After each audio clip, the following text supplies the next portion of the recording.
You're tuned in to the Long Island Ducks Broadcast Network. Today's Long Island Ducks game broadcast will begin shortly. Every game this season will be broadcast live on the Long Island Ducks Broadcast Network with high-definition video and audio via Boxcast. Fans can tune into the game on the Ducks' official Facebook page or YouTube channel, as well as the team's official website, liducks.com. Thank you for tuning in, and stand by for complete coverage of today's game.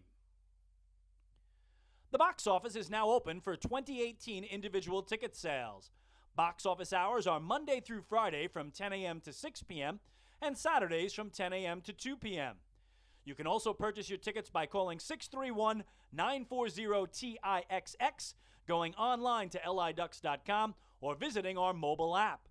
Season ticket packages and 10-game mini plans for the 2018 season are also available. To find out more information and secure your seats, please dial extensions 115 or 116 to speak with someone in our ticket office. Get your business recognized by hundreds of thousands of Long Islanders by taking advantage of the advertising and sponsorship opportunities currently available with the Long Island Ducks.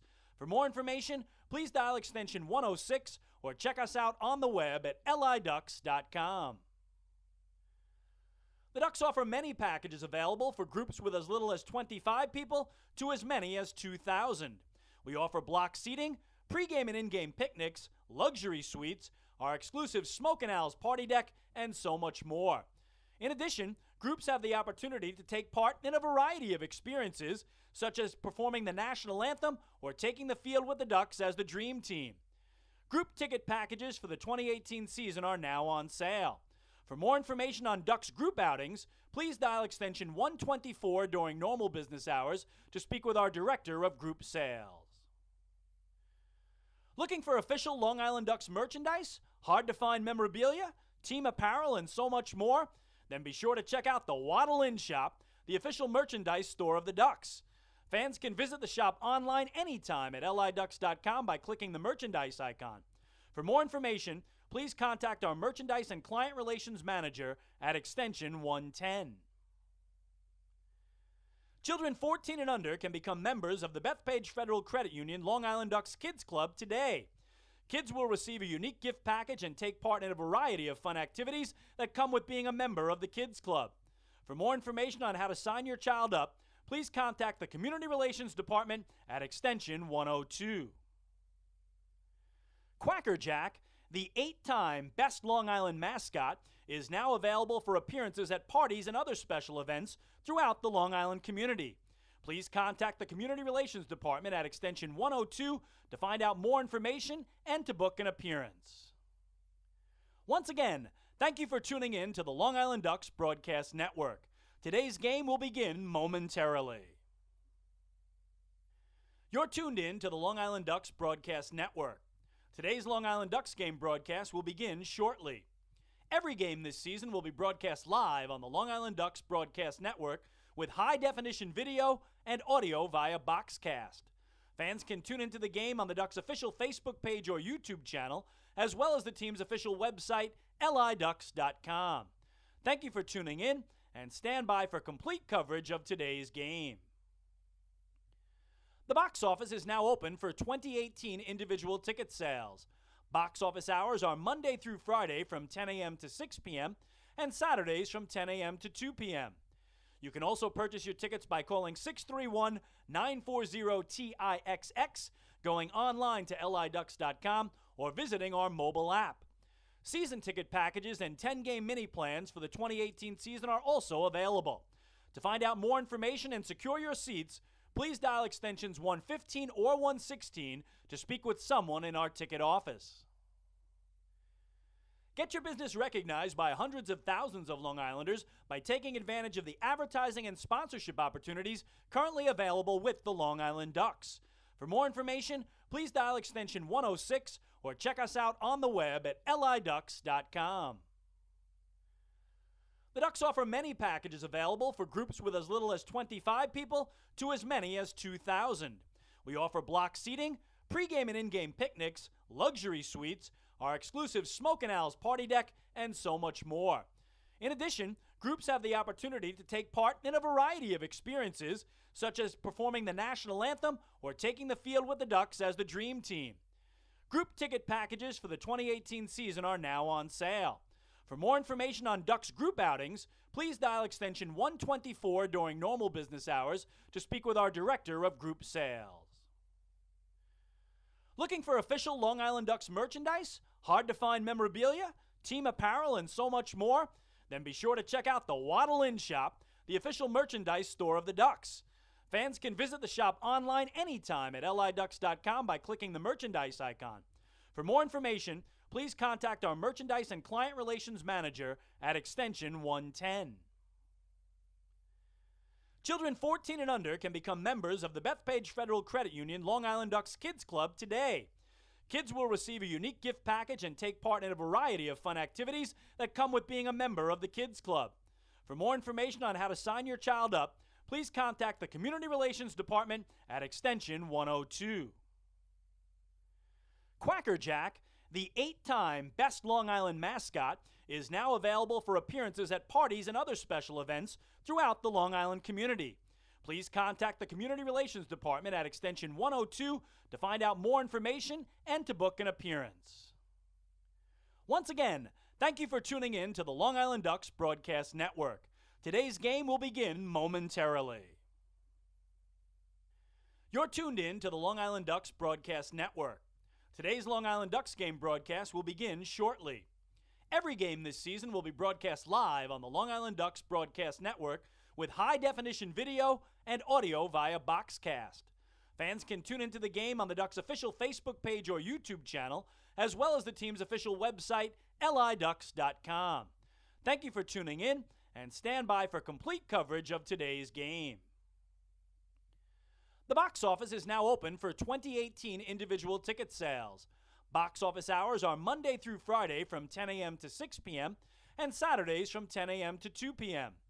You can also purchase your tickets by calling 631-940-TIXX, going online to liducks.com, or visiting our mobile app. Season ticket packages and 10-game mini plans for the 2018 season are also available. To find out more information and secure your seats, please dial extensions 115 or 116 to speak with someone in our ticket office. Get your business recognized by hundreds of thousands of Long Islanders by taking advantage of the advertising and sponsorship opportunities currently available with the Long Island Ducks. For more information, please dial extension 106 or check us out on the web at liducks.com. The Ducks offer many packages available for groups with as little as 25 people to as many as 2,000. We offer block seating, pregame and in-game picnics, luxury suites, our exclusive Smoke and Owls party deck, and so much more. In addition, groups have the opportunity to take part in a variety of experiences, such as performing the national anthem or taking the field with the Ducks as the Dream Team. Group ticket packages for the 2018 season are now on sale. For more information on Ducks group outings, please dial extension 124 during normal business hours to speak with our Director of Group Sales. Looking for official Long Island Ducks merchandise, hard-to-find memorabilia, team apparel, and so much more? Then be sure to check out the Waddle Inn Shop, the official merchandise store of the Ducks. Fans can visit the shop online anytime at liducks.com by clicking the merchandise icon. For more information, please contact our Merchandise and Client Relations Manager at extension 110. Children 14 and under can become members of the Bethpage Federal Credit Union Long Island Ducks Kids Club today. Kids will receive a unique gift package and take part in a variety of fun activities that come with being a member of the Kids Club. For more information on how to sign your child up, please contact the Community Relations Department at extension 102. Quacker Jack, the 8-time Best Long Island Mascot, is now available for appearances at parties and other special events throughout the Long Island community. Please contact the Community Relations Department at extension 102 to find out more information and to book an appearance. Once again, thank you for tuning in to the Long Island Ducks Broadcast Network. Today's game will begin momentarily. This is Long Island Ducks Baseball. Justin Davies at the plate. The winning run at third. Crowd going nuts. Swung on. Bouncing ball left side. Off the mitt. Up third baseman Brad Strauss. Here comes Willie Rodriguez. Justin Davies has done it again. The Ducks are one crack away from the championship. Jason Johnson makes the catch. He makes the catch. And the Long Island Ducks have swept the Camden River Sharks. They are the 2004 Atlantic League champions. Going back is Adam Bailey. He settles under it. He makes the catch. Adam Bailey makes the catch. And for a second straight year, the Atlantic League trophy will reside on Long Island. The Ducks are the Atlantic League champions. Swinging a ground ball, hit toward short, charging in his lines. He fields, throws to first. The comeback is complete. From 2-0 down in the series, the Long Island Ducks have won 3 in a row at home. And for the 5th time in franchise history, they will head to the Atlantic League Championship Series. And now it's time for the Long Island Ducks pregame show. We are live here at Constellation Field in Sugar Land, Texas. It's time once again for Long Island Ducks baseball. Tonight it is the middle game of a 3-game series as the Ducks will take on the Sugar Land Skeeters.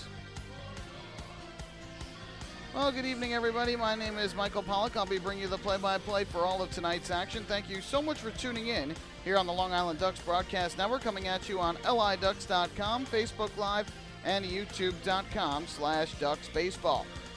Well, it was a great start for the Ducks here in the series opener last night. The long travel day down here to Texas, and they responded by picking up their second shutout victory of the season, both of which have come at the expense of the Skeeters, as the Ducks defeated Sugar Land 1-0 to kick off this 3-game midweek series. And as we recap yesterday's game, there weren't really too many highlights to talk about. In fact, the only run of the game for the Ducks came in the top half of the 5th inning.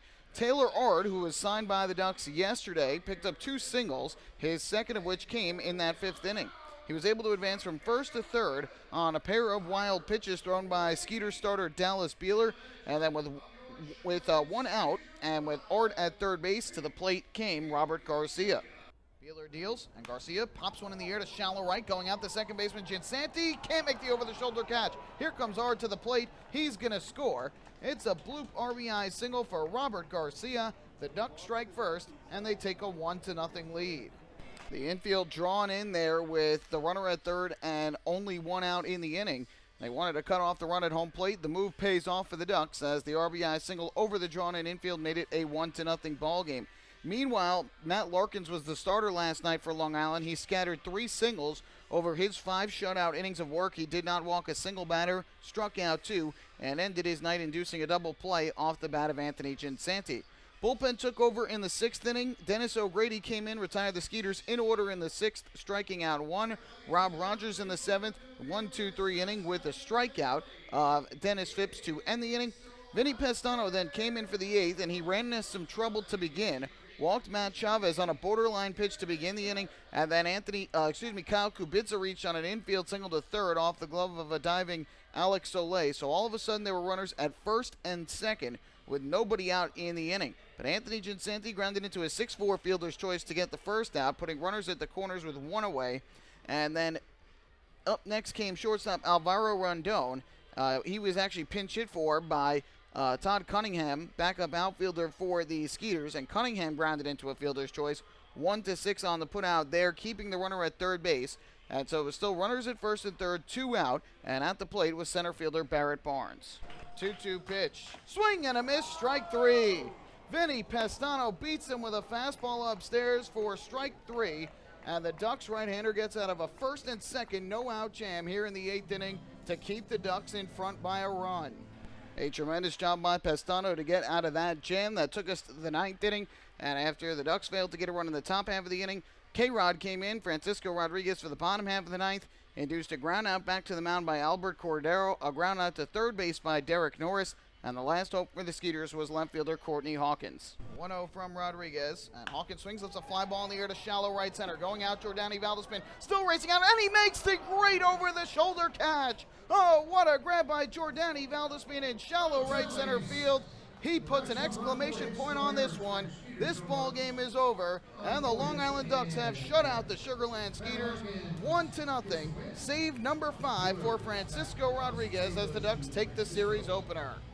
A full-out sprint from Jordani Valdespin to get to that baseball, and a terrific over-the-shoulder grab for the final out of the game. The Ducks win it 1-0. Each team had 4 singles in the game. Sugarland the only error. Matt Lorkins with the win improved to 2-1 on the year. Dallas Beeler the loser, although he pitched well, allowing just 1 run in 6 innings, 4 hits and a walk while striking out 9. He takes the loss to fall to 1-1. Francisco Rodriguez with his 5th save, 2-hour 31-minute game in front of a crowd of 3,823. Take a break here on the pregame show. When we come back, I'll talk with the newest Duck, and that is infielder Taylor Ard. Hey fans, this is manager Kevin Baez, and you're listening to Ducks Baseball on Long Island Ducks Broadcast Network. Going way back is Joe Holden, and he is looking up, and that one is headed to field 5 at Robert Moses. The waves are gnarly, and the Ducks have tied it at 1.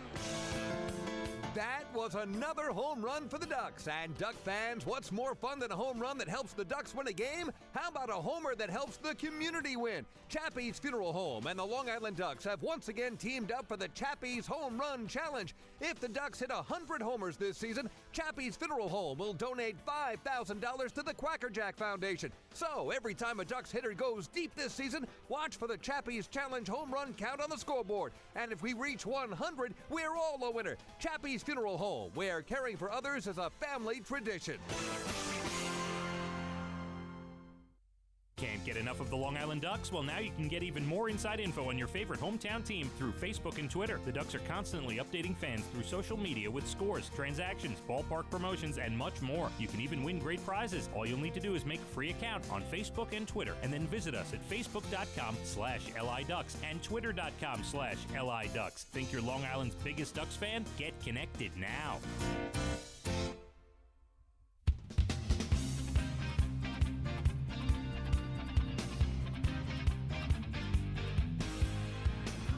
Getting ready to go tonight here at Constellation Field. Ducks and the Skeeters in the middle game of a 3-game series. Ducks last night getting the 1-0 win, and thanks in part to newcomer Taylor Ard, an infielder for Long Island who was signed and activated before the game yesterday. He started at third base last night for the Ducks and had 2 hits, both of which were singles, and scored the only run of last night's ballgame. I caught up with the Ducks' newest addition before tonight's contest. Taylor, first night as a member of this Long Island Ducks team, you get 2 hits and a victory. How did it feel to take the field for the first time in this team's uniform? It felt great, being out here with the caliber of players that we got on the squad. It was kind of what I had hoped for and more, coming out here and getting a chance to play again, get some of the cobwebs off that game 1, and obviously, like you said, get the win, which was even more of a bonus. You've played in independent baseball before in the Frontier League, but this is your first taste of the Atlantic League. Between the two, what have you noticed, albeit very early here, was the difference in between the two of them?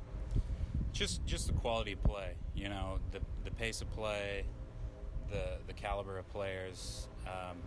Everyone here understands the game of baseball more, so pitchers know how to pitch rather than just throw. Hitters have more of an approach. You always got to be engaged every play, defensively, offensively. It's just, everything's a little crisper, a little cleaner because the guys have more experience, and a lot of guys have, obviously, major league time as well. What was your first message given to you from manager Kevin Baez when you joined the team yesterday? Not a lot. Just kind of go out there and just play the game. Just like I said, just try to do the little things, play the game hard, and do anything I can to help the team win. You're a guy who certainly mixes your ability to be versatile on the field, play a couple different positions, but at the same time you've had power over the past 3 years. Take us back to 2015 when you hit 30 home runs in the Frontier League with River City. What seemed to be going so well for you that season that allowed you to put up the numbers that you did? It was more just comfort. I got really comfortable in River City. I played half a year there in 14. So going in there 15, I knew what to expect. I knew all the parks. I knew the teams we were playing, and I just got comfortable. I wasn't afraid to swing and miss, and just went out there confident and got my swing off and tried to swing at good pitches. After getting released prior to joining River City, then you joined the Frontier League. Did it almost give you a kind of chip on your shoulder to go out there and prove that you still are a very capable player at your positions and at your age? baseball, you always got to prove yourself year to year because it's a what have you done for me lately kind of business. And coming out here, obviously, where I was at, I wanted to come to a team and be in a position where, like you said, I could show what I got because, in my mind, I thought there was plenty left in the tank still. And so once I got the call and the opportunity to come to Long Island, it was kind of a no-brainer. It was, I know the caliber of club, the league, and I wanted to come out and show I could play. Yeah, the past couple of years you had been in the Miami Marlins organization. The power still seemed to be there, but I know last year the average was probably lower than you were looking for. What seemed to change between your time in River City and the time in the Marlins organization? Was there anything that kind of held you back a little?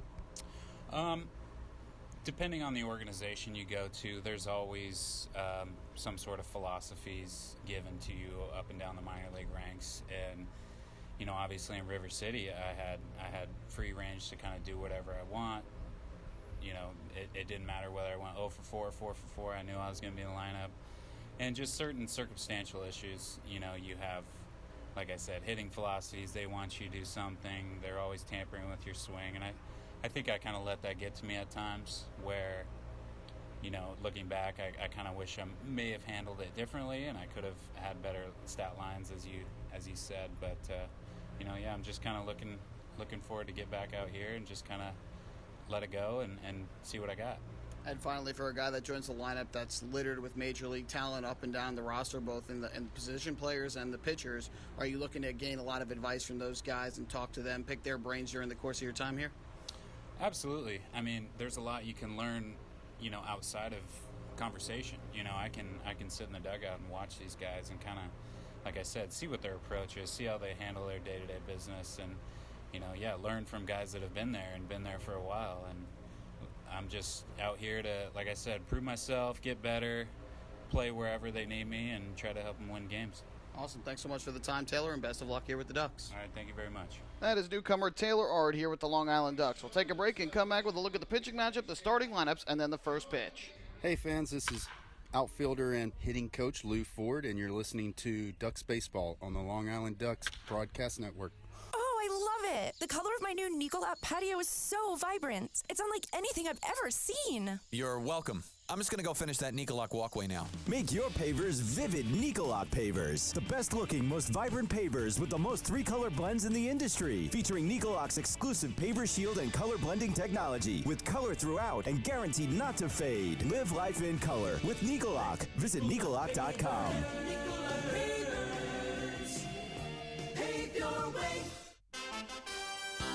Have your birthday at the ballpark this season and celebrate with the Flock. Kona Ice birthday party packages with the Long Island Ducks are now available.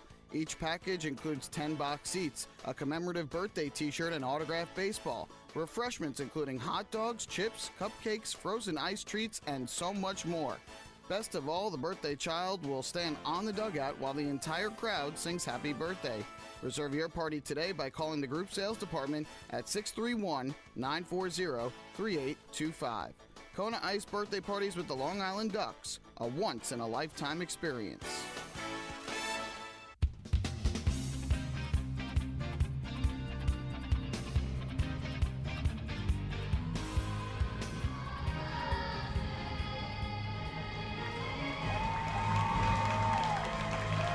Tonight's national anthem just performed here at Constellation Field, and we are moments away from baseball in the middle game of this 3-game series between the Long Island Ducks and the Sugarland Skeeters. Before we get started with baseball, let's take a look at the pitching matchup for tonight's game. And for the Ducks, they'll be going with the hot hand tonight, left-hander Bennett Parry, who has been brilliant in each of his past 2 starts. He comes in overall at 2-0 with a 2.25 ERA through 4 starts this year, tied for the league lead in strikeouts with 32 of them over 24 innings of work. He'll be facing right-hander Connor Wade of the Sugarland Skeeters, who will make his 8th appearance of the year and 2nd start. He is 2-1 overall and has a 3.60 ERA. Made the start his last time out, which was on May 24th in Bridgewater, New Jersey against the Somerset Patriots, and threw 5 shutout innings, giving up just 4 hits, did not walk a batter, and struck out 3. So it should be a good matchup on the mound tonight. Now let's take a look at the starting lineups for tonight's game. For the Ducks, Jordani Valdespin will lead things off. He is the second baseman, batting second in center field, Emilio Bonifacio. The 3-hitter and right fielder is Travis Snyder, and hitting in the cleanup spot, the designated hitter, it's Lou Ford. Batting fifth and doing the catching tonight, Ramon Cabrera. The 6-hitter and first baseman this evening is Taylor Ard. 7-hitter and third baseman back in the lineup, Cody Puckett. Also back in the lineup and out in left field is Daniel Fields. He bats 8th. Rounding out the order for the Ducks, the shortstop, and that is Dan Lyons. On the other side for the Skeeters, Barrett Barnes will lead things off. He is the center fielder. Albert Cordero at third base, bats second. The 3-hitter and catcher is Derek Norris, and in the cleanup spot is the left fielder, and that is Courtney Hawkins. Batting fifth and playing first base is Matt Chavez. Dennis Phipps, the designated hitter, will hit in the number 6 spot. 7-hitter and right fielder is Kyle Kubica. Anthony Ginsanti is back at second base. He will hit 8th. And at shortstop tonight, rounding out the order, is Javier Betancourt. So mostly the same lineup for the Skeeters. They just flip-flop Chavez and Phipps in the order, and they put Betancourt at shortstop, giving Alvaro Rondon the night off. And for the Ducks, Ard moves from third to first, Cody Puckett back in at third base, and Daniel Fields back in left field. The only changes from last night's ball game. So Jordani Valdespin will step to the plate to lead things off for the Ducks. Connor Wade will step up onto the mound to make his first start here at home this year as a member of the Skeeters. Again, his second start overall. Began the season in the bullpen before moving over to the starting rotation. Valdespin digs in. Wade looks in for the sign from his catcher Derek Norris, and the first pitch of tonight's ball game is on the way to the plate. It's swung and grounded to second base. 2 hops, and right there Anthony Ginsanti. He'll throw to first for the out. 1 pitch, 1 out for Wade as we begin at 7:06 p.m. here in Sugar Land, Texas. Thanks so much for tuning in here on the Long Island Ducks Broadcast Network, whether you're joining us here in the Lone Star State or back on Long Island or anywhere else you may be tuning in. We very much appreciate you joining us for the middle game of this 3-game set. So 1 away as Valdespin retired on the ground ball to second. That'll bring up the switch-hitting center fielder, Emilio Bonifacio. He'll bat from the left side against the right-hander, Connor Wade.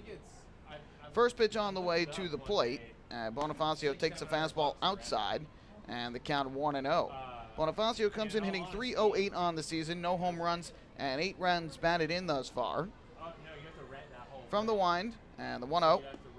That is taken downstairs, and Bonifacio quickly ahead at 2 balls and no strikes. Another beautiful day here in Sugar Land, Texas. Sun shining, just a few clouds off in the distance, nothing threatening. And temperatures once again very high, 95 degrees today.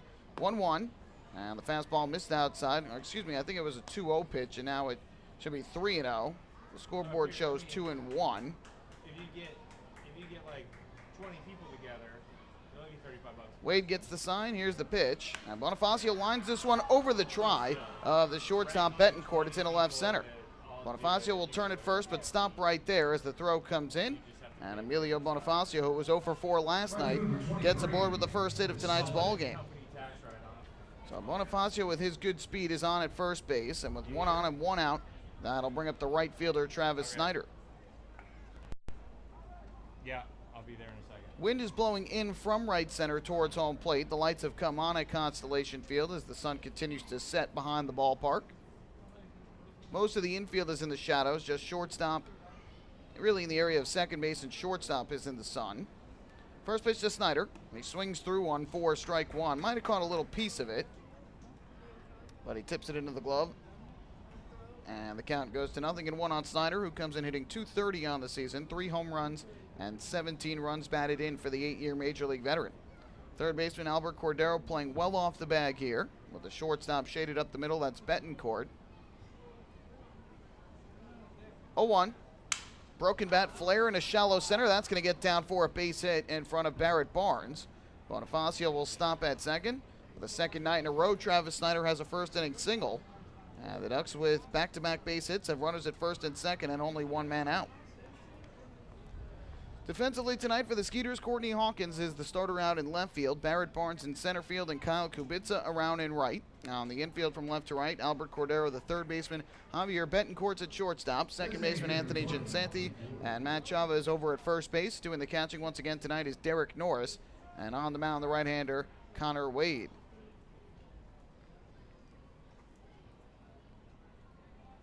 So with 1 out and runners at first and second, here is Lou Ford. First pitch, and he takes a fastball that just caught the outside corner for strike 1. Ford's been struggling a little bit at the plate. His average down to .250 on the year. 2 home runs and 18 runs batted in for Ford. Close stance at home plate from the right side. Here's the 0-1. Swings and fouls it off over the screen and back behind the plate, slightly off to the first base side. And it's quickly 0-2 on Lou Ford.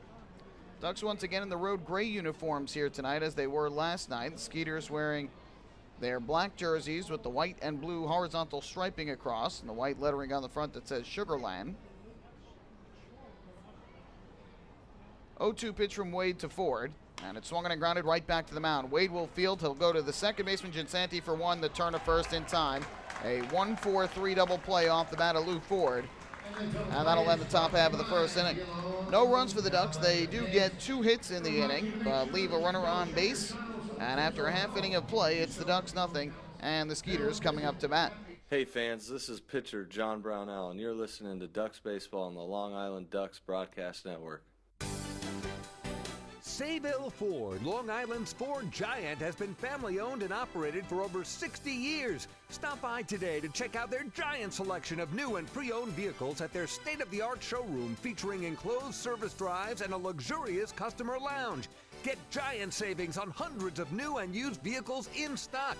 Sayville Ford, the no-fees dealer. Visit online at SayvilleFord.com or download the Sayville Ford app today to learn more. Call 855-917-8737 today. Bethpage Ballpark is a great place to watch a ball game, so why not do so from some of the best seats in the house? Long Island's hometown team is proud to present the Long Island Ducks Beer Garden. Open for all fans on nights when the Smokin' Owl's party deck has not been reserved, the Beer Garden will feature a variety of frosty drafts and bottled brews, as well as several food choices. The area has been decked out with bar rail seating and Ducks-branded furniture to provide a comfortable atmosphere for everyone. Be sure to stop by and check out the Long Island Ducks Beer Garden on your next visit to the ballpark.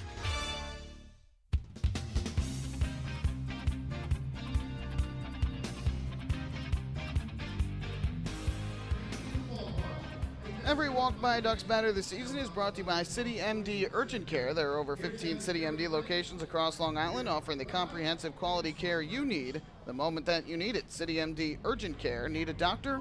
Just walk in. Bennett Perry takes the mound for the Ducks, and the tall left-hander at 6'6", getting ready to face this Skeeters lineup for the first time this season. Ducks come into this game with a record of 15-13. They have won back-to-back games and have close to within 3 games of the Somerset Patriots for first place in the Liberty Division standings with those back-to-back wins. Patriots losing last night on the road in Lancaster against the Barnstormers, and of course Long Island defeated Somerset on Sunday in the homestand finale 8-2. Meanwhile, the Skeeters, with their loss last night, coupled with the Barnstormers' win, now fall to 2 games behind the Barnstormers for first place in the Freedom Division. Lancaster with a league-best 19-8 record on the young season, and the Skeeters at 18-11 this year. Sugarland has played very well in their home ballpark this year. The loss last night drops them to 12-5. The Ducks, meanwhile, with the win, improved to 7-6 on the road here in 2018. That's very good. Managers will tell you you want to go 500 on the road and win every series at home. Well, the Ducks certainly have been a bit better than 500 on the road this year, and so that is a positive sign. This is their first visit to Sugarland, and they'll make one more trip down here after this one. That will be at the very end of the season, the final week of the regular season in mid-September. They'll come down here for 6 games against Sugarland. So we're ready to go here in the bottom of the first inning. Bennett Perry steps up onto the rubber, and into the batter's box for Sugarland is their center fielder, and that is Barrett Barnes. First pitch on the way to the plate. Barnes takes a fastball from Perry, a little bit high, and the count goes to 1-0. Joe Harris, the home plate umpire, calling balls and strikes this evening. John Sevier is at first base, and Reggie Liggins around at third. 1-0, and that is a fastball strike right at the knees. Leaving the count up at 1-1 on Barnes. Comes in hitting .253 on the season. Puckett playing inside at third, the 1-1. Half swing, the breaking ball missed downstairs. Barnes able to hold up. He'll be followed by the switch hitting third baseman Albert Cordero and the catcher Derek Norris, who hits from the right side. 2-1 pitch, swinging and a foul tip out of the glove of Cabrera. Evens things up at 2 balls and 2 strikes. 5th start of the year for Bennett Perry tonight, his 3rd on the road. His past 2 have come at home, and both have come against the Road Warriors. 2-2. Swing and a miss, strike 3. Parry beat him with a fastball. So there is strikeout number 1 for Bennett Parry. And he moves for the moment into the league lead with 33 punch-outs on the 2018 season. So Barnes goes down swinging. That is the first out, and that will bring up the third baseman, Albert Cordero. Coming into tonight's action, Parry was tied with Ross Detweiler of York and Giovanni Soto of the Road Warriors in strikeouts with 32 apiece. I actually just realized Soto pitched earlier today in a day game, and Soto struck out. No, never mind. He did not. He pitched yesterday. So my mistake. He did not pitch earlier today. First pitch is fouled off, and so that is strike 1. So as I was saying, first in the league in strikeouts now is Parry all by himself at 33. Cordero has been hitting very well this year. 378 batting average for the third baseman, 5 homers and 18 runs batted in. 0-1. Swing and a miss, way out in front.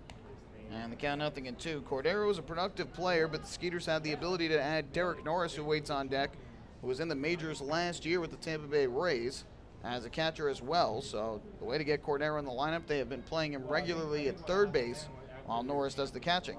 0-2 down in the dirt. Parry misses with ball 1 there to the switch hitter. Winds the shortstop, shaded a bit more towards third base. Not by much, though. Same for Valdespin at second up the middle. But not a big shift here for Cordero.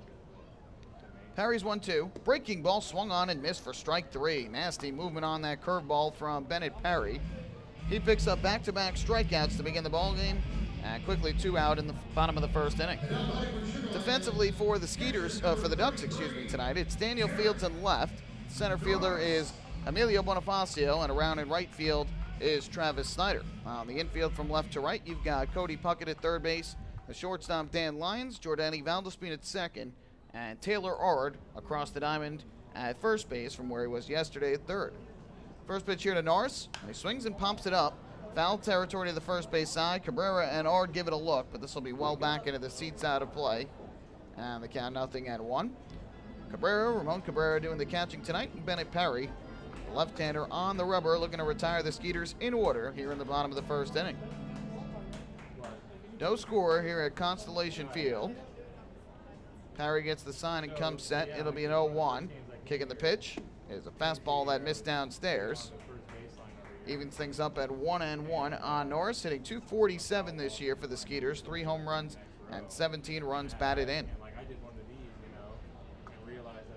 Parry kicks and comes home. The 1-1 is fouled over the screen behind home plate.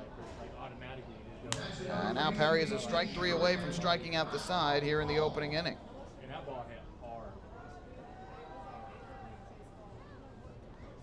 Norris will step back into the batter's box as Parry looks in for the sign from Cabrera. He is ready to go.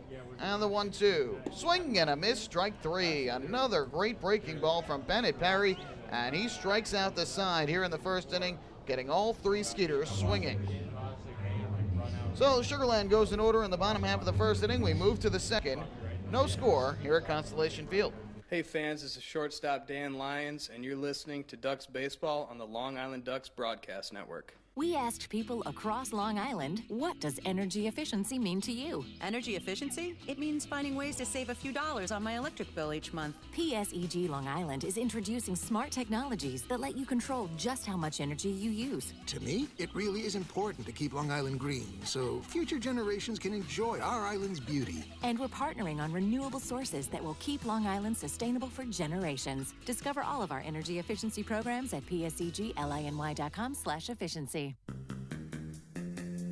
Take your group out to the ball game this season and enjoy all the fun of Ducks baseball at discounted prices with the picnic area, luxury suites, the Smokin' Owls party deck, and so much more. Bringing your group to the game will be an unforgettable experience. The Ducks even offer opportunities to sing the national anthem, serve as the Ridgewood Savings Bank color guard, be the Nicolak Dream Team, put on a pregame performance, or shag fly balls during Ducks batting practice. To book your outing today, call 631-940-3825 and ask for the group sales department. Long Island Ducks Baseball. Good times every time.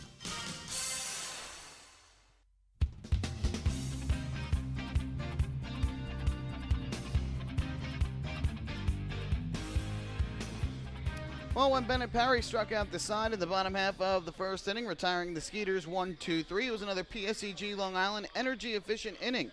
With energy efficiency savings from PSEG Long Island, saving on your electric bill is also as easy as 1, 2, 3. Visit PSEGLINY.com/save money. It's just one more way PSEG Long Island is making things work for you. So we go to the second inning at Constellation Field with no score. Back to the mound is right-handed pitcher Connor Wade, a 6', 198-pound right-hander out of Scottsdale, Arizona, 26 years old.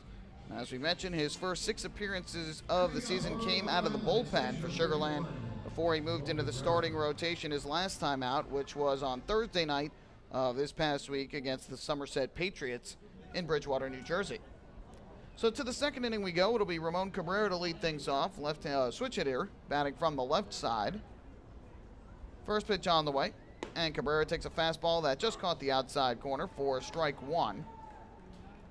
Cabrera with 8 hits in his first 25 at-bats as a Duck. That's a .320 average. No homers and 2 runs batted in.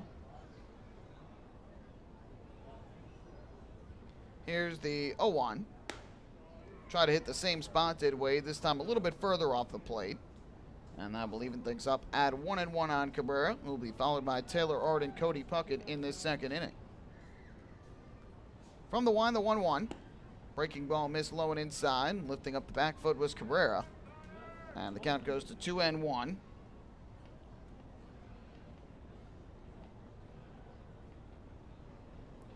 Here's the kick, here's the offering.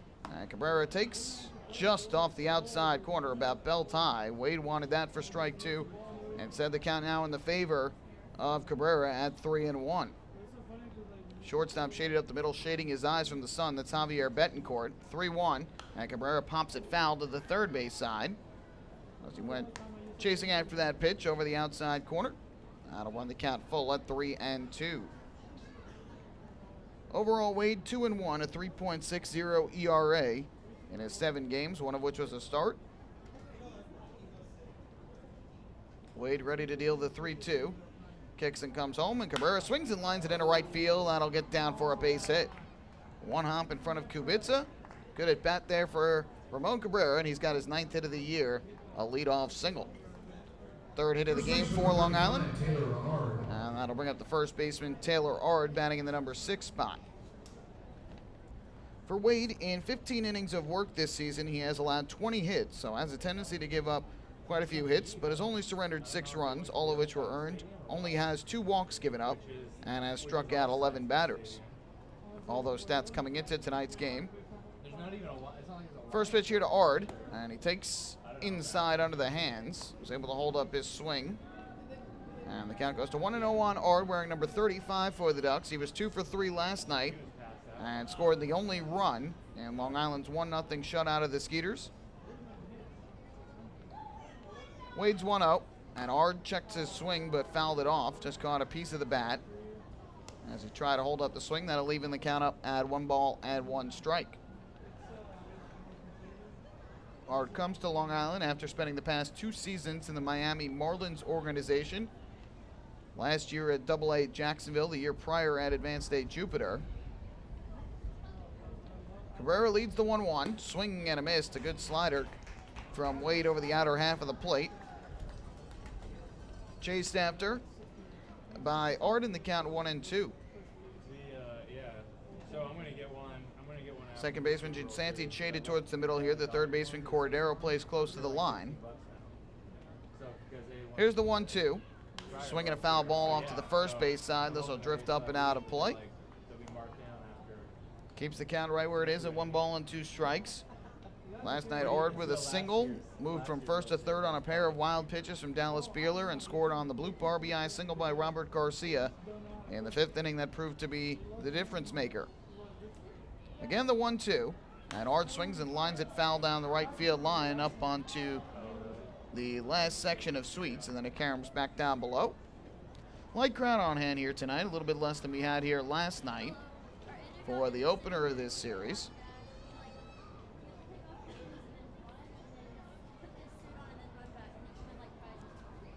Here comes another 1 ball, 2 strike pitch. Ard battling. And here he hits a ground ball to the right side. 2 hops for Ginsanti. Goes to second for 1. The return to first. just got him. It's in time for a 4-6-3 double play, the second double play hit into by the Ducks in as many innings tonight. And just like that, 2 down with the bases empty. Ford hit into a 1-4-3 double play to end the first inning, and here Art hits into a 4-6-3 DP in the second. Long Island had 2 double plays they hit into last night. When you look at their overall numbers this year coming into tonight, the Ducks have hit into 28 double plays while turning just 20 themselves. First pitch to Cody Puckett. He cranks one in the air to deep left field. Going back into the corner is Courtney Hawkins. He won't get it. It's one hopping off the wall. Puckett takes a big turn at first, but he's going to have to hold on there. That'll be a 2-out single for the Ducks' third baseman. Now, Puckett's been heating up at the plate. Average coming into tonight up to 253. And that will go up after picking up that long single. And Puckett doesn't run all that well, and after a surgically repaired knee last year, don't want to overdo it and test it this early in a game especially, and this early in the season. So Puckett will take the Island. They have 2 hits in each inning, and that'll pass the baton along to the left fielder Daniel Fields, hitting in the number 8 spot. Wade's first pitch, and Fields takes downstairs and off the outside corner for ball 1. Fields comes in hitting .205 on the season for the Ducks, no home runs and 3 runs batted in. Had the day off yesterday in the opener of this 3-game set, as did Puckett. 1-0. Takes, and this one just off the outside corner. Wade did not miss by much on that pitch, and he wanted strike 1. But tonight's home plate umpire Joe Harris says no, it's 2-0 on Fields. Good hitters count. Puckett takes his lead off first. Here's the pitch. Fields takes that's outside. Wade missed with a fastball. And now behind on Fields 3-0 with Dan Lyons waiting in the on-deck circle. See, Fields gets the green light here, 3-0 with 2 outs and Puckett at first. Wade is set. Here's the pitch. Fields does swing, and he cuts through a fastball at the bottom of the strike zone. 3-1. Good pitch there from Wade, as Fields did get the green light to swing, but could not make contact. 3-1, still a good hitter's count, though. Here's the pitch, and Fields takes a fastball inside for ball 4. So Daniel Fields will work his way on with a 2-out walk. Back-to-back 2-out base runners for the Ducks, and that walk brought to you by City MD Urgent Care. There are over 15 City MD locations across Long Island. Need a doctor? Just walk in. So 3 of the 4 Ducks hitters in this inning that have come to the plate have reached base. Still no score. And with 2 on and 2 out, here is Dan Lyons to the plate, the 9-hitter and shortstop for the Ducks. Getting the sign and coming set is Connor Wade. Here's the first pitch, and Lyons will take a strike over the outside corner. Looked like a changeup from the righty. And the count 0-1. Lyons comes in with a 192 batting average, 1 home run, and 12 runs batted in on the season. Righty here. And the 0-1. Another strike, as again Wade deals the fastball over the outside corner, quickly putting Lyons in an 0-2 hole. Fields with the better speed of the 2 runners. He takes his lead off first, Puckett off second. First baseman Chavez plays behind the runner and past him at first. Meanwhile, Wade's 0-2. And Lyons swings and lifts a fly ball in the air to shallow right. Going out, the second baseman Ginsanti gives way to the right fielder Kubica coming on, and he's able to make the basket catch for the final out of the inning. Not an easy play as Lyons hit it right in between Ginsanti and Kubica, but Kubica makes the grab. The Ducks threaten but do not push a run across here in the second. No runs, 2 hits, a walk in the inning as well. The Ducks leave 2 aboard, and after an inning and a half, we remain scoreless here in the Lone Star State. Hey fans, this is infielder Cody Puckett, and you're listening to Ducks Baseball on the Long Island Ducks Broadcast Network. Hey Ducks fans, the official hotel of the Long Island Ducks is the Radisson Hotel Hauppauge, Long Island. It's centrally located on the north shore of Long Island and offers a home away from home for both business and leisure guests. The Radisson Hotel Hauppauge, Long Island features an indoor pool, 24-hour business center, a fitness center, and complimentary Wi-Fi in all guest rooms. Enjoy the contemporary American cuisine at the Fountain Grill restaurant or grab a quick bite to eat at Cafe Pronto. And best of all, it's only minutes away from Bethpage Ballpark. ballpark. The Radisson Hotel, Hauppauge, Long Island, the official hotel of the Long Island Ducks. Call 631-231-1100 today. That's 631-231-1100. Baseball fans, the Long Island Ducks mobile app has officially arrived. Powered by Clear Vision Apps, it's your one-stop shop for all things Ducks baseball. Buy tickets straight from your mobile device. Receive game status updates with push notifications. Check out up-to-the-minute news and scores and interact with the Ducks on social media. Best of all, it's free. Download the Ducks mobile app today by visiting the App Store on your Apple-powered device or Google Play on your Android-powered device. The Long Island Ducks mobile app, with you wherever you flock to.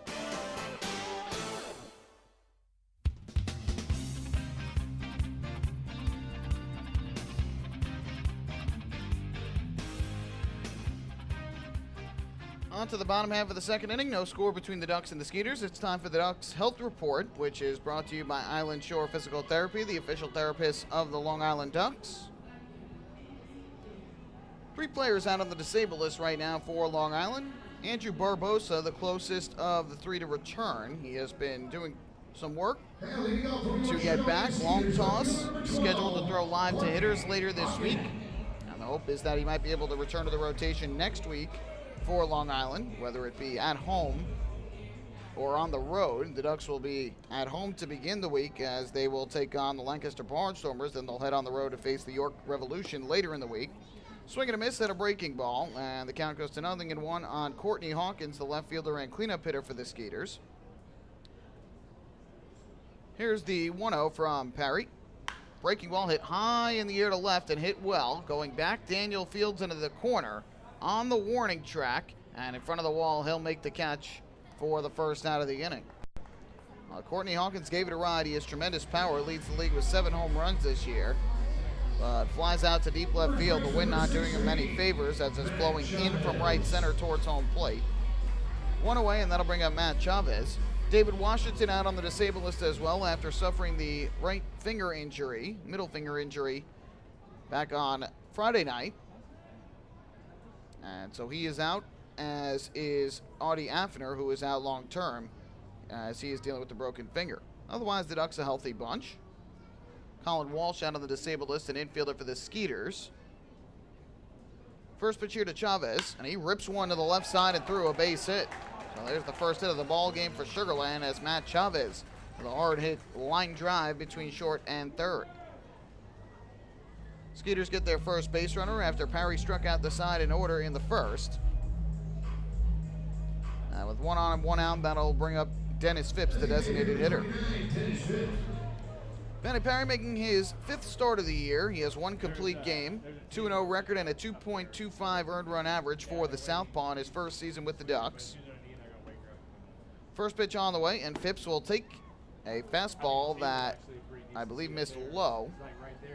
Didn't miss by much, though, in the count of 1-0 on Phipps, who comes in hitting .319 with 15 hits in his first 47 at-bats.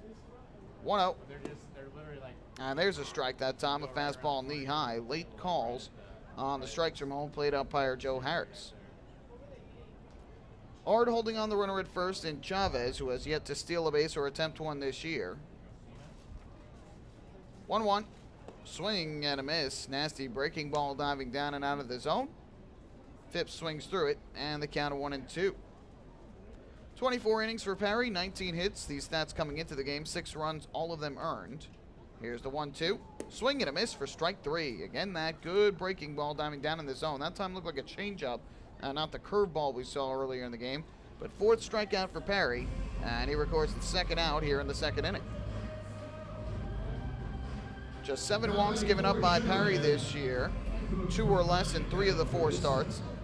Has struck out 32 coming into tonight's game. Ducks have won 2 of his starts, lost 2 of his starts. The first pitch is taken on the inside corner for strike 1. But really, his past 2 starts have been absolutely brilliant for Parry. The work he has done on Long Island against the Road Warriors in his last 2 outings. 0-1. Swinging a rip down the right field line. There's a base hit for Kubica. That's going to head towards the corner. Travis Snyder will cut it off. On his way to third is Chavez. He'll get the stop sign there as the throw comes in at Ard. And in at second base with a 2-out double is Kyle Kubica. So Kubica with his 10th double of the season. Chavez does not have great speed, so he's only able to go from first to third on the two-base hit. And a good job by Snyder to get over into the corner and cut it off. If that ball gets by him, Chavez has a chance to score. But Snyder able to cut it off, and now with the runners at second and third and 2 away, that's going to leave it up to the second baseman, Anthony Ginsanti. First pitch here to Ginsanti, and he swings and pops it foul over the screen and behind the plate. 0-1 the count. Parry threw 7 innings of 3-hit 1-run ball in game 2 of a doubleheader on May 17th, a complete game. He walked 2 and struck out 11, and then threw 7 shutout innings his last time out, striking out 9. 0-1 is a good curveball that drops in over the outside corner for strike 2. And Parry with a count of 0-2 with strike 3 away from getting out of the second inning unharmed. Chavez leads off of third base. Kubica off of second with 2 down. Here's the 0-2. And Ginsanti takes a breaking ball just low and inside. Good pitch there from Bennett Parry. Kevin Byes looking like he's asking from the third base dugout where that pitch was, as is Ramon Cabrera.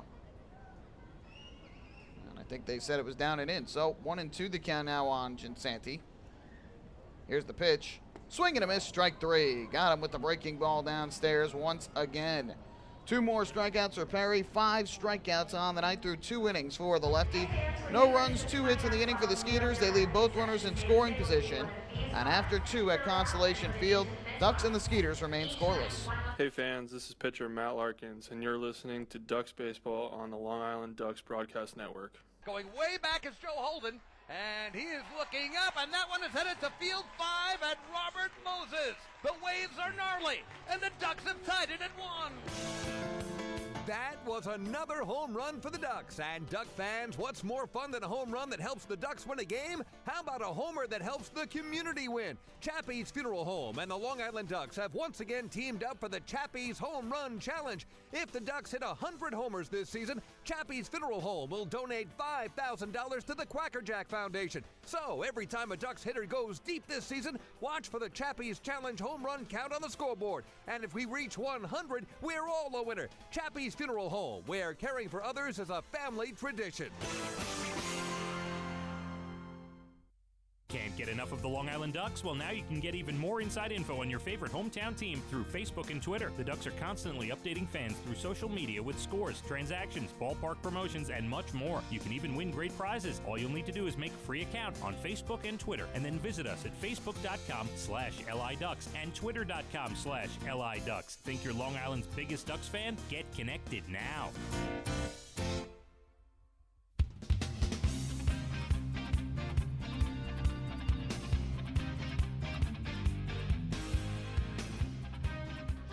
To the third inning with the Ducks and the Skeeters scoreless here in the middle game of this 3-game series. Reminder that you should follow the Ducks all season long to see if the Ducks meet the Chappie's Home Run Challenge.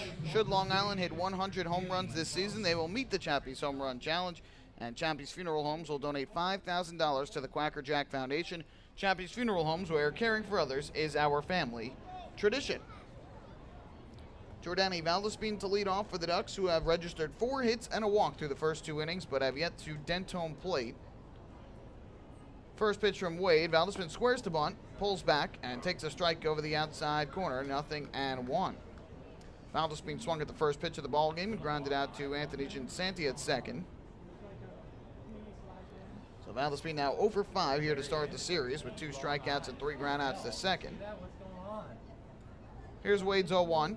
Valdespin cranks one high in the air down the right field line. Long run into the corner for Kubica, and he crosses into foul ground and makes the catch for the first out. Looked good off the bat of Valdespin, but it is a long way down the right field line, 348 feet to the foul pole here in Sugar Land, compared to just 325 down the left field line and 405 to center. A foul fly out off the bat of Valdespin down the right field line. That is the first out of the inning. And that will bring to the plate the switch inning center fielder, Emilio Bonifacio. Don't I leave your purse right here? Wade out of the windup, and his first pitch. Bonifacio takes a fastball outside. And the count goes to 1-0. Bonifacio picked up a base hit his first time up, and that was back in the opening inning. A single to left center. Wade kicks and comes home, and the 1-0 is on the inside corner, a fastball for strike one. Wade joins the Skeeters this season after last year making 33 appearances, 15 of those starts with AA Hartford, the Yard Goats in the Colorado Rockies organization. High fly ball in the air to right off the bat of Bonifacio. Backing up on it, Kubica, now racing in, still coming on, and he makes the catch. The wind took that one. And Kubica started back, then had to run in quickly to get the baseball. So Bonifacio retired on the fly ball, 2 away here in the third. And that'll leave it up to the right fielder, Travis Snyder. Wade last year, 9-7 record, a 4.28 ERA. Gave up 118 hits and 109 in the third innings, but only walked 21 batters while striking out 79. So for the most part, he throws strikes. Sometimes gets hit around a little bit. As the first pitch here to Snyder, taking for a strike at the knees, 0-1. But what Wade has done well is avoid giving opponents free bases and has been able to get out of many of the jams that he's been facing, as he has in the first 2 innings.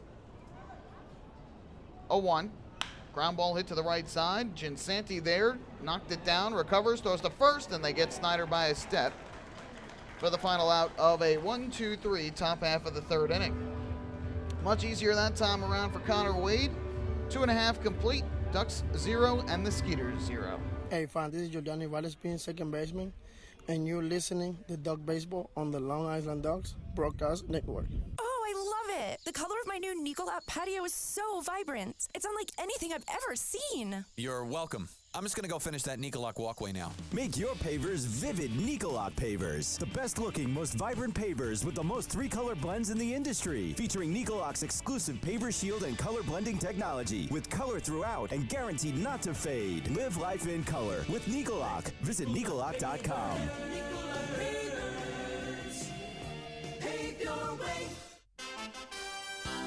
Have your birthday at the ballpark this season and celebrate with the Flock. Kona Ice birthday party packages with the Long Island Ducks are now available. Each package includes 10 box seats, a commemorative birthday t-shirt, and autographed baseball. Refreshments including hot dogs, chips, cupcakes, frozen ice treats, and so much more. Best of all, the birthday child will stand on the dugout while the entire crowd sings happy birthday. Reserve your party today by calling the group sales department at 631-940-3825. Kona Ice birthday parties with the Long Island Ducks, a once-in-a-lifetime experience.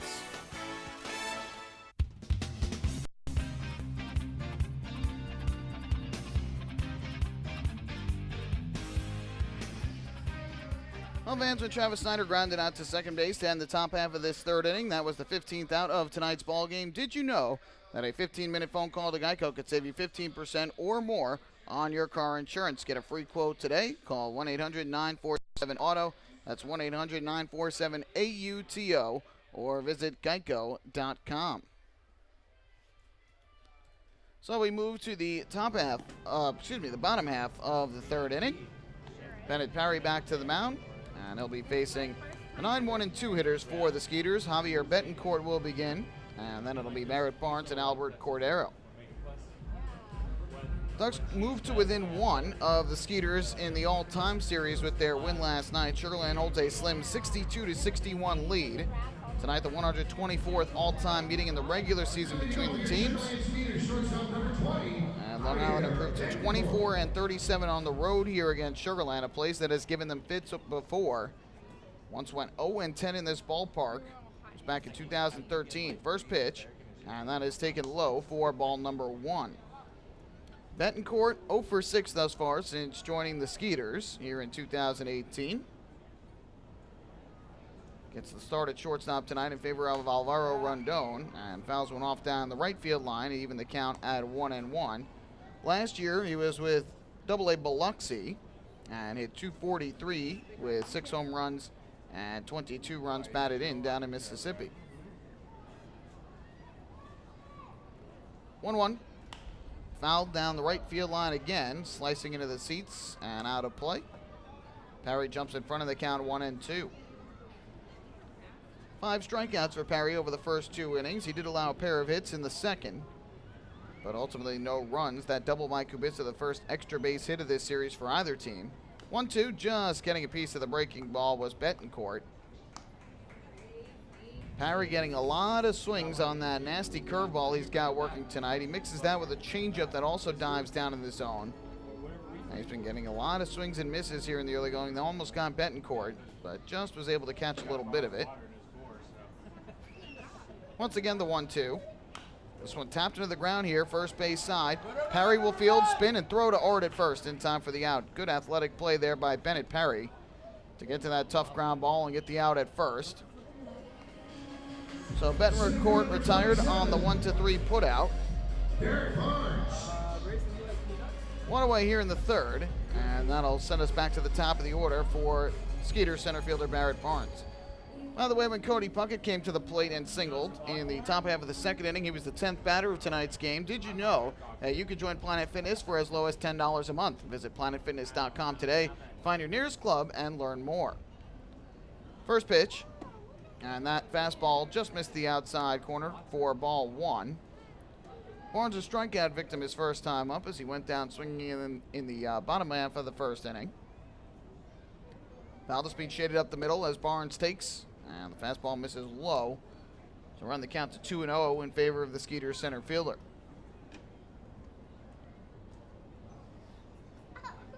Quiet crowd here in the early going at Constellation Field. The 2-0 pitch. Barnes swings and cranks one down the left field line.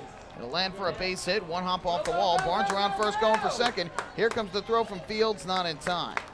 And Barnes is able to get in there with a one-out double.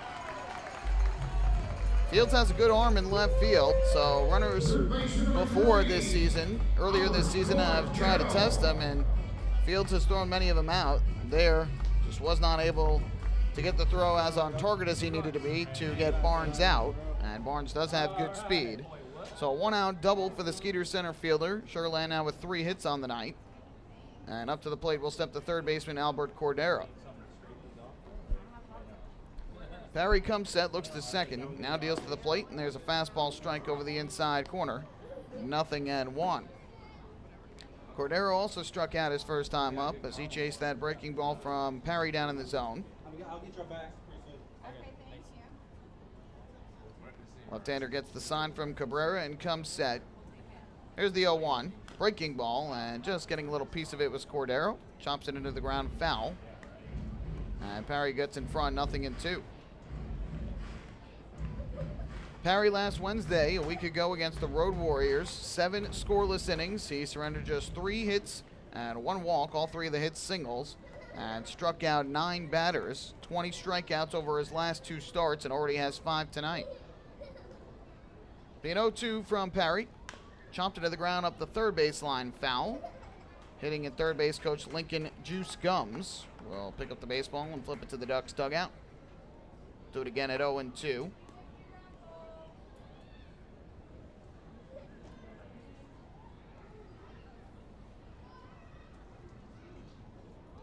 Valdez being close to second base, creeping in.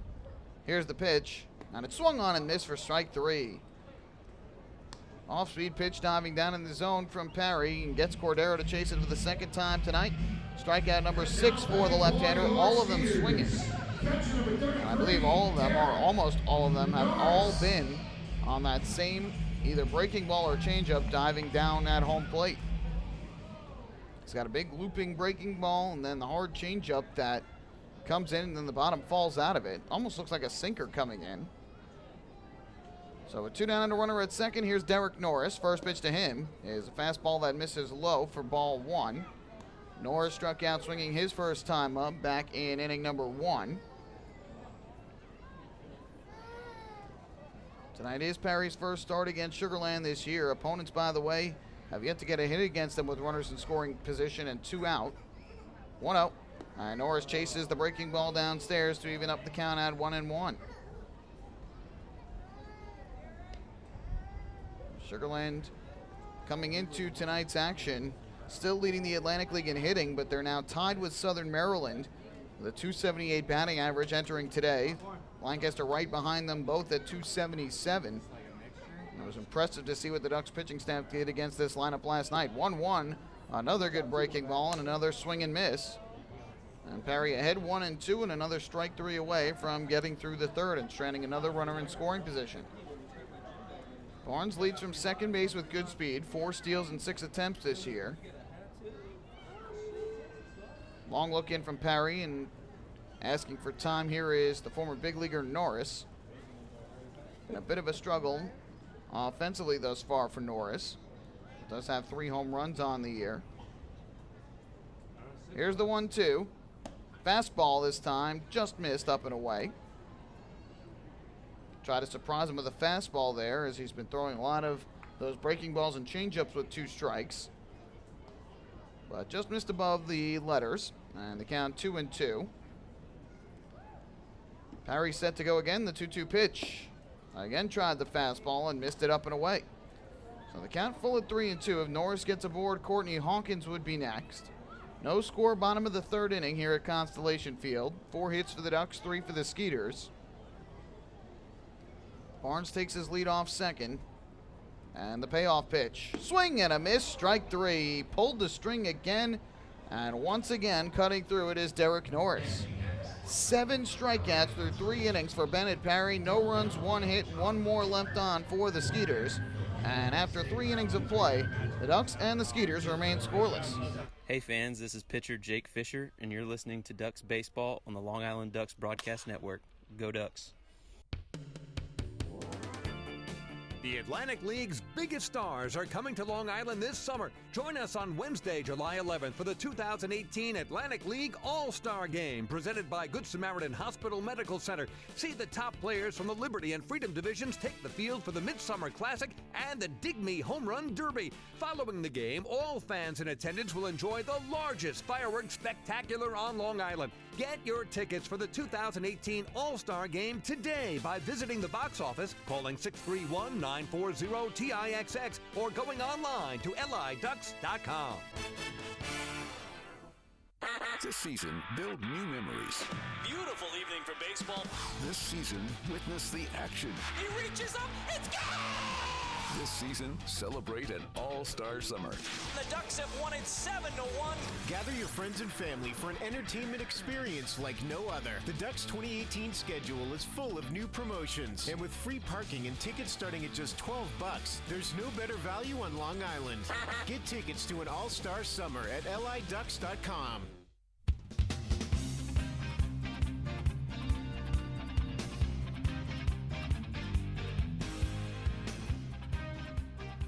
New York Sports Day is one of the largest independent New York sports news sources out there for coverage of the Long Island Ducks, the Mets and the Yankees, major and minor league baseball, football, basketball, hockey, and soccer. Visit nysportsday.com. New York Sports Day, your independent Gotham sports news source. So Bennett Parry has struck out 7 batters through the first 3 innings of tonight's game. Meanwhile, Connor Wade has yet to strike out a Ducks hitter, but he has pitched 3 scoreless innings despite allowing 4 hits and a walk. And Wade back to the mound for his 4th inning of work.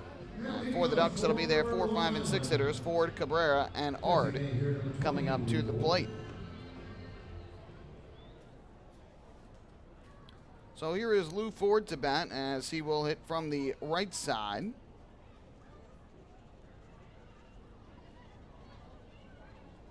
First pitch on the way from Wade, and Ford will take a fastball outside and low for ball 1. Ford hit into a 1-4-3 double play back in the first inning after the Ducks picked up back-to-back one-out singles. 1-0, swinging and a miss as he cuts through a fastball, leaving the count up at 1-1. Last night, Ford at the plate was 0 for 4, struck out twice, popped to center, and hit into a 4-6-3 double play in the 9th inning. From the windup, here's the 1-1. Swings and fouls. Play. And it's now 1 ball and 2 strikes. The Ducks designated hitter and hitting coach. Second baseman Ginsanti shaded up the middle here for Ford. Here comes the 1-2. And the pitch is swung and grounded to the right side. Ginsanti ranging over to his left will field. And his throw to first is in time to beat the hustling Ford for the first out of this 4th inning. Shift there almost hurt the Skeeters as Ginsanti had Ford played up the middle. And Ford grounded it to the right side where the second baseman would normally be, but Santi able to get over there and make the play. So 1 away. And that will bring to the plate the catcher and 5-hitter Ramon Cabrera. Switch hitter from the left side is Cabrera. First pitch, and there is a fastball belt high for strike one. Cabrera has one of the 4 Ducks hits, a single to right back in the second. Long Island managed just 4 singles for the game last night, but it was Garcia's in the 5th that proved to be the difference as it brought home Ard with the only run. 0-1 is fouled off, third base side upstairs, and out of play. Quickly 0-2 here on Cabrera. Kevin Baez said before the game that he's done a nice job thus far, taking over for Wilkin Castillo in terms of the starting duties as catcher.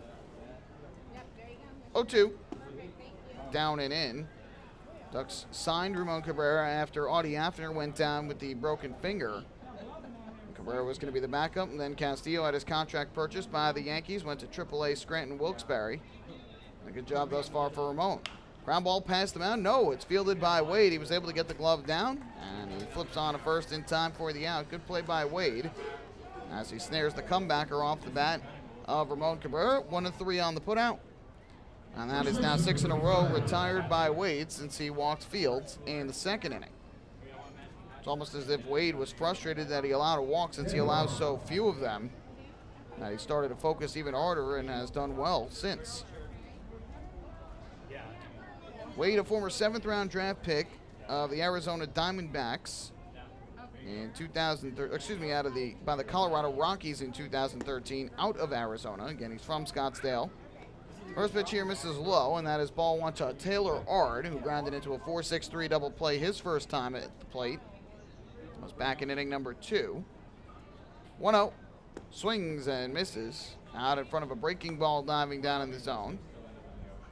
And that evens the count up at 1 ball and 1 strike. Ard with Double-A Jacksonville last year would give you his numbers. The 1-1. Swings and grounds one weekly here. Left side of the infield going to be a tough play. Cordero fields, throws on the run, and he airmails it past first base, and it goes into and out of the Skeeters dugout, which will allow Taylor Ard to take second base. I'm not sure why Cordero threw that baseball. There was almost no chance that they were going to get Taylor Ard at first. And then he airmailed it. You could tell right away when he released the ball that it was overthrown. And it went straight into the Skeeters dugout and hopped back out. So that should be an infield single for Taylor Ard, his 3rd hit in 5 at-bats with Long Island. And taking second, on the E5 will be Ard.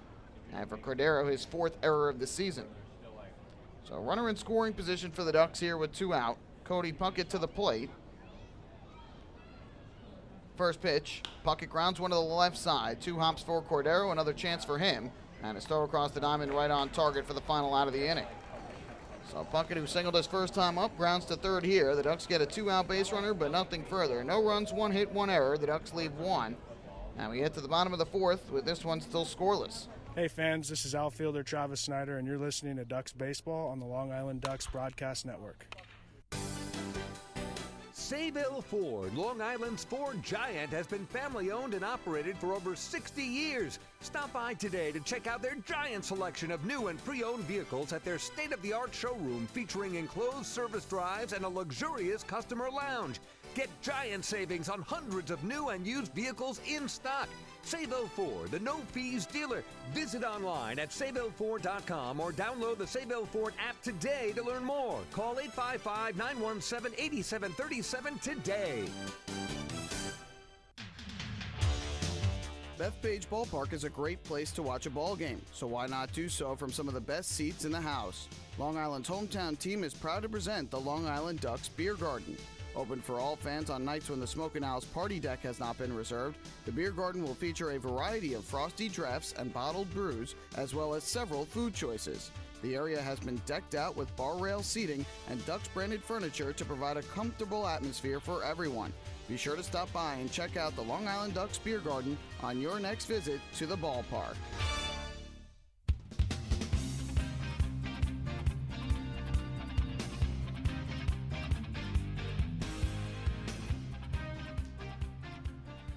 On to the bottom of the fourth inning we go. The Ducks and the Skeeters remain scoreless. Very similar feel to last night's game, which was scoreless until the top of the fifth inning. Both teams showing some tremendous pitching in the first game and almost half of this three-game set. Ducks will return home on Friday night. They'll open up a three-game series against the New Britain Bees at Bethpage Ballpark. Wally Backman's first visit of the regular season to the Duck Pond. And on Friday night, the first 1,500 fans in attendance will take home Ducks duffel bags courtesy of Fairfield Properties. Tickets available for Friday night's game as well as all 6 games on the upcoming homestand against the Bees and the Barnstormers. You can get your tickets at liducks.com by calling 631-940-TIXX. You can also visit the Bethpage Ballpark box office or download the Long Island Ducks mobile app. So we go to the bottom of the fourth inning. Bennett Parry back to the mound, and here is Courtney Hawkins to lead off, the left fielder and cleanup hitter for Sugarland. First pitch is a big breaking ball cut on and missed by Hawkins. 0-1 on the left fielder, who hit a deep drive down the left field line his first time up, but caught in the corner by Fields. The 0-1. Breaking ball again, and another swing and miss from Parry. He has had terrific movement on that curveball all night long and has had so many swings and misses here in the early going from the Skeeters. 0-2. Another breaking ball down and in. They appeal the first and say that Hawkins went around. John Sevier, the first base umpire, making the signal that it was strike 3. Courtney Hawkins retired on strikes. 8 strikeouts now for Bennett Parry, all of them on swings and misses.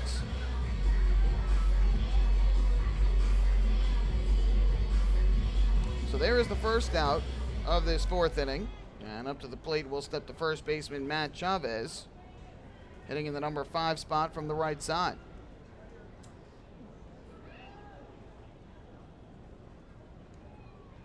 Hard plays well off the first base bag. Mound is being slightly shaded towards the middle. First pitch, Chavez chases down and away. And the count 0-1. Chavez swung first pitch his first time up. A hard hit base hit through the left side. First of the Skeeters' 3 hits on the night. Parry comes set and the 0-1. Swinging a little tapper out in front of home plate to the first base side. Parry will field. He shovels it to Art at first, and it gets there just in time to retire Chavez. It's an awkward position there for Parry, having to pick up that baseball and for a lefty to kind of turn his body and shovel it to first. But he was able to get the out there, 1-3 on the put out, and there is the second out of this fourth inning. And that will bring to the plate the designated hitter, Dennis Phipps, batting in the 6th spot for Sugarland. Parry continues to work out of the stretch. His first pitch is a fastball that misses low, and the count 1-0. Parry, a 6'6", 26-year-old left-hander at 240 pounds out of Poway, California, just outside of San Diego. First season with the Ducks, 8th season overall. The 1-0 is upstairs. Try to throw that breaking ball. Didn't have as much bite that time. And it is 2-0 here on Phipps, who struck out his first time to the plate. Kicking the offering. Phipps takes inside. And 3 straight out of the strike zone here from Parry to start the at-bat. Parry has never pitched above single A. Spent the last couple of years with the Lincoln Salt Dogs in the American Association.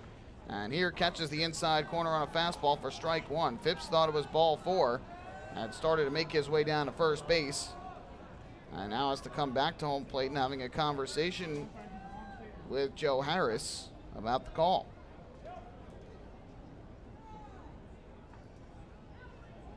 So that'll be a 3-ball, 1-strike pitch from Parry. Here it is. And it's down in the dirt for ball 4. So that time he would not get Phipps to chase. First walk of the night issued by Parry. And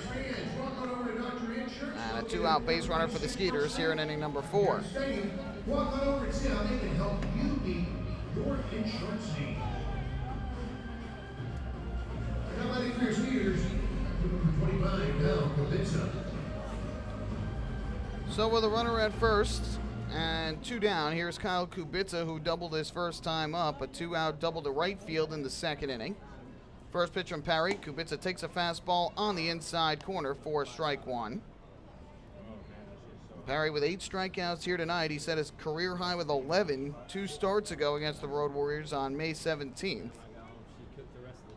0-1. Big breaking ball that misses up and away. Now leaving the count up at 1-1 strike. Twice before, Parry had struck out 10. August 11, 2012 with Aberdeen, and August 22, 2014 with Delmarva. 1-1. Breaking ball down in the dirt. This time, able to hold up was Kubica on the swing.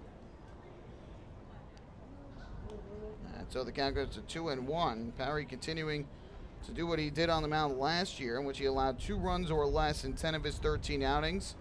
And at a 1.93 ERA, did not qualify among the pitchers last year, as he only had 13 starts. This fouled off down the left field line out of play.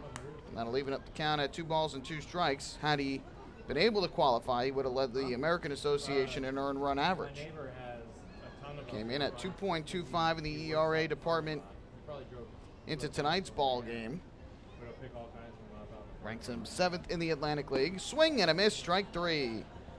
Good curveball over the inner corner of the plate. 9th strikeout of the night for Bennett Parry, matching his strikeout total from his previous start.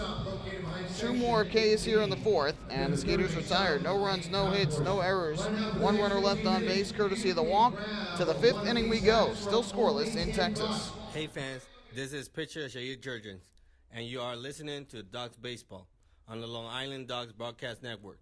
We asked people across Long Island, what does energy efficiency mean to you? Energy efficiency? It means finding ways to save a few dollars on my electric bill each month. PSEG Long Island is introducing smart technologies that let you control just how much energy you use. To me, it really is important to keep Long Island green, so future generations can enjoy our island's beauty. And we're partnering on renewable sources that will keep Long Island sustainable for generations. Discover all of our energy efficiency programs at psegLINY.com/efficiency.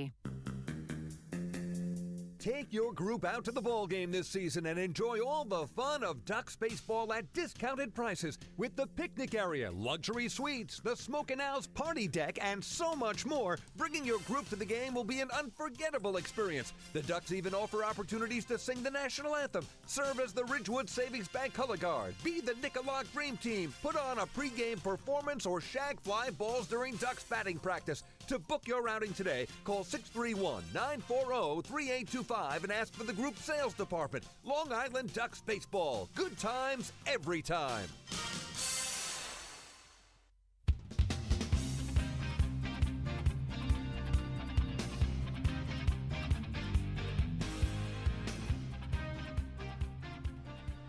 Well, we move to the top half of the 5th inning. Ducks and the Skeeters remain scoreless at Constellation Field. Daniel Fields will step up to the plate to lead things off for Long Island. Bennett Parry with 9 strikeouts for the Ducks. Over his first 4 innings of work, Long Island has 5 hits, all singles, but has yet to score a run tonight. First pitch, and Fields takes a fastball on the outside corner for strike 1. Fields drew a walk his first time up. That was back in the 2nd inning. 2-out free pass, but was stranded at first. The 0-1 way inside. As Fields had to back his legs out of the way to even the count up at 1-1.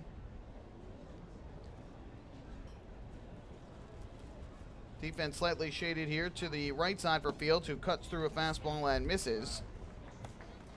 And that will run the count to 1-2 strikes. Fields did not play yesterday, but did start as the designated hitter on Sunday and had a hit and 4 at-bats, scored a run and drew a walk. 1-2, swing and a miss for strike 3 as Fields was out in front of the changeup from the right-hander. There's the first strikeout of the night for Connor Wade. Strikeout brought to you by 1000 Degrees Pizza. One away in this top half of the 5th inning. And that will bring to the plate the shortstop and 9-hitter Dan Lyons. I think it's on, I think it's that new one that's next to University. Where 85 degrees Celsius bakery is. Well, here is Lyons to the plate from the right side. First pitch on the way. And Lyons will take a fastball strike over the outside corner, 0-1.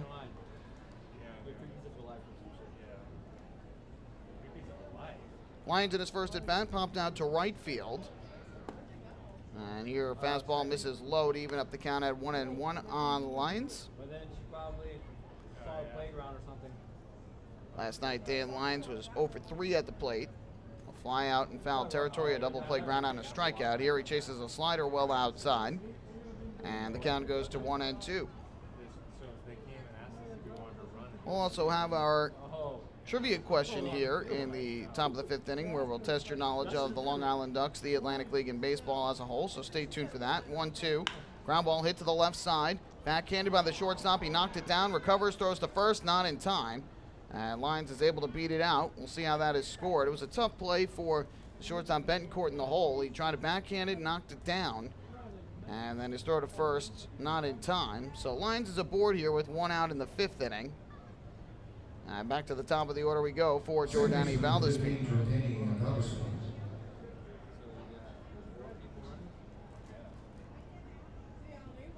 So again, it is time for our 5th inning trivia question, where we test your knowledge of the Ducks, the Atlantic League, and baseball as a whole. Today's question is going to revolve around the Skeeters. So I'll give you that question here momentarily. First pitch is taken on the outside corner for strike one. Sugar Land, of course, has won one Atlantic League championship in their history. That was against these Ducks back in 2016. They swept Long Island, won the first 2 games down here, and then took game 3 at Bethpage Ballpark. 0-1, swinging and a miss, chasing a breaking ball downstairs, Valdespin, and the count 0-2. And in that playoffs, Sugar Land did not lose a single game. They won every single game that they played in the playoffs, pair of 3-game sweeps. Who was Sugar Land's leading hitter in the postseason that year? We'll let you think about it. We'll give you the answer in the bottom half of this inning. Which Skeeters batter was their leading hitter during the 2016 playoff run of the championship? 0-2, Valdespin fouls back to the screen. Just caught a little piece of the breaking ball.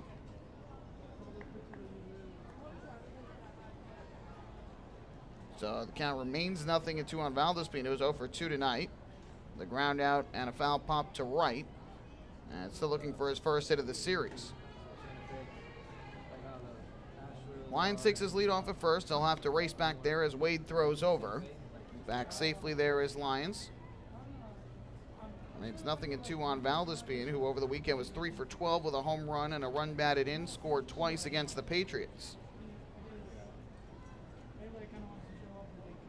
0-2, swinging a foul tip into the glove of the catcher Derek Norris for strike 3.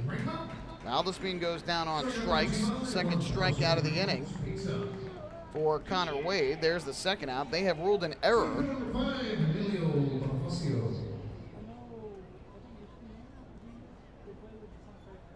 So for Betancourt, his first error of the year, Lyons does not get a hit, and what allows Lyons to reach base. With 2 outs, here is Emilio Bonifacio to the plate. First pitch, and that catches the outside corner for strike 1. Bonifacio 1 for 2 on the night. He singled to left center in the first, pumped out to right field in the third. Ducks have had at least 1 on in every inning, but have yet to bring a runner across. Scored in the 5th inning last night. Throw over, and Lyons again is back safely. Bonifacio struggling a little bit. He was 0 for 4 at the plate last night, 2 for 13 over the weekend against the Patriots. Average dipping down back closer to the 300 line after his red-hot start to his Ducks career. I think so. 0-1. Catching the outside corner with a fastball there is Wade for strike 2. Bonifacio did drive in 3 runs in the first series that the Ducks played against the Skeeters. Had a pair of doubles as well in that series. It was May 11th through 13th on Long Island. 0-2. Off the outside corner with a changeup that time from Wade. And so there was ball 1 of this at bat. No score as we play in the top of the 5th inning. Middle game of a 3-game series here in Sugar Land. The 1-ball, 2-strike delivery. And this is line in the air to center field, a base hit for Bonifacio. Second hit of the night for him. Stopping at second will be Lyons. 2-out single there. The third of the game, third 2-out hit for the Ducks. Second hit of the night for Bonifacio. Lyons goes to second on the play. Now the Ducks now with runners at first and second, 2 down for Travis Snyder. So another multi-hit game for Emilio Bonifacio tonight, who has now a total of 8 multi-hit games in a Ducks uniform. Travis Snyder to bat, first pitch, and he takes a fastball upstairs, 1-0 the count.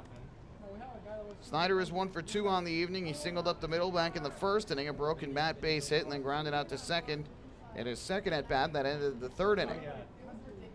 Lions leads from second, Bonifacio from first. 1-0. On the outside corner, a fastball strike to even the count up at 1-1.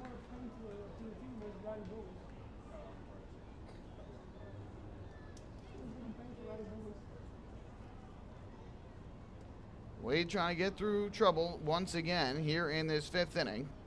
The 1-1 downstairs. Snyder takes ball 2. As Wade missed at the bottom of the strike zone. His longest outing of the year for Wade was 5 innings. Again, that was his last outing, which was his first start. He is up to 69 pitches on the night, 50 of them for strikes. 2-1. Snyder takes a fastball low and away. And now Wade behind at 3-1. A good hitter's count for Snyder. Wade does not want to walk Snyder to bring Ford to the plate with the bases loaded. So Snyder, I'm sure, will be looking for something good to swing at here in this pitch. Lines from second, Bonifacio from first. 3-1. Swinging a foul ball off the mask of Derek Norris. Snyder was ready for it. Put a good swing on it, just missed. And now they count full at 3-2, which will give the Ducks a head start. The runners at first and second will be taking off on the pitch.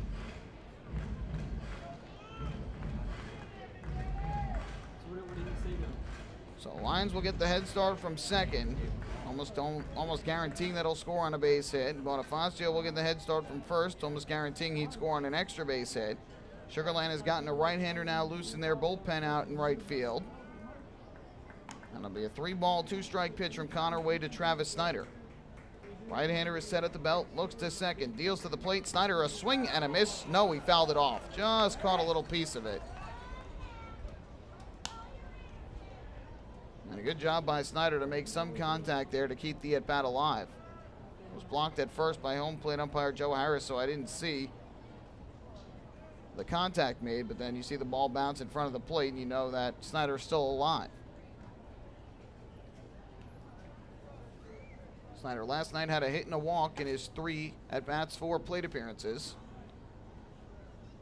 3-2. Line drive left center, base hit for Travis Snyder. It'll head towards the gap, into score Lions. Bonifacio will round third base. He's going to score easily. And in at second with a 2-out, 2-strike, 2-run double is Travis Snyder. The Ducks draw first blood, and they take a 2-0 lead. Good piece of hitting there from Travis Snyder. Got ahead in the count 3-1, and then on a 3-2 pitch, just fouled one off to stay alive. And then lines a shot to the left center field gap. Second hit of the night for Snyder. And he picks up RBIs 18 and 19 on the year as Lyons scores from second, Bonifacio from first. Now that'll bring Lou Ford to the plate with Snyder at second and 2 down. First pitch here, Ford will take a fastball inside, in the count 1-0. Those runs unearned because of the error earlier in the inning by Javier Betancourt that he was charged with on the ground ball in the hole by Dan Lyons. So there technically should be 3 outs in the inning already. The 1-0 is fouled off to the first base side out of play to even the count at 1-1. Had the error not been made and the out been made instead, inning would have been over on the strikeout by Valdespin. But the Ducks with 2 outs got a single from Bonifacio and now a 2-run double from Travis Snyder. Ford 0 for 2 on the night with a pair of groundouts, 1 a double play. Here comes the 1-1. Pitch from Wade. Swinging a line drive into the right field. There's a base hit. Snyder will round third base. He's going to try and score. The throw in from Kyle Kubica is in time. They got him. A nice dive across home plate and a tag by the catcher Derek Norris. And Travis Snyder thrown out trying to score from second on the 2-out single by Lou Ford. However, the Ducks are able to get the first lead of this game. They pick up 2 runs in the inning on a total of 3 hits, all with 2 outs. 1 error that helped lead to the 2-run scoring, and 1 runner was left on base. Halfway through here at Constellation Field, the Ducks now in front of the Skeeters 2-0. Hey fans, this is infielder David Washington, and you're listening to Ducks Baseball on the Long Island Ducks Broadcast Network. Hey, Ducks fans, the official hotel of the Long Island Ducks is the Radisson Hotel, Hauppauge, Long Island. It's centrally located on the north shore of Long Island and offers a home away from home for both business and leisure guests. The Radisson Hotel, Hauppauge, Long Island features an indoor pool, 24-hour business center, a fitness center, and complimentary Wi-Fi in all guest rooms. Enjoy the contemporary American cuisine at the Fountain Grill restaurant or grab a quick bite to eat at Cafe Pronto. And best of all, it's only minutes away from Bethpage Ballpark. The Radisson Hotel, Hauppauge, Long Island, the official hotel of the Long Island Ducks. Call 631-231-1100 today. That's 631-231-1100. Hey, Ducks fans, stay up to date with Long Island's hometown team by visiting Quack of the Bat, the official blog of the Long Island Ducks. Quack of the Bat will bring Ducks fans beyond the headlines with in-depth feature articles, breaking news stories, game previews, and so much more. Interact with the team during the entire season through quotes directly from the players and coaches, as well as exclusive video clips and photos. Check out the blog today at quackofthebat.wordpress.com. Quack of the Bat, the official blog of the Long Island Ducks.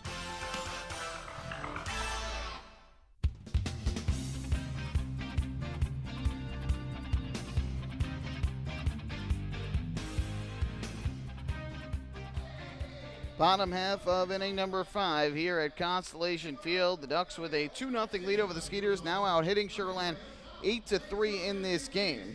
And Travis Snyder is able to break the deadlock with a 2-out, 2-run double on a 3-ball, 2-strike pitch. And so the Ducks end up getting the lead. Try to make it 3 when Lou Ford grounded a single through the right side, but unfortunately, getting thrown out at home plate was Snyder. Kevin Baez tried to set him around third and get him in, and a good tag made by Derek Norris after a good throw from Kubica. So, still a 2-0 game. We go to the bottom of the 5th. Bennett Perry back to the mound, and he'll face Anthony Ginsanti to begin this 5th inning. First pitch, and there is a fastball strike at the knees, 0-1 from Perry. We'll also give you our answer to the 5th inning trivia question, where we test your knowledge of the Long Island Ducks, the Atlantic League, and baseball as a whole. 0-1. That's down in the dirt. Gets away from Cabrera. Base is empty, though. And the count 1-1 on Ginsanti, who struck out swinging his first time up. That was back in the 2nd inning, stranding a pair of Skeeters in scoring position.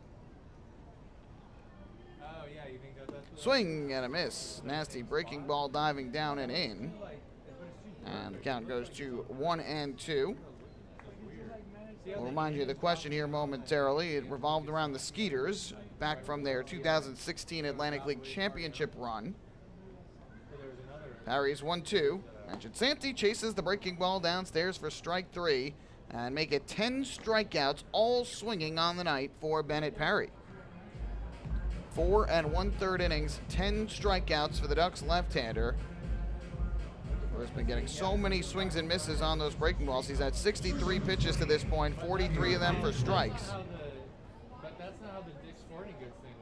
I don't know if I've ever seen that, a guy who has 10 or more strikeouts in a game, all of them swinging. First pitch, and there's a fastball strike in the outside corner to Javier Betancourt. The question for tonight's trivia was, which Skeeters player led the offense in hitting during their 6-0 playoff run during that magical 2016 season? 0-1. Line down the left field line by Betancourt, but it'll hook foul. And the count goes to 0-2. Betancourt was the guess of one of our listeners on YouTube, Multi-Apples, but this is Betancourt's first year with the Skeeters, so he is not the correct answer. The correct answer was Jeff Dominguez, an outfielder that year for the Skeeters, who can also play a little bit at second base too. Time called here. He had a .429 batting average in that postseason, 9 hits in 21 at-bats, scored 5 runs, drove in 1 as well. Juan Martinez was named the Championship Series MVP that year. He had 2 homers and 5 RBIs in the playoffs. As a swing and a miss here from Betancourt for strike 3. And it is now 11 Ks on the night for Bennett Perry.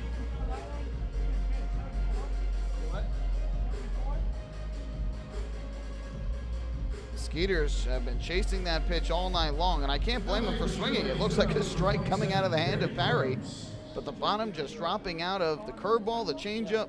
He has had such good movement on both, and Sugar Land's had no answer for it. Back to the top of the order we go for Barrett Barnes. who is 1 for 2 on the night with a strikeout. Fastball is taken on the outside corner for strike number 1.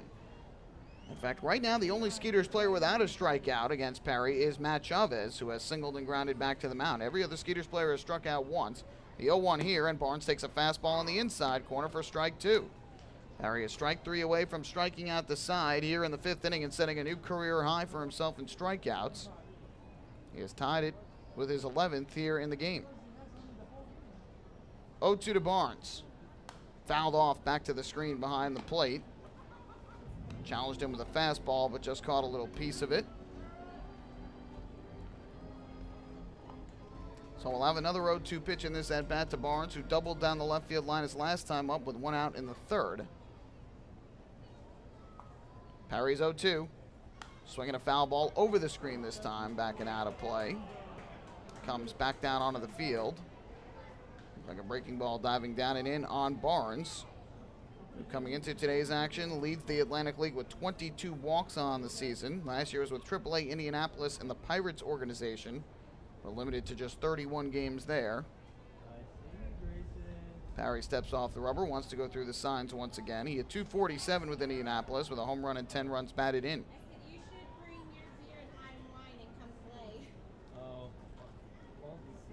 Perry, another long look into the plate, gets the sign from Cabrera. 0-2. Line drive to second. Jordani Valdespin cannot get it. It's over his head and into right center. A 2-out single for Barnes, who takes a big turn at first, but will hold on there. A little flare over Valdespin, who, unlike the final batter of last night's game, in which Valdespin made an over-the-shoulder catch in shallow right center for the final out. That was Courtney Hawkins who hit it. This time Valdespin just had to go a little bit over his head. So for the Skeeters, their 4th hit of the night. And following the 2-out hit, up to the plate will come the 3rd baseman, Albert Cordero.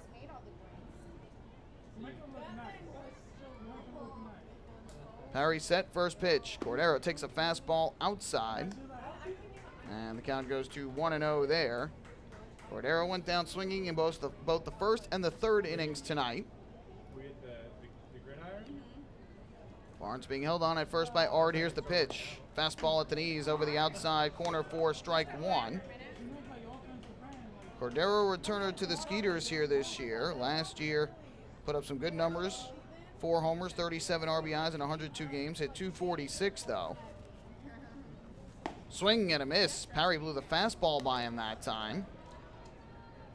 He hasn't been throwing too many of those during the course of the game. That one especially over the inside corner, but beat him for strike 2. And now Perry ahead 1-2 on Cordero. The 1-2 pitch. Breaking ball upstairs was fouled back behind the plate.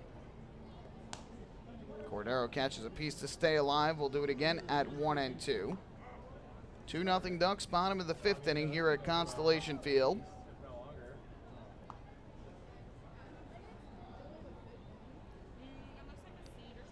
Barnes takes his lead.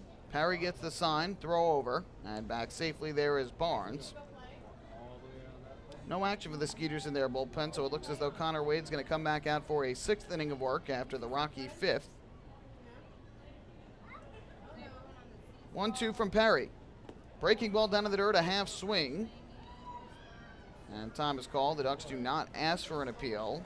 I didn't think that Cordero went around, but it was close.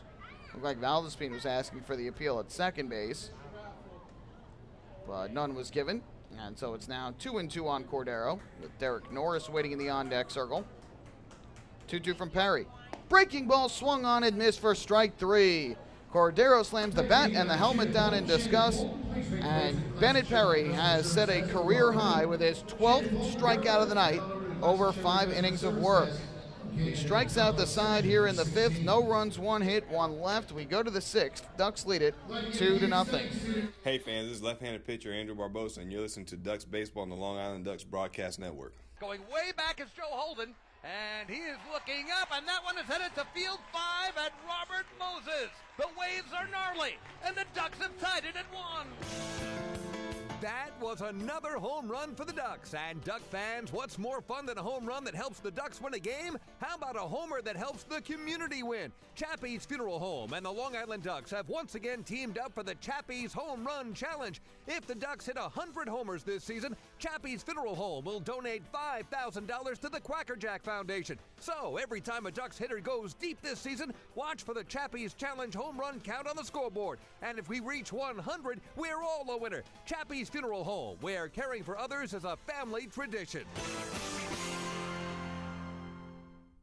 Can't get enough of the Long Island Ducks? Well, now you can get even more inside info on your favorite hometown team through Facebook and Twitter. The Ducks are constantly updating fans through social media with scores, transactions, ballpark promotions, and much more. You can even win great prizes. All you'll need to do is make a free account on Facebook and Twitter, and then visit us at facebook.com/LIDucks and twitter.com/LIDucks. Think you're Long Island's biggest Ducks fan? Get connected now.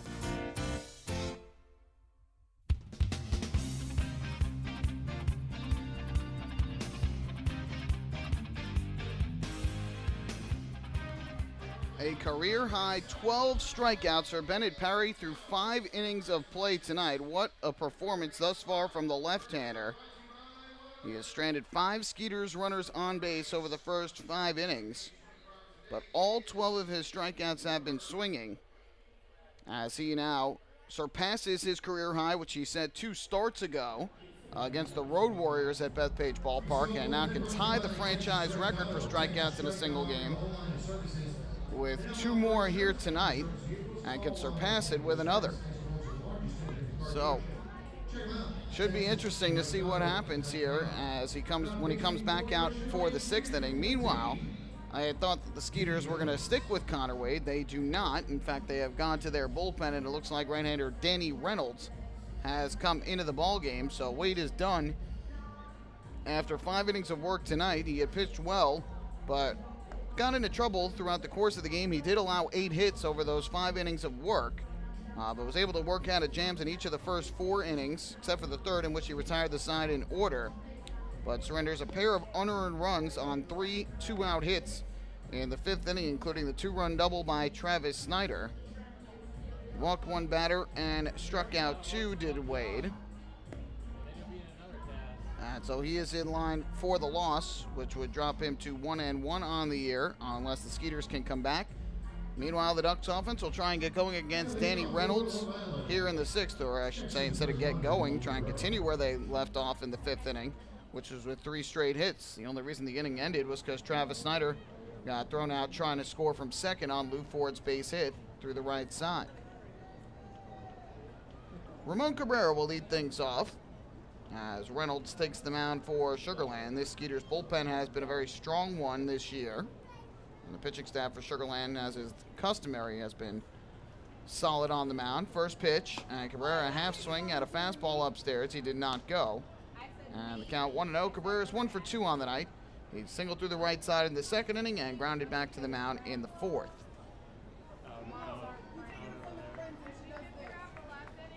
Reynolds works out of the stretch. Here is the 1-0 delivery. Kicks and comes home, and Cabrera fouls this one off the glove of Norris and back behind the plate. Cabrera 0 for 3 here last night, but had a good series against the Patriots. 4 hits and 11 at-bats with a double and a run scored. Again, has another hit here tonight. His average well up over the 300 mark as he begins his first season with the Long Island Ducks. Reynolds working very slowly on the mound. He gets the sign and comes set. Here's the 1-1. And Cabrera fouls it again straight back to the screen. Another good cut. But just under the bottom of the baseball, fouls it back 1-2. Reynolds on the year has pitched in 10 games for the Skeeters. He has a 2-0 record and has yet to give up a run in 14 innings of work, 6 hits, 2 walks given up, and has struck out 21 batters. Very impressive numbers from the right-hander Danny Reynolds. 1-2. Fastball here misses inside, even the count at 2-2. Reynolds is a native of Las Vegas, Nevada, and I'm sure he is thinking about what the Golden Knights are doing in Game 2 of the Stanley Cup Final. Well, right now they are trailing the Capitals 2-1 in the 2nd period. 2-2. Fastball just missed downstairs, and that'll run the count full. Golden Knights got the first run of the ball game. First goal of the night on a goal by James Neal in the first, but have given up goals since to Lars Eller in the first and a power play goal to Alex Ovechkin in the second period. Payoff pitch coming here from Reynolds to Cabrera, and it is swung and it popped up in the air to left center. The left fielder can't see it. That is Courtney Hawkins, now recovers, and he's able to make the catch. Hawkins could not see that baseball at first off the bat of Cabrera. It looked like the Ducks were going to get a lucky hit there, but unfortunately for Cabrera, Hawkins does recover and gets the first out of the inning. Reynolds stands on the mound at 6 foot, 190 pounds. He is 27 years old. Last year was with AAA Gwinnett in the Atlanta Braves organization. So one away, and that'll bring Taylor Ard to the plate, who is 1 for 2 on the night. First pitch on the way from Reynolds, and Ard takes a fastball downstairs for ball number 1.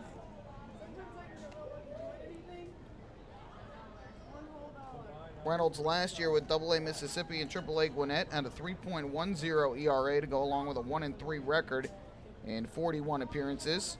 Picked up 3 saves in the process. 1-0 pitch, and Ard takes a big breaking ball that drops over the outside corner to even the count up at 1-1. 61 innings last year for Reynolds. He did walk 32 hitters, so a little too much for him there.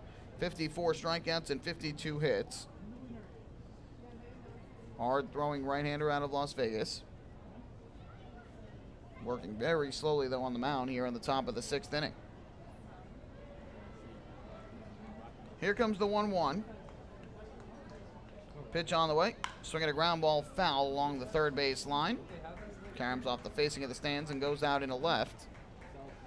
And so it's now 1-2 on Ard, who reached on an infield single to the left side in the 4th with 2 out. A weakly hit ground ball that Cordero inexplicably tried to throw to first base and overthrew it by a mile as it went into and out of the dugout. Fortunately for the Skeeters, Puckett grounded out on the first pitch to prevent any runs from scoring. 1 ball, 2 strike pitch here to Ard. Swinging a pop-up foul over the screen and back behind the plate out of play. We'll do it once again at 1-2. We'll continue along here with the out-of-town scoreboard. Aside from the Stanley Cup final game, there's one game that is final in the Atlantic League from earlier today.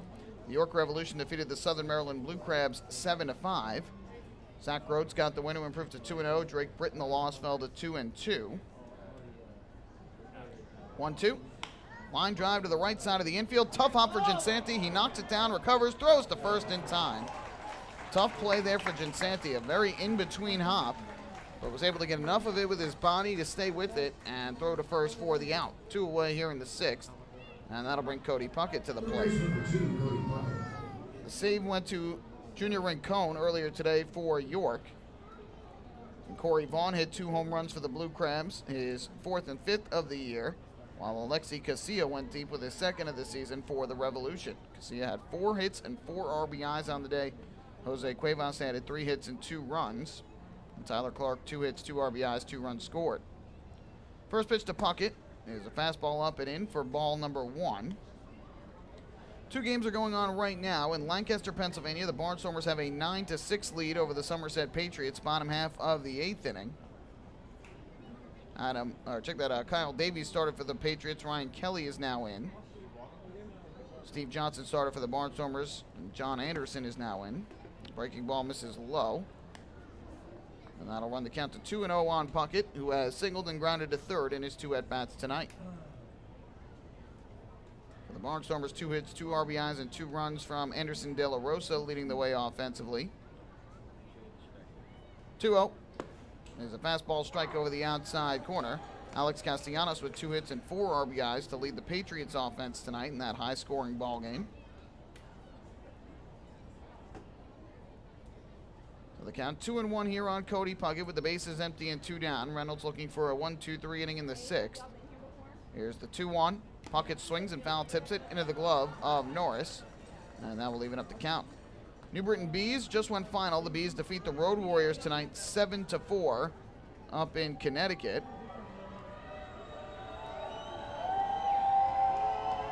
Mark Hamburger, the win, improved to 2-3. Felix Baez, the loss, fell to 1-4. And Tyler Higgins with his third save of the year. 2-ball, 2-strike, 2-out pitch from Reynolds to Puckett. On the way to the plate, and Puckett will take a fastball just outside. And that will run the count full. Jorge Fernandez-Diaz with his first home run of the year for the Road Warriors. Jamar Walton with his second of the season for the Bees in the win.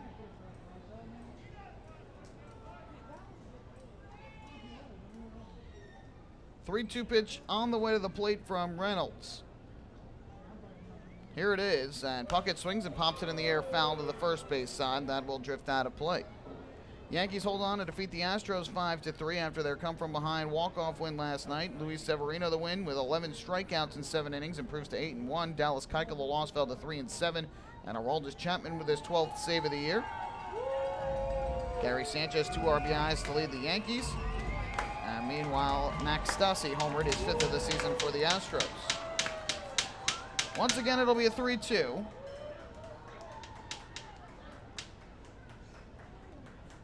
Reynolds kicks and comes home again, and Puckett swings it and hits one in the air to shallow right center. Going out, Jinsanti coming in, Kubica. And the right fielder, Kubica, makes the catch for the final out of this top half of the 6th inning. Reynolds had to throw quite a few pitches in that 6th inning, but ultimately retires the Ducks in order. 5.5 complete here at Constellation Field. 2-0, the Ducks lead the Skeeters. Hey fans, this is outfielder Daniel Fields, and you're listening to Ducks Baseball on the Long Island Ducks Broadcast Network. Oh, I love it. The color of my new Nicolat patio is so vibrant. It's unlike anything I've ever seen. You're welcome. I'm just going to go finish that Nicolak walkway now. Make your pavers vivid Nicolak pavers. The best looking, most vibrant pavers with the most 3-color blends in the industry. Featuring Nicolak's exclusive paver shield and color blending technology. With color throughout and guaranteed not to fade. Live life in color with Nicolak. Visit Nicolak.com.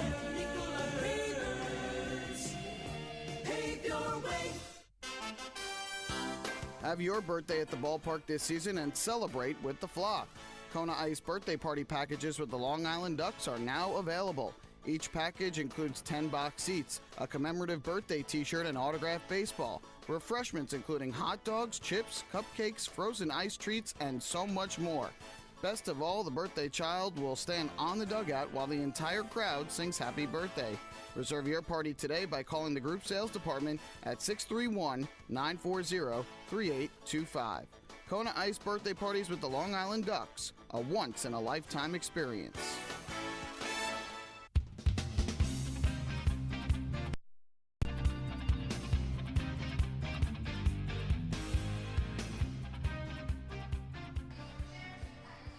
The Skeeters remain scoreless. They have not scored in each of the first 14 innings that they have come to the plate against the Ducks here in this series. Bennett Parry with 5 scoreless innings thus far tonight, scattering 4 hits and a walk while striking out 12, a new career high. And here in this bottom half of the 6th inning, it'll be the 3, 4, and 5 hitters due up for Sugarland. Derek Norris, followed by Courtney Hawkins and Matt Chavez. Meanwhile, fans, don't forget to stop by the Waddle Inn Shop on your next visit to Bethpage Ballpark, where exclusive hard-to-find Ducks memorabilia is now on sale. Proceeds benefit the Quacker Jack Foundation, the charitable arm of the Long Island Ducks. Finishing up the out-of-town scores, Mets 2-1 lead over the Braves right now, top of the 8th inning down in Atlanta. Jason Vargas started for the Mets. New call-up Tim Peterson is now in the game. Julio Teheran started for the Braves. And now Shane Carl is pitching for the Braves tonight. 1 home run. That was off the bat of Johan Camargo, his 4th of the year. Mets with RBIs from Gonzalez and Nimmo. So here's Perry on the mound, and here is Derek Norris to the plate, the catcher and 3-hitter for Sugarland, batting from the right side. First pitch, and the breaking ball is foul tipped into the glove of catcher Ramon Cabrera for strike 1. Norris 0 for 2 with a pair of strikeouts on the evening. Went down swinging in the 1st and the 3rd. Parry comes set on the rubber and is 0-1.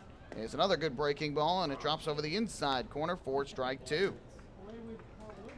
Norris last year hit .201 in 53 games with the Tampa Bay Rays at the MLB level. 9 homers, 24 runs batted in. Well, the count 0-2 here. Parry looks in for the sign and comes set. Here's the pitch. And that changeup missed up and away for ball number 1. Norris has also played in the big leagues with the Oakland Athletics, the San Diego Padres, and the Rays, as we mentioned last year. Parry's 1-2. Fastball is fouled off to the first base side of home plate, up and out of play. Parry now at 81 pitches on the night, 58 of them for strikes. That's been the one thing for Parry, is that despite his strong performances over his last few starts, has had his pitch count get up a little bit to the point where he has to come out after 7. 1-2, a half swing on a fastball. They appeal the first, and John Sevier says no swing. That will even up the count at 2 balls and 2 strikes. Looks like a lefty is starting to get loose for the Skeeters in their bullpen down the right field line.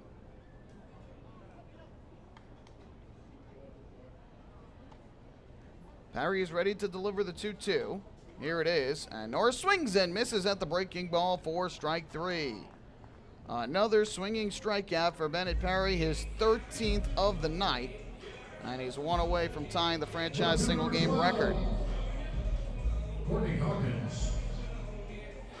So 1 away.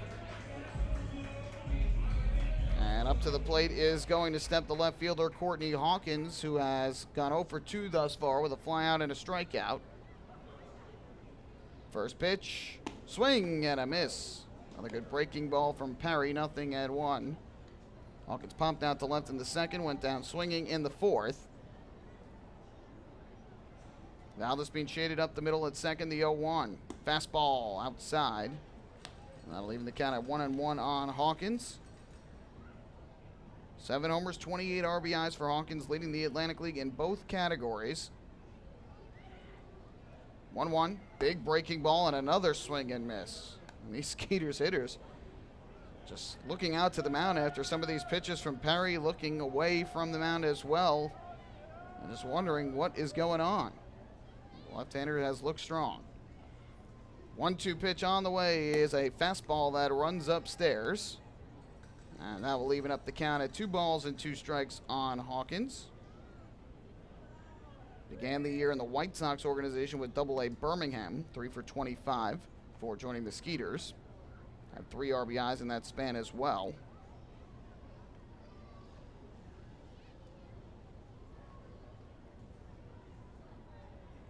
Parry looks in and now is ready. 2-2 on the way to Hawkins.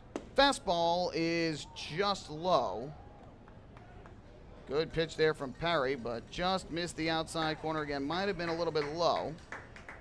And now the count full at 3-2. Parry is set. Here's the pitch. Down in the dirt, ball 4. Try to get him to chase. He would not. And Courtney Hawkins is aboard with a 1-out walk. So that's the second walk issued tonight by Bennett Parry. As Hawkins makes his way to first base. 1 on, 1 out. And up to the plate steps the only Skeeter in this game who has yet to strike out tonight. That is Matt Chavez, who is 1 for 2. He singled his first time up, grounded back to the mound in his second at bat. So a 1-out base runner for Sugarland after the walk to Hawkins. First pitch on the way to Chavez. Breaking ball that is on the outside corner, belt high for strike 1. Chavez with a single through the left side in the second, the first hit of the night for the Skeeters, then grounded back to the mound in the 4th inning. A weakly hit chopper to the right side of home plate that Parry fielded in through to first. 0-1, swing and a miss as Chavez chases down and out of the zone. And the count quickly, 0-2.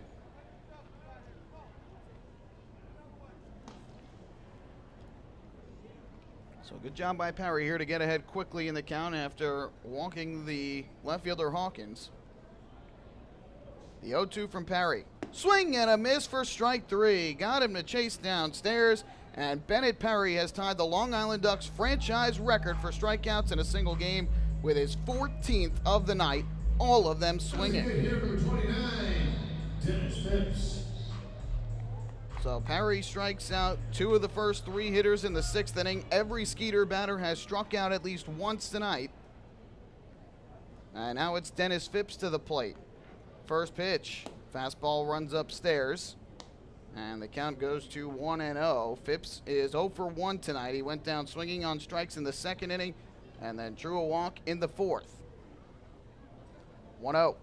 Down in the dirt, blocked on the inside part of the plate by Cabrera, and the count 2-0. So Perry has done something that 3 other Ducks have done before.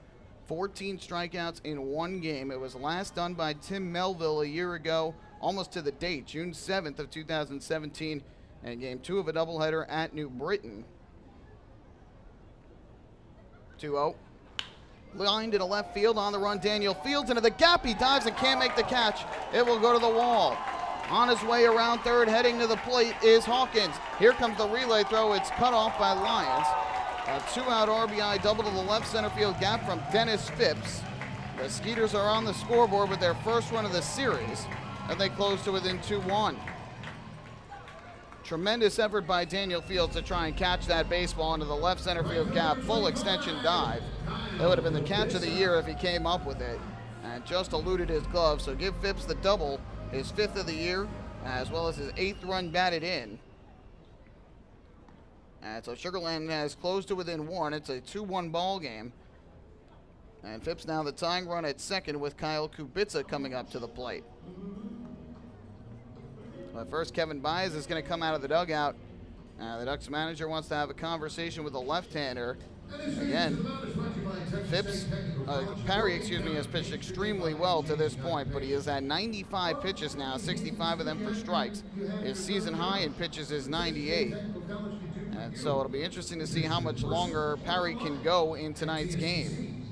And you have to remember, we talked about this in last night's game with the humidity in the air. It's not as hot tonight as it was last night, but with the humidity in the air, it makes it a little bit more difficult to have longer endurance in the game, be able to stay in longer. It's easier to get tired when you're out there in that humidity as long as you are. So see if that has any effect. But either way, runner at second, 2 down. Here is Kubica to the plate, who's 1 for 2. First pitch, big breaking ball, and that misses a little bit upstairs for ball 1. Kubica doubled to right his first at bat of the night. That was in the 2nd inning with 2 outs, and then struck out swinging to end the 4th inning, leaving Phipps on first base. 1-0, big breaking ball again, and that misses a little bit high. And now Perry behind in the count at 2-0. So Phipps' double has made this a 1-run game. Sugarland's 5th hit of the night. 2-0, swing and a miss. Blew the fastball by Kubica that time. And the count moves to 2-1. Kubica last year in the Braves organization with AAA Gwinnett, 91 games with them. Hit 241. Perry comes set. The 2-1 pitch. Kubica takes a fastball belt high for strike 2. And Perry is strike 3 away from shedding the tying run at second base and setting some history in the process. Lefty continues to warm for the Skeeters in the bullpen out in right. 2-2 pitch from Perry to Kubica. On the way. Fastball misses upstairs. And the count now full at 3-2. Runner in all likelihood not taking off here as it's not a force play. First base is open. Anthony Ginsanti waiting on deck. 3-2 from Perry to Kubica. A half swing at a ball in the dirt. Did he go around? Ducks asking for an appeal. They say no swing. The third base umpire, Reggie Liggins, on the breaking ball said that Kyle Kubica was able to hold up. And it's a 2-out walk issued by Bennett Perry. And out of the dugout is going to come Kevin Baez to take Bennett Perry out of the ball game. So Perry with 14 strikeouts over 5 2/3 innings, but his pitch count getting up there. And Perry leaves the field in anger after being unable to record that strikeout. A half swing by Kyle Kubica, but the appeal said no swing.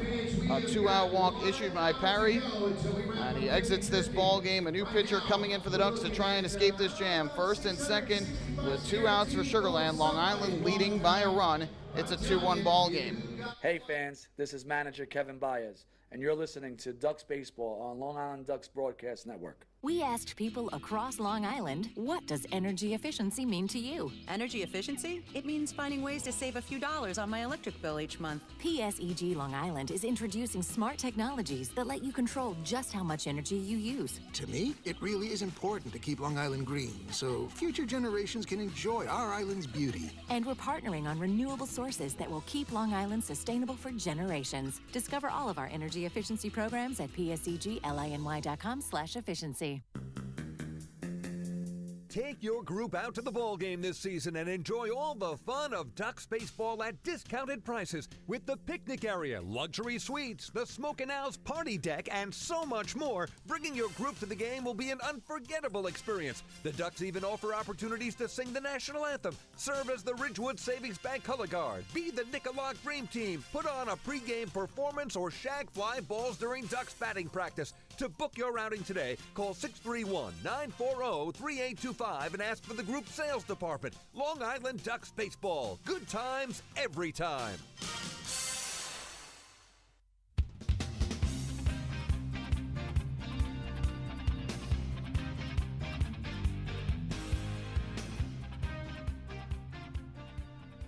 Well, Bennett Perry, a magical night tonight on the mound as he has struck out 14 batters over 5 2/3 innings, tying the Ducks franchise record set 3 times before, but allows the 2-out RBI double to Dennis Phipps that brings the Skeeters to within a run, and then try to get Kubica on the breaking ball downstairs, a half swing. It was so close as to telling whether or not he indeed went around, but ultimately on the appeal, Reggie Liggins, the third base umpire, said that he did not go, and so on ball 4, the Skeeters get a 2-out walk, and Kevin Baez has gone to his bullpen here as he has called upon Dennis O'Grady, the right-hander, to take over on the hill for Bennett Perry, who did a terrific job but clearly upset as he exited the ball game, and I can understand why. He wanted to get that 15th strikeout. I'm sure he doesn't know about the records to know whether or not that it would have set a franchise record, but more so to get this final out and complete 6 tonight. Instead, he's going to go to the bullpen, will the Ducks, and it will be Dennis O'Grady who comes in for the second straight night. Retired the side in order last night. It's Anthony Ginsanti to the plate. And the first pitch from O'Grady. Swinging and a miss. Got him to chase through a fastball. And the count goes to 0-1. Ginsanti with 2 strikeouts on the night went down swinging in the second and in the fifth. All 14 of Perry's strikeouts came swinging. A rare feat. I don't know if I've ever seen something like that. The 0-1. That's down in the dirt. Evens up the count at 1-1 on Ginsanti. Last night when O'Grady came into the game, he pitched a scoreless inning in the 6th, but did not face Ginsanti. He retired Rondon, Barnes, and Cordero. Runner at second is Phipps. The runner at first is Kubica. It'll be a 1-1 from O'Grady. Here's the pitch. Swinging and a miss. Got him to chase down and away. Good pitch there from O'Grady. Almost looked like a hard slider from the right-hander. And so it's 1-2 here on Ginsanti. And O'Grady is strike 3 away from getting through the inning. So that record of 14 will remain intact at 14. And Perry was just 1 strike away from surpassing it. 1 strikeout away. 1-2. Breaking ball. And that just missed outside. Another close call. It's been a fairly tight strike zone here tonight on both sides. I know Perry was hoping for strike 3 on that half swing. Could not tell, but it was close.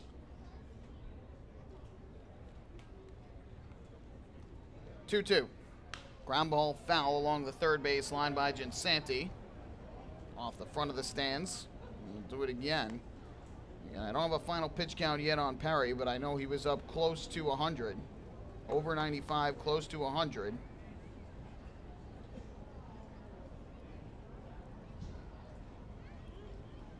And Kevin Baez goes to a righty to set up a righty-righty matchup with Ginsanti, despite Ginsanti having struck out twice against Perry. 2-2 pitch. O'Grady looks to second and now steps off the rubber. And they'll go through the signs again with Cabrera. A long bottom half of the 6th inning here. 2 walks and a double for the Skeeters. 2 strikeouts in the inning. And O'Grady looking for a third from Ducks pitching. 2-2. Breaking ball misses down and away. Ginsanti would not chase. Count now full at 3 balls and 2 strikes. Javier Betancourt waiting on deck. Another out of the zone would load up the bases. Light crowd here, but making some noise at Constellation Field. Runners will go on this. The 3-2 delivery from O'Grady is swung and grounded to the left side in the hole. Cody Puckett fields the off-balance throw to first, and a good stretch from Taylor Ard in time for the out as Ginsanti slams the helmet down in disgust. But O'Grady comes in, he gets the job done and gets out of trouble here in the 6th inning, keeping the Ducks in front by a run. So in the inning for the Skeeters, they'll settle for a run on 1 hit and 2 walks, no errors, and 2 runners left on base. Bennett Parry, a record-tying performance tonight with 14 strikeouts. Will head to the 7th. Ducks lead 2-1.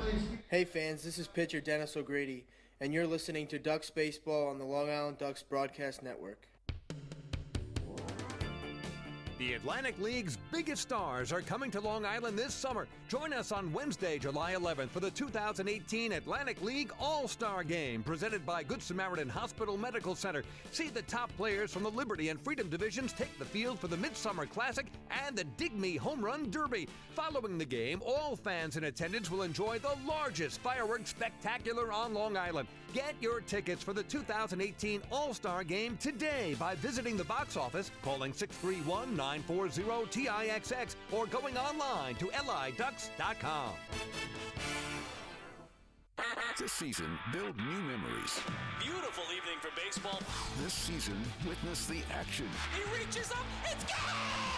This season, celebrate an all-star summer. The Ducks have won it 7-1. Gather your friends and family for an entertainment experience like no other. The Ducks 2018 schedule is full of new promotions, and with free parking and tickets starting at just $12, there's no better value on Long Island. Get tickets to an all-star summer at liducks.com.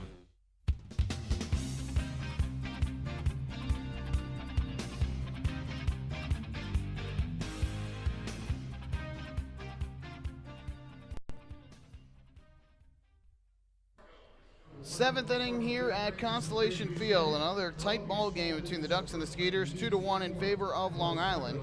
As we go to the 7th, Bennett Parry finishes night with 5 innings of work, 5 2/3 innings of work, 5 hits, 1 run, walked 2, and struck out 14. And Parry was hoping to at least get through the 6th. This pitch count just tended to get a little bit too high. And you could tell he was starting to lose some gas there, walked 2 in the inning, and didn't have the same bite on his breaking ball, even though he did strike out 2 in that 6th inning. But unfortunately, he gets taken out before he has a chance to set the franchise record with his 15th strikeout. And so has to end his night with 14. Ultimately, though, Dennis O'Grady comes in, gets the job done by inducing the ground out from Ginsanti. Now we go to the 7th. Daniel Fields will lead things off. The left-hander is in for the Sugarland Skeeters to pitch. Their second relief pitcher and third pitcher overall tonight. First pitch on the way to the plate, and Fields will take a fastball strike at the knees, 0-1. The left-hander is Craig Sitton, who takes over on the hill for Sugarland.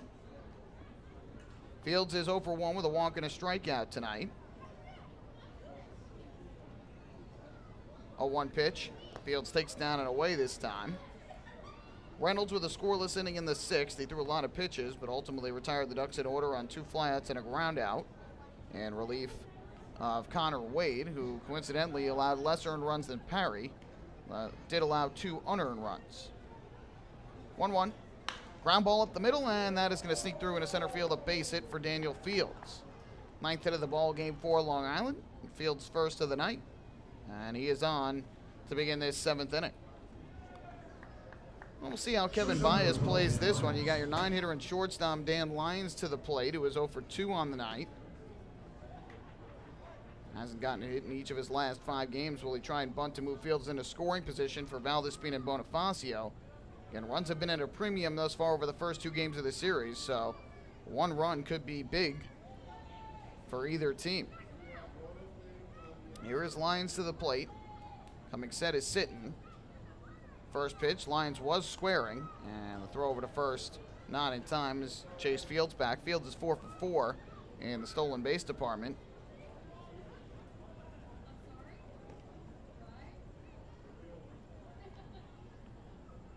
Lions has 1 sack bunt on the year. First pitch from Sitton. Lions squares, and he bunts it to the first base side of the mound. Sitton will field. His only play is to first, and he throws it to Chavez in time for the out. So the sacrifice successful for Dan the Lions. As he lays down his second sack bunt of the year, the putout goes 1-3 on the play, and the speedy Daniel Fields moves in a scoring position for Jordani Valdespin. And with that, Skeeters pitching coach Corey Dommel will come out of the dugout. Or excuse me, that's actually manager Pete Incaviglia who comes out of the dugout to have a conversation with his left-hander. A lefty-lefty matchup here with Valdespin, so I can't imagine they would take him out. I do not see anybody warming in the bullpen for Sugar Land. So it will be the left-hander Craig Sitton staying in to face Valdespin. Sitton on the year, no record and a 9.49 ERA, the worst among the Skeeters pitching staff right now. 12 appearances, and he has allowed 14 runs, 13 of them earned. But he's in a big spot here to try and keep this a one-run ball game. Here is Jordani Valdespin to the plate. Leadoff hitter and second baseman for the Ducks from the left side. Sitton gets the sign from Norris. First pitch. And Valdespin takes a fastball down below the knees for ball 1. Valdespin 0 for 3 tonight, 0 for 7 thus far in the series. Tonight has grounded a second, pumped down foul down the right field line, and then struck out his last time up in the 5th inning. Sitton gets the sign and comes set. Fields leads off second. 1-0. And there's a fastball at the knees for strike 1.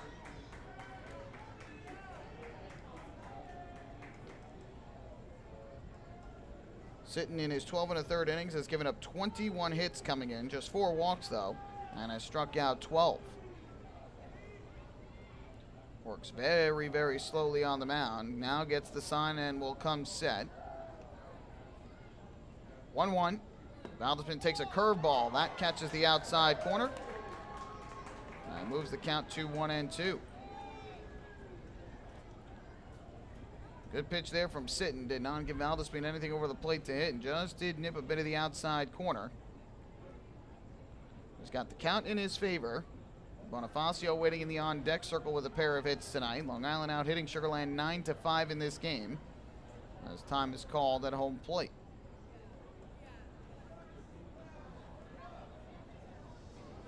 Here comes the 1-2 delivery as Sitton comes set on the rubber. Kicks and fires, and Valdespin chases down and away for strike 3. Trying to say he fouled it off. Did he? Oh, they are. They're saying he fouled it off. Pete Incaviglia is going to come out of the dugout here. He's got an argument with the home plate umpire. Hold on. And now the home plate umpire wants to have a conversation with everybody. Joe Harris said that Valdespin had fouled it into the dirt. Norris disagreed. And now a conversation with all 3 umpires here to the third base side of the mound to see exactly if the home plate umpire missed it and if the other 2 had a better view of it. Kevin Baez over on the third base side waiting, and they will say that he is out. And so now Kevin Baez is going to have a conversation with home plate umpire Joe Harris to try and find out what they could say to reverse the call. Here's Valdespin going to show the home plate umpire where the ball hit his bat. Kevin Baez trying to get in between Valdespin and Harris and get Valdespin back to the dugout. They do not want, Kevin Baez does not want Valdespin to get ejected from this game. And now Baez having a conversation with Harris. So that conversation is over. Valdespin is now having words with third base umpire Reggie Liggins as he heads back to the dugout. So a runner at second base with 2 out. Valdespin is now 0 for 4 in this game. And with 2 away, that is going to leave it up to Emilio Bonifacio.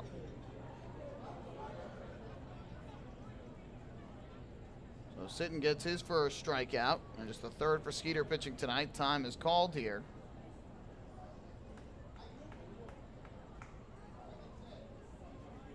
Valdespin was pleading his case that he caught a piece of the baseball with his bat and knocked it down into the dirt.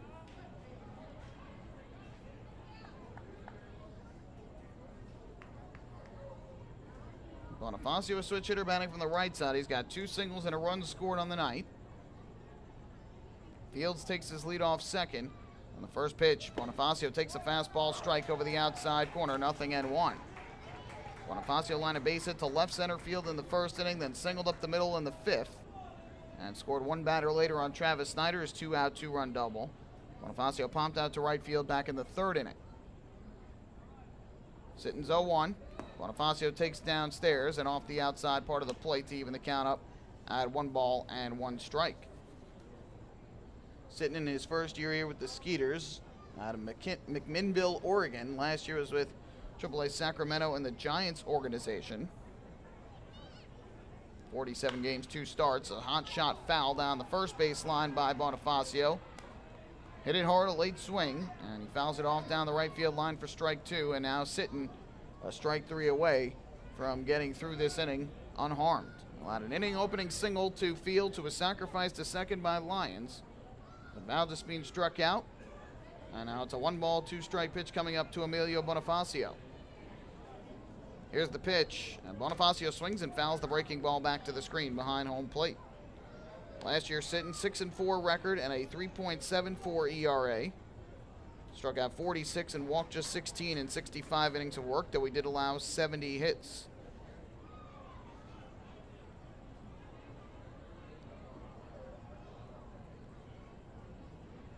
Again, the 1-ball, 2-strike pitch.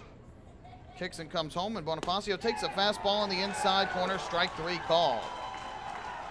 So the Ducks get a leadoff single, but it goes to waste. No runs, 1 hit, 1 left. As Valdespin and Bonifacio strike out, time to stretch here at Constellation Field. Long Island Ducks 2 and the Sugarland Skeeters 1. Hey fans, this is catcher Audie Afner, and you're listening to Ducks Baseball on the Long Island Ducks Broadcast Network. Sayville Ford, Long Island's Ford giant, has been family-owned and operated for over 60 years. Stop by today to check out their giant selection of new and pre-owned vehicles at their state-of-the-art showroom featuring enclosed service drives and a luxurious customer lounge. Get giant savings on hundreds of new and used vehicles in stock. Sayville Ford, the no-fees dealer. Visit online at SayvilleFord.com or download the Sayville Ford app today to learn more. Call 855-917-8737 today. Baseball fans, the Long Island Ducks mobile app has officially arrived. Powered by Clear Vision Apps, it's your one-stop shop for all things Ducks baseball. Buy tickets straight from your mobile device. Receive game status updates with push notifications. Check out up-to-the-minute news and scores and interact with the Ducks on social media. Best of all, it's free. Download the Ducks mobile app today by visiting the App Store on your Apple-powered device or Google Play on your Android-powered device. The Long Island Ducks mobile app, with you wherever you flock to.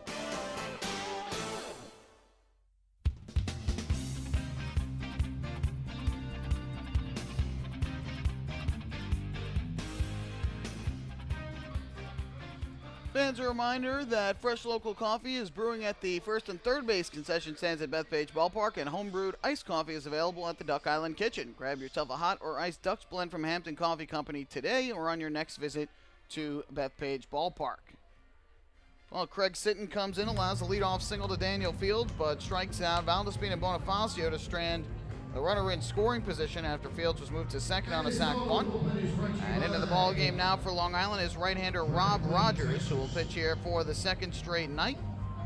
Takes over on the mound after Dennis O'Grady was able to get the final out of the 6th inning. Taking over for Bennett Perry. Through the first 5 2/3 innings and struck out 14, tying the franchise record. But came up just barely shy of that 15th strikeout.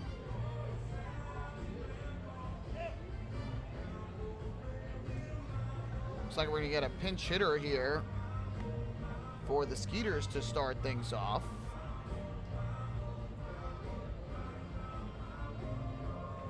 Sugarland is supposed to have Javier Betancourt coming to the plate, but Betancourt is not stepped up to home plate. And now the pinch hitter going to start to make his way out there.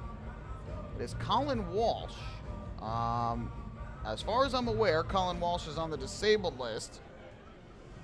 To my knowledge, Skeeters did not make any roster moves today, and he is on the disabled list. They even said before the game, when they made an announcement to the crowd, that he was not. But now I'm looking at the transaction report, and it says that Walsh was reinstated to the active list today. Sugar Land's roster had a total of 26, so him getting activated would make it to 27, which is still allowed. First pitch here to Colin Walsh is taken for a strike, and the count 0-1. Again, I was under the impression he was on the disabled list, as the team told us no roster moves today, and they announced on public address before the game that he was still on the DL, but apparently was activated today. 1-1 the count on Walsh. I'll give you his numbers here momentarily. 286 average, no homers, 4 RBIs for Walsh, who takes downstairs for a ball. And the count goes to 2 balls and a strike. So again, he takes over for Javier Betancourt as the pinch hitter in this 6th inning. Betancourt was 0 for 2 with a ground out to the mound and a strikeout. Fastball here from Rogers misses up and away. And the count quickly 3-1 to begin the inning. Rogers pitching for the 2nd straight night. He tossed a 1-2-3 inning in the 7th last night. And here a fastball strike at the knees, and that'll run the count full to 3-2. So Incaviglia going to his bench in the 7th inning. And the 3-2 is slashed on the ground, foul down the third base line. A late swing from Walsh. Hit it hard, but he hit it foul. So it'll be another 3-2 pitch in this at-bat from Rogers to Walsh. Here is the payoff, and it's outside for ball 4. Not the way Rogers wanted to start off his inning. A leadoff walk to the pinch hitter Walsh puts him on base. Rogers has pitched in 12 games for the Ducks this year, no record and a 1.59 ERA. 8 hits given up in 11 1/3 innings, 2 runs, both of them earned. He has walked 3 and struck out 16. Has pretty much become the 7th inning guy for Long Island, as Barrett Barnes will come up to the plate. Back to the top of the order for Sugar Land as they begin their 4th trip through the lineup.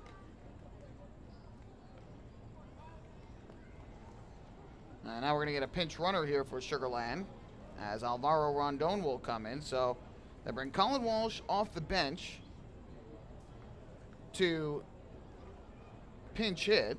He walks, and Alvaro Rondon will pinch run at first and will presumably take over at short. Rogers is set, first pitch, and Barnes takes the fastball high and in tight for ball 1.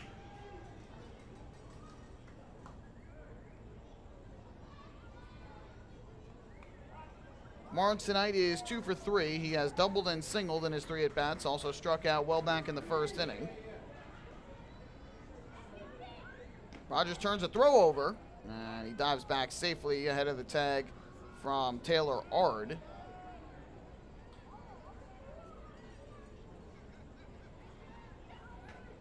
One 1-0 here on Barnes. Middle infield, a double play depth. Puckett playing in tight at third. Another quick throw over, and again back safely is Rondon. Throw was a little bit high there, back to first base. A lower throw might have had a chance of getting Rondon. Rondon does have good speed for the Skeeters, so no surprise to see them paying attention to him. 3 steals in 5 attempts. There's a strike from Rogers. A fastball delivered over the outside corner to even up the count at 1 ball and 1 strike on Barrett Barnes. Again, Barnes does not look like he's trying to square. Does not have any sack bunts this year. A 1-run game in the 7th. A little surprising that he wouldn't. The runner at first and nobody out. The 1-1. Swinging the ground ball hit to short. Lions will field. He'll go to second 1. And the turn to first is low. Dug out nicely by Ard, and he keeps his foot on the bag. A 6-4 3 double play. Just what the doctor ordered for Rogers and the Ducks. And everybody's got different opinions on sack bunting, whether you think it's right or not to do it, whether you want to trade the out to move the runner over. Obviously, it didn't work out for the Ducks in the top half of the inning when Lions bunted to move Fields in a scoring position. And the bottom half of the inning here, a leadoff walk to Walsh. Rondon pinch runs, but Barnes decides to swing it away, and he hits into a double play. So with 2 down, that'll bring up Albert Cordero. First pitch to the switch-hitting third baseman misses outside. And the count 1-0. Cordero with the hat trick tonight. He has struck out all 3 times he has come to the plate, swinging in the first, third, and fifth, all against Bennett Perry. 1-0. It's lined into left field. Daniel Fields on the run in is going to have to play it on a hop. And so Cordero picks up the 2-out single. And of course, you can look back and say, well, if you had bunted and moved the runner in a scoring position, that base hit could have tied the game at 2. Of course, it's the difficulty of looking at things, though, with a predetermined outcome. You don't know that everything would have stayed the same had everything gone that way. If Cordero would have definitely gotten the same pitches that Rogers threw him with the bases empty and 2 outs versus a runner at second and 1 out. But easy to make decisions like that after the fact. Here's Derek Norris, who, like Cordero, also has the hat trick tonight with 3 Ks. First pitch, and that's inside and it hit him. Norris is drilled in the back by Rob Rogers on the first pitch that Rogers threw, and after getting the big double play to get the first 2 out, all of a sudden now Rogers has let 2 get aboard on the single by Cordero and the hit by pitch of Norris. The left fielder Courtney Hawkins is going to come to the plate, and that's going to bring manager Kevin Baez out of the dugout. Let's see if he goes to somebody in his bullpen or if he is going to just have a conversation with the righty and try and settle him down. That is the second batter Rogers has hit with a pitch this year. For Norris, the second time he has been hit by a pitch. Sugarland now with a tying run at second base, the go-ahead run at first, 2 away. And Courtney Hawkins, who is 0 for 2 with a walk tonight, always a dangerous power threat coming up to the plate. Baez has a conversation with Rogers, Cabrera, and the entire infield. They will all return to their places. Baez will return to the dugout. That's his second mound visit of the night. He's only got 1 more here in the first 9 innings of the game. And Courtney Hawkins will step up to the plate for Sugarland. Skeeters team that has yet to lead in this series. They trailed, either were tied or trailed throughout yesterday. They have tied or trailed throughout today. First pitch, ground ball weakly hit foul to the third base side. And the count 0-1 on Hawkins, who popped out to left in the second inning, a deep drive, but was caught in the corner. Struck out in the 4th swinging, and then drew a 1-out walk and scored the lone Skeeters run of this series in the 6th, coming home on the RBI double by Phipps. Rogers ready to deal 0-1. Looks to second. Fires home, and Hawkins takes a fastball that misses low. And that'll even up the count at 1 ball and 1 strike. Last night it was Vinny Pestano who wiggled out of a jam in the 8th inning. He allowed the first 2 to reach. He got 3 straight outs to get out of trouble. 1-1 from Rogers to Hawkins. Down and away, and it gets past the catcher Cabrera and goes back to the backstop. So there is ball 2 from Rogers. We'll see if it's a wild pitch or a pass ball, but either way, that moves the runners in a scoring position. Norris does not have a ton of speed, but now a base hit could potentially give the Skeeters the lead.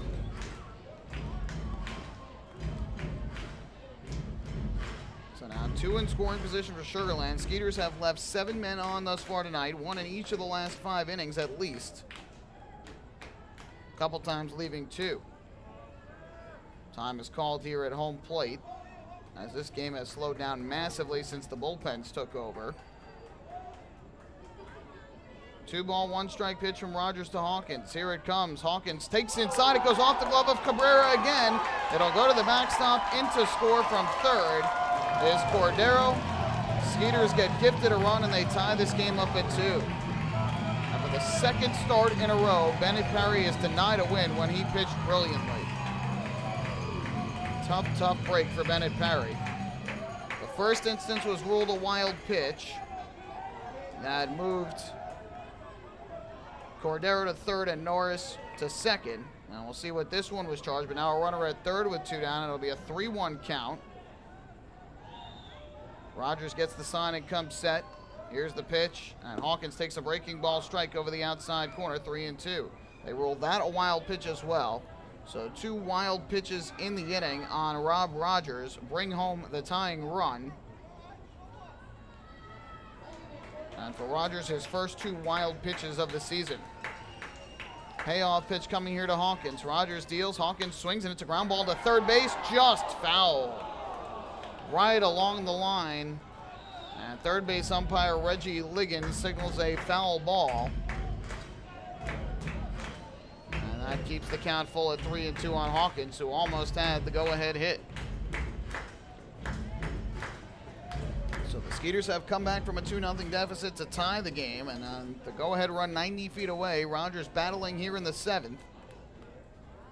Payoff pitch coming from the right-hander to Hawkins, and now time is called at home plate.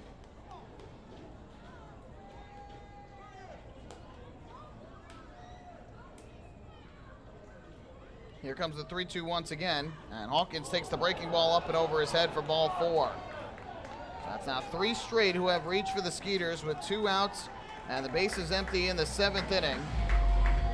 Rogers got a huge double play off the bat of Barrett Barnes following the leadoff walk. But then allowed a single to Cordero, hit Norris with the first pitch, threw 2 wild pitches to bring in a run, and walks Hawkins. And now runners at the corners with 2 out, and here is Matt Chavez to the plate, who is 1 for 3 on the night. No action in the bullpen right now for the Ducks, so either somebody is ready or this game is just in the hands of Rogers right now. Now it looks like a lefty is going to start throwing. First pitch here, and Chavez swings and chops one into the ground, foul at home plate for strike 1. Rogers had been pitching absolutely brilliantly for the Ducks of late. Coming into tonight, Rogers had turned in 10 consecutive scoreless appearances, spanning 9 2/3 innings. And that comes to an end here tonight with the run here in the 7th inning, all coming with 2 outs. 0-1. And Chavez swings and lines it up the middle. That's into center field, a base hit. Scoring from third base will be Norris. To second goes Hawkins. It's an RBI single for Matt Chavez. And Sugar Land has its first lead of the series as they go in front 3-2.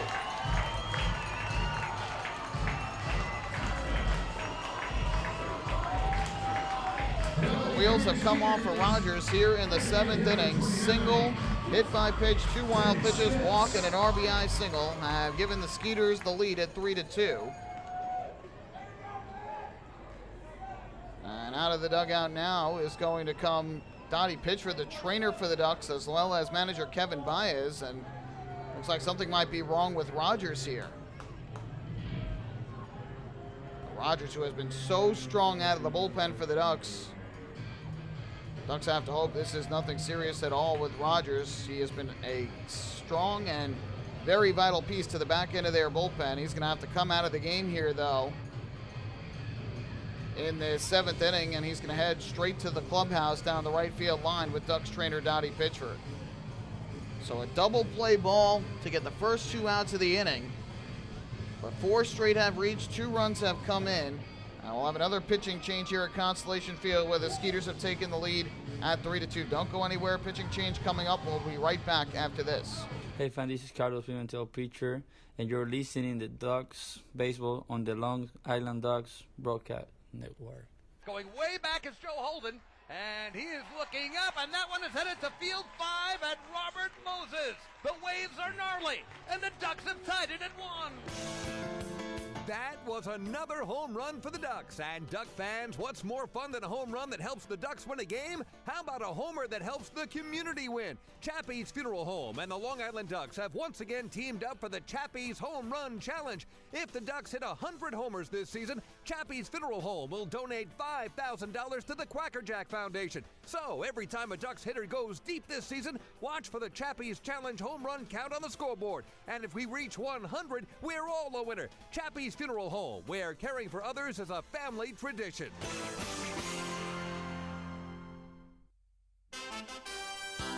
Have your birthday at the ballpark this season and celebrate with the flock. Kona Ice birthday party packages with the Long Island Ducks are now available. Each package includes 10 box seats, a commemorative birthday t-shirt, and autographed baseball. Refreshments including hot dogs, chips, cupcakes, frozen ice treats, and so much more. Best of all, the birthday child will stand on the dugout while the entire crowd sings happy birthday. Reserve your party today by calling the group sales department at 631-940-3825. Kona Ice birthday parties with the Long Island Ducks, a once-in-a-lifetime experience. Can't get enough of the Long Island Ducks? Well, now you can get even more inside info on your favorite hometown team through Facebook and Twitter. The Ducks are constantly updating fans through social media with scores, transactions, ballpark promotions, and much more. You can even win great prizes. All you'll need to do is make a free account on Facebook and Twitter, and then visit us at facebook.com/LIDucks and twitter.com/LIDucks. Think you're Long Island's biggest Ducks fan? Get connected now.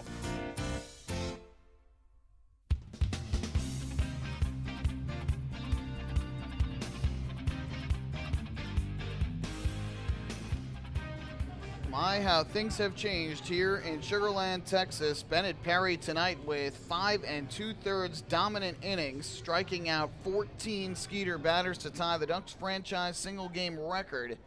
And Long Island had a 2-0 lead going into the bottom of the 6th, but Perry allows a 2-out RBI double to Phipps. That brings the Skeeters to within 1. And now here in the 7th, Rob Rogers has allowed 2 runs on 2 hits, a walk, and a hit by pitch, as well as 2 wild pitches, all with 2 outs and the base is empty here in the 7th. And Skeeters have their first lead of the series. Rogers also has exited the game with an injury. We'll update you when we get any. But he exited the field, went down to the clubhouse, down the right field line with Ducks trainer Donnie Pitchford. Meanwhile, Daniel Schlereth has now taken over on the mound to try and get the final out of this 7th inning. Skeeters have runners at first and second. The runner at second is Hawkins. The runner at first, Chavez. First pitch here, and Phipps swings through a fastball for strike 1. Chavez's RBI single, his 18th run batted in of the year, has given the Skeeters the lead as Norris scores his 16th run of the season. Phipps is 1 for 2 tonight, had an RBI double in the 6th, drew a walk in the 4th, and struck out in the 2nd. Time called here, so it looks like Schlereth is having a tough time reading the signs from Cabrera, who wipes his hand in the white chalk at home plate. 0-1 from the former big leaguer. Deals to the plate. Phipps takes a breaking ball down to the dirt. Good block that time by Cabrera. And that'll even up the count at 1 ball and 1 strike. At least one of those 2 pitches thrown by Rogers sounded like at least that it went off the glove. That breaking ball outside sounded like it went off the glove of Cabrera. So that's why I thought it might be the pass ball, but they ruled a wild pitch on both of those that went back behind the plate, one of which scored a run. 1-1. Phipps takes a fastball inside and low. Now the count goes to 2 balls and a strike on Phipps. Schlereth, 7 games of action, no runs, no hits over those 7 innings. He has walked 4 and struck out 8. 2-1 delivery. Phipps takes downstairs, and it's 3-1. And in this inning, already 2 walks and a hit by pitch, and the Ducks bullpen having some trouble locating in this 7th inning. Skeeters had gone 14 straight innings in the series without scoring before that run in the 6th inning. 3-1, and Phipps cuts through a fastball and misses to run the count full at 3-2. That'll give the runners a head start with a 3-2 count and 2 outs. Hawkins will be off from second and Chavez from first on the pitch. Kyle Kubica waiting in the on-deck circle for the Skeeters. Phipps is the 7th man to bat in the inning for Sugar Land, and now having a conversation with home plate umpire Joe Harris. Not sure what about, but it was brief. There go the runners, the 3-2. Swinging a fly ball in the air to right shallow. Long run in for Travis Snyder. Still coming on. He slides, and he can't get it. It lands in right field. Hawkins will score. Going for second is Phipps. He is out. But the run does score, and the Skeeters now lead it 4-2. Snyder went into a dive, but he seemed like he timed it wrong, slid very early and could not come up with it. So scoring on the play is Hawkins. It'll be an RBI single for Phipps, who is then thrown out at second base to end the inning. Skeeters get 3 runs in the 7th inning on a total of 3 hits, 2 walks, a hit by pitch, and 2 wild pitches. There were no errors, and with 1 runner left on base. We will head to the 8th inning, with Long Island now trailing by 2. 50-50 raffle. Now, Hey fans, this is pitcher Rob Rogers, and you're listening to Ducks Baseball on the Long Island Ducks Broadcast Network. We asked people across Long Island, what does energy efficiency mean to you? Energy efficiency? It means finding ways to save a few dollars on my electric bill each month. PSEG Long Island is introducing smart technologies that let you control just how much energy you use. To me, it really is important to keep Long Island green so future generations can enjoy our island's beauty. And we're partnering on renewable sources that will keep Long Island sustainable for generations. Discover all of our energy efficiency programs at pseglyny.com/efficiency. Take your group out to the ball game this season and enjoy all the fun of Ducks baseball at discounted prices with the picnic area, luxury suites, the Smokin' Owl's party deck, and so much more. Bringing your group to the game will be an unforgettable experience. The Ducks even offer opportunities to sing the national anthem, serve as the Ridgewood Savings Bank color guard, be the Nicolak Dream Team, put on a pregame performance, or shag fly balls during Ducks batting practice. To book your outing today, call 631-940-3825 and ask for the group sales department. Long Island Ducks Baseball. Good times every time.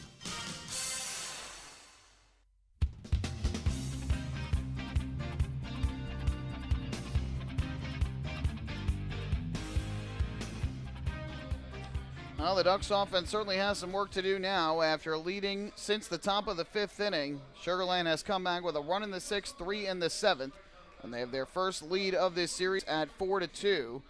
Rob Rogers charged with all 3 runs in that 7th inning, and again leaves the game due to injury. No update yet. Meanwhile, we go to the 8th inning, and for the Skeeters, they have made another pitching change. Coming into the ball game, it appears to be number 22, right-hander Kyle Winkler, and indeed it is. He takes over for Sitton, who came into this game in the 7th, allowed a leadoff single, was able to get out of the jam, getting sack bunt and 2 strikeouts. So 1 inning, 1 hit, no runs, no walks, 2 strikeouts for Sitton. And meanwhile, Skeeters pitching is not allowed an earned run tonight. The only 2 runs for the Ducks coming unearned in the 5th because of the error by shortstop Javier Betancourt on the ground ball from Lyons. So here is Travis Snyder to the plate to lead things off. It'll be Snyder, Ford, and Cabrera for the Ducks in the 8th inning. First pitch on the way from Winkler, and Snyder takes well inside for ball 1. Ducks have only scored in 2 half innings in this series. Skeeters the same. Ducks got a run in the 5th inning yesterday and 2 in the 5th inning today. Long Island does have 9 hits in this game, but they have left 6 men on base over the first 6 innings. 1-0. That's outside, over the first 7 innings. So Snyder ahead in the count here at 2 balls and no strikes on Kyle Winkler. Snyder today 2 hits in 3 at-bats, including a 2-run double to left center field in the 5th with 2 outs and a 3-2 count to account for all of Long Island's offense. Winkler's 2-0. Snyder takes. That fastball catches the outside corner knee high for strike 1. Winkler has pitched in 13 games this year, 1-0 record and a 4.38 ERA. 8 hits in 12 1/3 innings, 9 runs, 6 of which are earned. 9 walks to 8 strikeouts, so patience is key for the Ducks here. 2-1. Fly ball hit in the air to right center field. Snyder hit it pretty well, but Kyle Kubica gives way to the center fielder Barrett Barnes. He'll make the catch, and Snyder retired for the first out of the 8th inning. Fans, there's no better time than right now to sign up for Bethpage Federal Credit Union Ducks Kids Club. Children 14 and under will receive exciting gifts, discounts on merchandise, and unique experiences that only come with being a member. Sign up today by visiting liducks.com or by calling 631-940-3825. So 1 away, and up to the plate will step the designated hitter Lou Ford, who picked up a base hit his last time up. First hit of the series for Ford. First pitch to him misses outside from Winkler, and the count 1-0. Ford, though, on the single to right. Snyder tried to score from second on the play as Kevin Baez wheeled him home, but he was thrown out by right fielder Kyle Kubica, and a nice tag made by the catcher Norris. 1-0. Ford takes down in the dirt, and for the second straight hitter, Winkler is behind at 2 balls and no strikes. Winkler is a local product from Sugar Land, Texas. Stands on the mound at 5'11", 195 pounds. He is 27 years old. Last was in the Rays organization with AA Montgomery, the Biscuits, in the Southern League. Here's the 2-0 to Ford. kick, the pitch. Ford takes a fastball up and inside. And it's 3-0 on the Ducks' designated hitter. For the Ducks here, clearly Winkler's having some trouble throwing strikes, so it's imperative to show patience if you want to get base runners in hopes of coming back and tying this game at least. 3-0, Ford does take, and the fastball misses inside for ball 4. So there's 4 straight out of the zone from Winkler. There is a 1-out walk to Lou Ford. Second walk given up by the Skeeters pitching staff tonight, and it's brought to you by City MD Urgent Care. There are over 15 City MD locations across Long Island. Need a doctor? Just walk in. So with 1 on and 1 out, up to the plate will step Ramon Cabrera, the switch hitting catcher, batting from the left side for Long Island. Ducks still out hitting the Skeeters in this game 9-8, but it's Sugar Land who has taken the lead. First pitch here to Cabrera, and the breaking ball does hit the outside corner for strike 1. Cabrera singled in his first at bat of the night, and that was back in the second inning, a base hit to right center field. Since then, he has grounded back to the mound and popped out to left. Can hit the ball well to all fields. Ford leads off first, and the 0-1. Ground ball hit, foul down the first base line.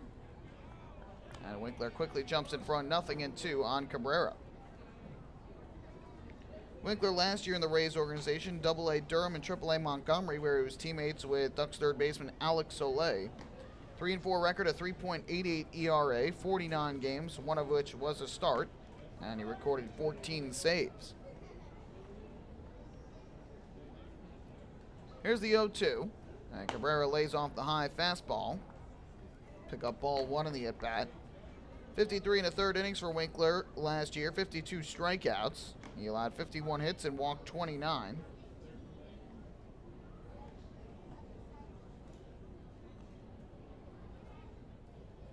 Here comes the 1-2 pitch as Ford leads off first base.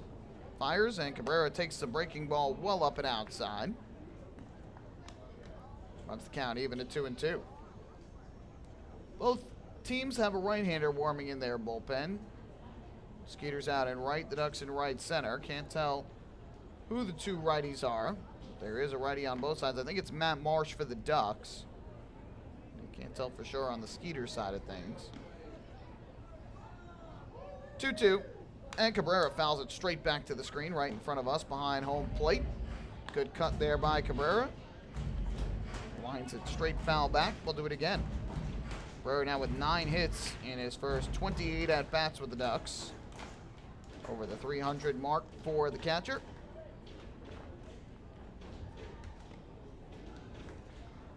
Once again, a 2-2 pitch from Winkler. He delivers home, and Cabrera swings and pops it foul over the screen and back behind the plate. Winkler went to Kempner High School here in Sugar Land, Texas, and was drafted by the Brewers in the 37th round of the 2008 draft. Did not sign with the team, though, and eventually 3 years later was drafted by the Arizona Diamondbacks in the 10th round out of Texas Christian University. Another 2-2 pitch on the way to the plate, and Cabrera takes a breaking ball inside, almost started to go, but he does hold up. That'll run the count full at 3-2. We'll see if Kevin Baez puts Lou Ford in motion at all. Looks like we have another bright amber-colored full moon beginning to make its way over the housing behind the ballpark and up into the sky here tonight. Here comes the payoff pitch. Ford does not go, and the 3-2 is grounded to the right side, past the try of the first baseman Chavez. It's a base hit. Ford goes to second. He'll stop there. Chavez tried to pick it on the backhand. A tough play and a hard hit ball from Cabrera. So the Ducks now with runners at first and second. And only one man out. They will give the base hit to Cabrera. His second hit of the game, Long Island's 10th of the night. The Ducks now have the tying runs on base, only one man out. And Taylor Orr, the newcomer, coming up to the plate.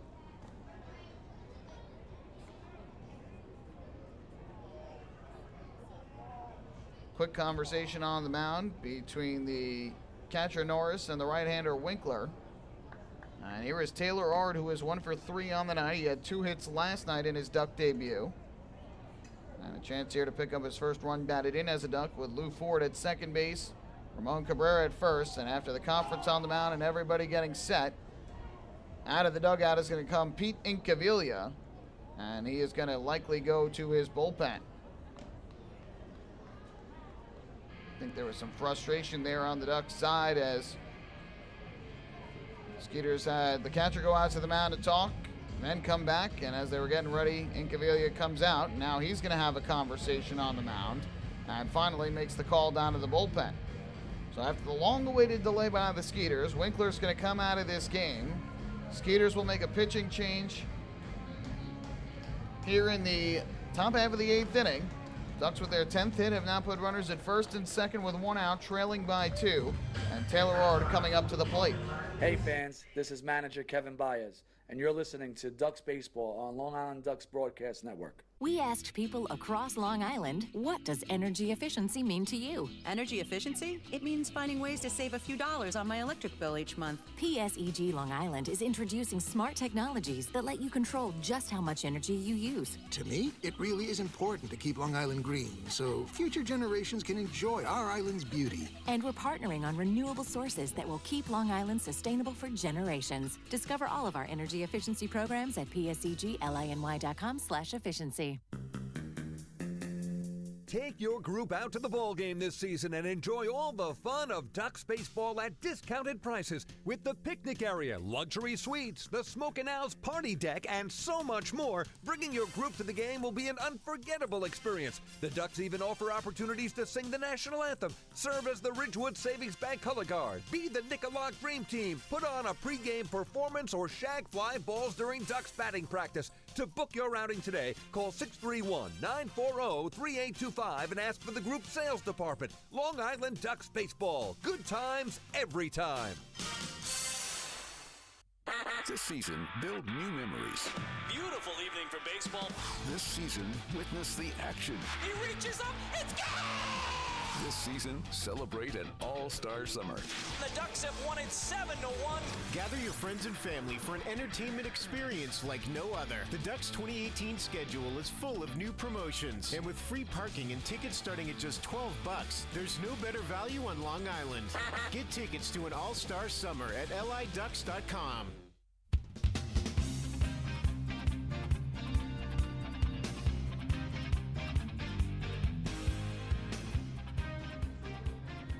Well, we are finally ready to resume action here as the Skeeters have gone to their bullpen following a 1-out walk by Lou Ford and a 1-out single by Ramon Cabrera. It looks like closer Felipe Paulino has come into this game, and Pete Incaviglia is going to entrust him to try and get a 5-out save here tonight, assuming he also stays in and pitches the 9th inning.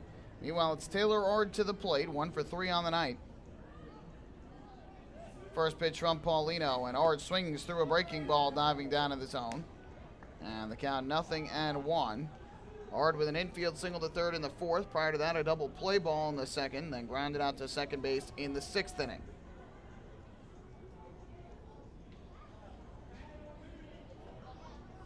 Paulino comes set. And here's the 0-1. Delivers to the plate, and Ard swings through a fastball over the outside corner for strike 2. Paulino's been brilliant this year. 12 games, he has 8 saves. Has yet to concede a run in 11 1/3 innings. 5 hits, 4 walks, 11 strikeouts for Paulino. We got 0-2 here on Taylor Ard. Cody Puckett waits in the on-deck circle. The 0-2 from Paulino. Here it comes, and Ard will check his swing on a high and outside fastball. Did not go around. Good job by Ard to hold up, and the count goes to 1-2. Paulino, a returner to the Skeeters. Last year, a 1.98 ERA in 39 games, had 16 saves, and struck out 50 batters while walking 13 in 41 innings. Here's the 1-ball, 2-strike pitch to Ard. Paulino kicks and comes home, and Ard swings and fouls it back to the screen. Good job by Ard to fight one off. A tough 2-strike pitch from Paulino. Pretty much everything he throws is tough. Just a hard-throwing right-hander, mixes a nasty breaking ball with that hard fastball. He's bidding for save number 9 on the season here tonight assuming again that Incaviglia keeps him in. The 1-2 pitch on the way to the plate. Here it is, and Ard takes the breaking ball downstairs. Good eye from the Ducks first baseman. And he's able to even up the count at 2 balls and 2 strikes. Paulino leads the league in saves, 2 more than Lancaster's Matt Reynolds.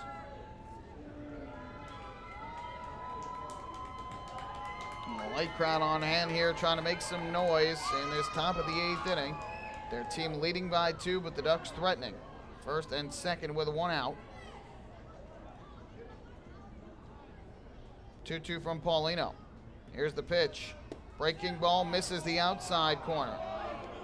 Fans wanted that, but that's been called a ball all game long, and the count goes full at 3-2.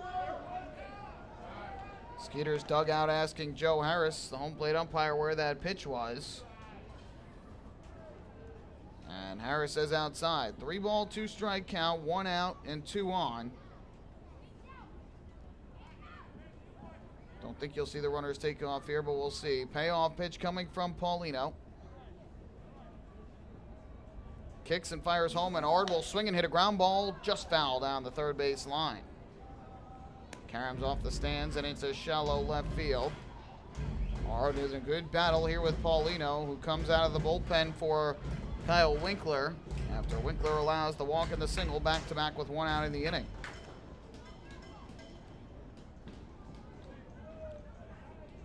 Game that started off quickly and has slowed down massively since the bullpens took over in the 6th inning on both sides.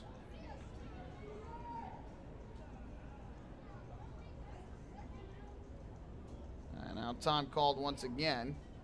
Paulino was taking a while on the mound, and now catcher Derek Norris is going to go out to the mound and have a conversation with Paulino, as the two seem to be in a disagreement over what they want to throw. So they have the quick conversation. Norris will return back behind the plate. And we'll do it once again at 3 balls and 2 strikes. Taylor Ard in his 2nd game as a Duck, signed and activated by the team yesterday with David Washington out due to injury. Payoff pitch again from Paulino. Here it is, and Ard will swing and pop it up foul back behind the plate. This will go well out of play. Another 2-strike foul ball off the bat of Ard, who's having a heck of an at-bat here. Next pitch will be number 9 of this at-bat from Paulino to Ard. Paulino, a former major leaguer from Caracas, Venezuela. 6'3", 270 pounds. Again, the 3-2. Runners lead off first and second, and the pitch. Swing and a miss, strike 3. Paulino beat him with a fastball. A good swing from Ard. Paulino wins the 9-pitch battle. He gets his first strikeout. 5th of the game for Sugarland pitching. And with 2 outs, that's going to leave it up to Ducks third baseman Cody Puckett. Got to give Taylor Ard a lot of credit there for fighting off several tough pitches and keeping the at-bat alive. Unfortunately, the fastball from Paulino a little too quick for Ard's bat on that last pitch. So 2 down here is Cody Puckett, who is 1 for 3 in the ball game. First pitch on the way to the plate, and Puckett swings through a fastball over the outside corner for strike 1. Word is Rogers left the game with elbow tightness. Don't know any sort of severity on it yet, but obviously seemed to lose his command there in the 7th inning after getting the big double play ball off the bat of Barnes. 0-1. Paulino kicks and comes home, and Puckett takes a fastball for a strike over the outside corner. And Paulino quickly ahead, 0-2. And he's a strike 3 away from stranding 2 Ducks runners on base.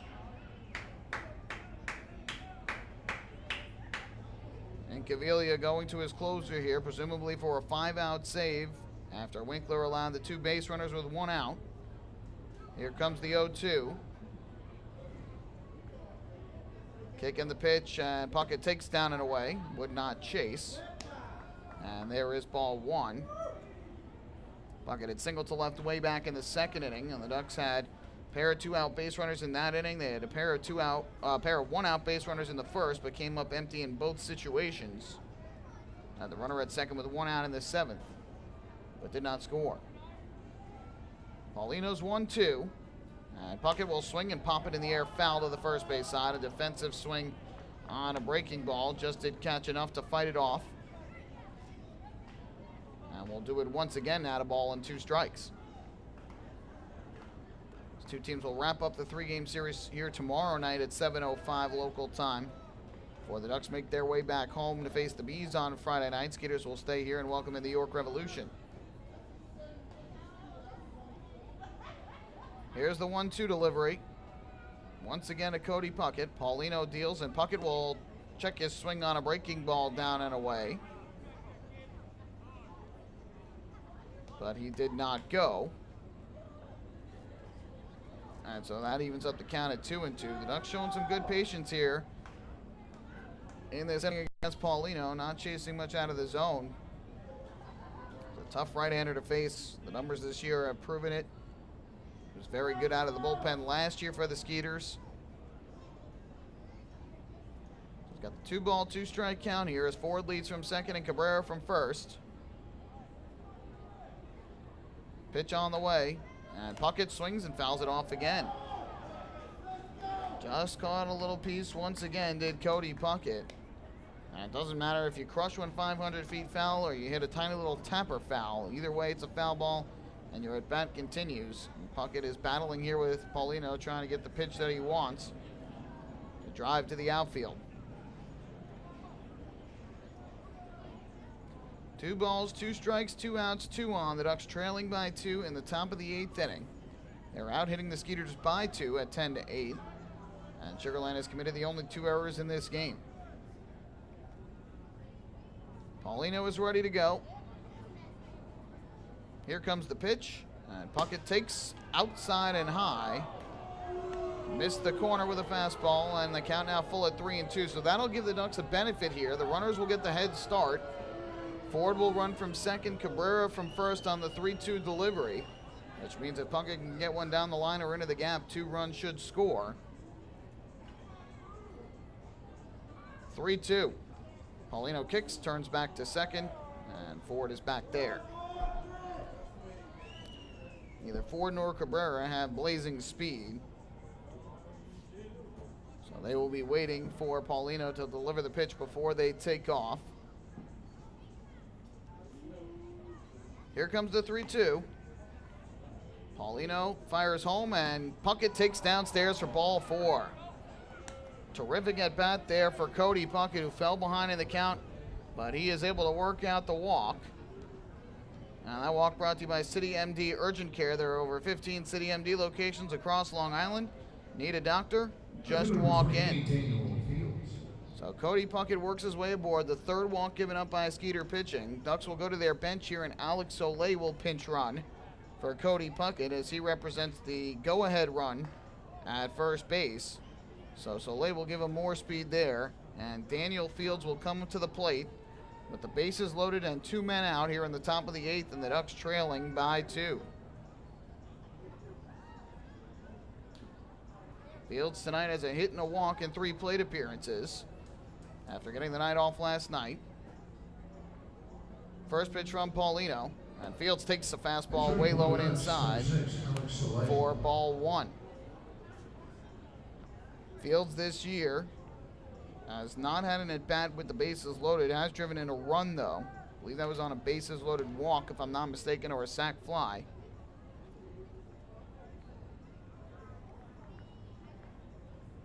One-0. Fields takes again, and that's out of the zone. That misses low. So Paulino all of a sudden has lost his command a little bit here. He's fallen behind 2-0 on Fields. We'll see if Kevin Baez gives Fields the green light here. It's a good hitter's count at 2-0. Ford the runner at 3rd. Cabrera the runner at 2nd, the tying run. And Soleil the runner at 1st, the go-ahead run. 2-0. Fields does swing and gets a good fastball, but foul tips it into the glove of the catcher, Norris. And there is strike 1. On a 2-0 count, you see a pitch you want to hit, you're going to swing, and Fields had a good swing on that and just missed. So they got 2 balls and a strike here on the Ducks left fielder. Paulino gets the sign and comes set. Here's the pitch. Field swings, lifts a fly ball in the air to left center, and it's hit well. Going back is Hawkins to the track, at the wall, and he drops it. It goes past his glove. It'll land on the track. All 3 runners will come in to score, and the Ducks have taken the lead 5-4 here in the top half of the 8th inning. What a break for Long Island as that deep fly ball off the bat of Daniel Fields. Hawkins having trouble with it out there and left, trying to battle it. I don't even know if he touched it, but either way it lands on the warning track. All 3 runners come in as they were running on contact, and Long Island has a 5-4 lead. It's a blown save for Felipe Paulino. They have yet to put up whether it's a hit or an error. And again, having to battle it with the wind, which has been blowing in towards the third base line all night long. I know it's tough for an outfielder, and Hawkins just had trouble with that from the beginning. So now Dan Lyons to the plate with Fields at second base and 2 out. First pitch, and that is taken low for ball 1. So we'll see if it's ruled a double and 3 RBIs for Fields, or if it's a 2-base error that brings in 3 runs. Again, I'm not sure Hawkins ever even touched it. It looked like it just landed and eluded his glove completely. 1-0. That's down and away for ball 2.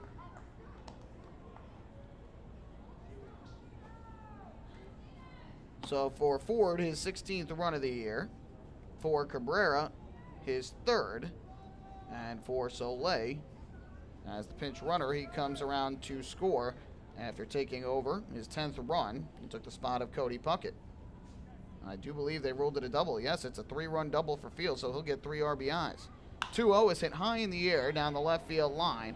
Long run in for Hawkins, long run out for the shortstop Rondoni. Gives way to Hawkins, and this time Hawkins makes the catch for the final out of the inning.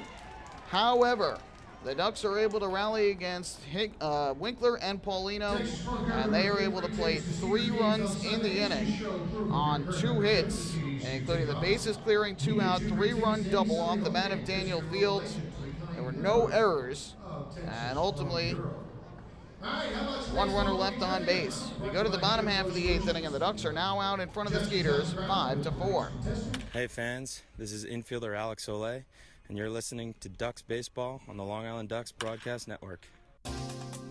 Hey Ducks fans, the official hotel of the Long Island Ducks is the Radisson Hotel Hauppauge, Long Island. It's centrally located on the north shore of Long Island and offers a home away from home for both business and leisure guests. The Radisson Hotel Hauppauge, Long Island features an indoor pool, 24-hour business center, a fitness center, and complimentary Wi-Fi in all guest rooms. Enjoy the contemporary American cuisine at the Fountain Grill restaurant, or grab a quick bite to eat at Cafe Pronto. And best of all, it's only minutes away from Bethpage Ballpark. The Radisson Hotel Hauppauge, Long Island, the official hotel of the Long Island Ducks. Call 631-231-1100 today. That's 631-231-1100.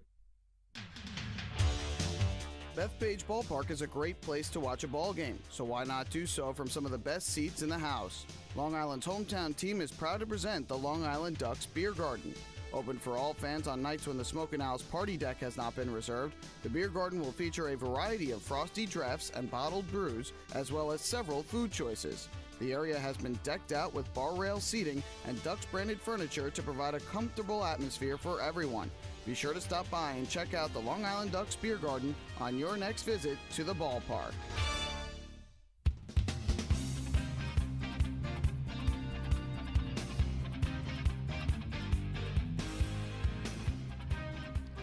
What a ball game here in Sugarland. The Ducks have gone back in front 5-4, getting back all 3 runs the Skeeters scored in the bottom of the 7th inning.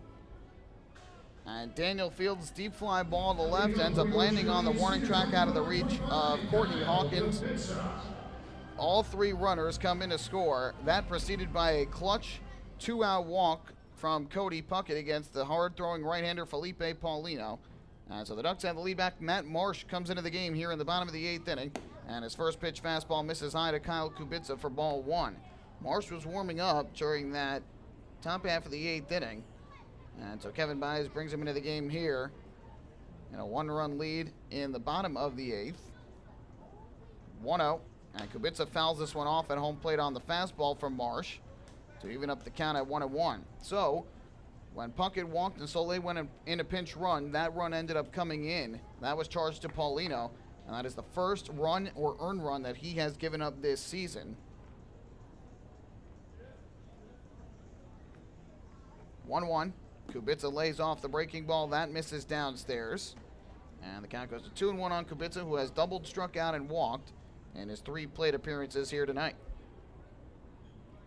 Meanwhile, Daniel Schlereth in relief faced one batter, allowed his first hit that he has given up in a Ducks uniform, but was not charged with the run. No walks or strikeouts either.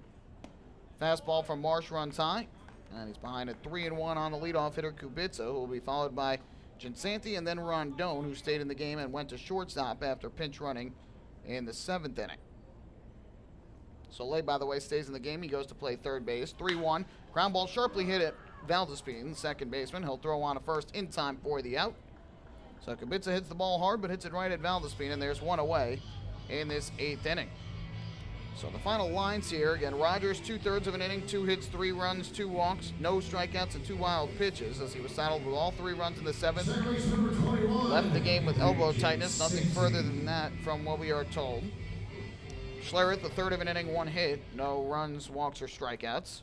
And Kyle Winkler's final line, 1/3 of an inning, 1 hit, 2 runs, 1 walk, no strikeouts. We'll see if Paulino comes back out for the 9th. First pitch fouled off here by Anthony Ginsanti. And the count goes to 0-1. Ginsanti in this game has struck out twice and grounded out to third with 2 runners on and 2 outs in the 6th against Dennis O'Grady. The 0-1. Well, this one is sharply hit to short. Dan Lyons, though, fields on a hop. And his throw across is in time for the out. So 2 hard-hit baseballs by Kubica and Ginsanti. Both of them retired on groundouts. And with 2 away, that'll leave it up to Alvaro Rondon. First at bat of the night for him. Marsh this season, no record, an ERA of 4.00 for the Ducks in 10 games. He's allowed 4 runs, all earned in 9 innings, 10 hits, 2 walks, and 9 strikeouts for the right-hander.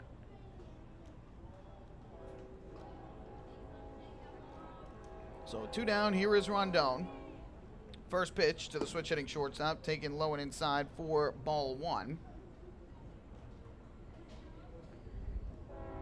On the season, Rondon has a .256 batting average, no home runs, and 10 runs batted in.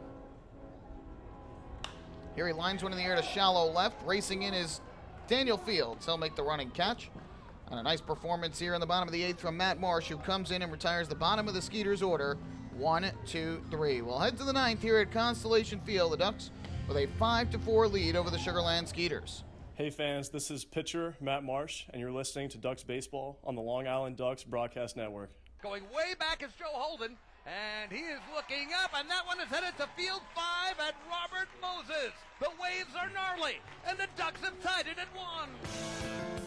That was another home run for the Ducks. And Duck fans, what's more fun than a home run that helps the Ducks win a game? How about a homer that helps the community win? Chappie's Funeral Home and the Long Island Ducks have once again teamed up for the Chappie's Home Run Challenge. If the Ducks hit 100 homers this season, Chappie's Funeral Home will donate $5,000 to the Quackerjack Foundation. So every time a Ducks hitter goes deep this season, watch for the Chappie's Challenge home run count on the scoreboard. And if we reach 100, we're all a winner. Chappie's Funeral Home, where caring for others is a family tradition. Can't get enough of the Long Island Ducks? Well, now you can get even more inside info on your favorite hometown team through Facebook and Twitter. The Ducks are constantly updating fans through social media with scores, transactions, ballpark promotions, and much more. You can even win great prizes. All you'll need to do is make a free account on Facebook and Twitter, and then visit us at facebook.com/LIDucks and twitter.com/LIDucks. Think you're Long Island's biggest Ducks fan? Get connected now.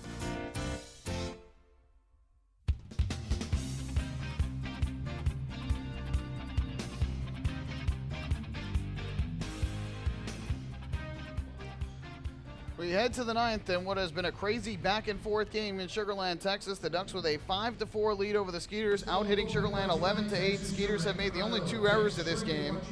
One that looked like could have been an error, but ends up being ruled a double because I don't believe left fielder Courtney Hawkins ever touched it. And so in that case, you really can't rule an error. That fly ball to deep left field off the bat of Daniel Fields that kept carrying and blown by the wind and ends up landing on the warning track scoring all 3 runners and giving the Ducks the 5-4 lead. Long Island had led 2-0 in the top of the 5th inning as they got the 2-out, 2-run double from Travis Snyder. The Skeeters come back with a run in the 6th inning on an RBI double by Dennis Phipps. Then they played 3 in the bottom of the 7th inning on a wild pitch, and then RBI singles from Matt Chavez and Dennis Phipps. And Long Island comes back with a 3-run, 2-out double by Daniel Fields in the 8th to take the lead. Matt Marsh, a 1-2-3 inning in the bottom of the 8th. We go to the 9th. Hunter Cervenka takes over on the mound. He'll pitch for the 2nd straight day after tossing a scoreless inning in the 8th last night, striking out 2. And the final out came against the hitter that he will face to start off this 9th inning, Jordani Valdespin, who grounded out to 2nd base. First pitch on the way here from Cervenka, and Valdespin takes a fastball on the outside corner for strike 1. Valdespin 0 for 4 tonight with 2 strikeouts. He is now 0 for 8 with 4 strikeouts in this series. It's been tough sledding here for Valdespin down in the Lone Star State thus far, after being named the Ducks Player of the Week at the beginning of the week on Memorial Day for last week's action. 0-1, swinging and a miss as he waves at a breaking ball down in the dirt. Valdespin quickly behind at 0-2. I believe for Paulino that is his first blown save of the season. And he has 8 saves, had not allowed a run, so I can't imagine that he would have blown one other unless it was somebody else who had the runs charged to them. 0-2, chopped into the ground, foul at home plate. Good cut, he fights one off to stay alive. We'll do it again. At 0-2, Valdespin will be followed by Bonifacio and then Snyder. Meanwhile, it'll be the top of the order for the Skeeters in the bottom half of the 9th inning. You'll have Barnes leading off. And then after him, Cordero, and then Norris. Righty switch hitter, right-hander. Again, the 0-2. And Valdespin swings through a fastball for strike 3. So Jordani Valdespin has struck out for the 3rd time in a row. 3rd time tonight. He is 0 for 5. There's the first out. And that will bring up the center fielder, Emilio Bonifacio. Center fielder number 5, Emilio Bonifacio. Really the first time we have seen Valdespin struggle at the plate this year. He has been such a confident hitter and such a good hitter in the early going. Certainly one of the candidates for Atlantic League Player of the Month. First month of the season, plus of course the 3 games in April. Here's Emilio Bonifacio, first pitch, squares the bunt, pushes the bunt to the first base side. Chavez will pick it up, flips to the second baseman, Ginsanti covering. Did he get the out? He did. They say he's out. Ginsanti caught the ball with his bare hand and stepped on the bag. What a play by Anthony Ginsanti and Matt Chavez to team up for the out. 2 away here in the 9th inning. So that will go down as a 3-4 putout on the bunt attempt by Bonifacio, who was 2 for 4 with a pair of singles before that. But tried to bunt his way aboard and lay down a good one. And Chavez picked it up, flipped it to Ginsanti, who was racing in behind him. Ginsanti reached out the right hand, caught it with the bare hand, and got the out. First pitch here to Travis Snyder is low and away, goes all the way back behind the plate. Count 1-0. Snyder tonight 2 for 4 with that 2-run double with 2 outs in the 5th inning. By the way, Cervenka 1-1, a 1.80 ERA in 16 appearances this year. He's allowed 3 runs in 15 innings, all earned, on 8 hits, 2 walks, and has struck out 18.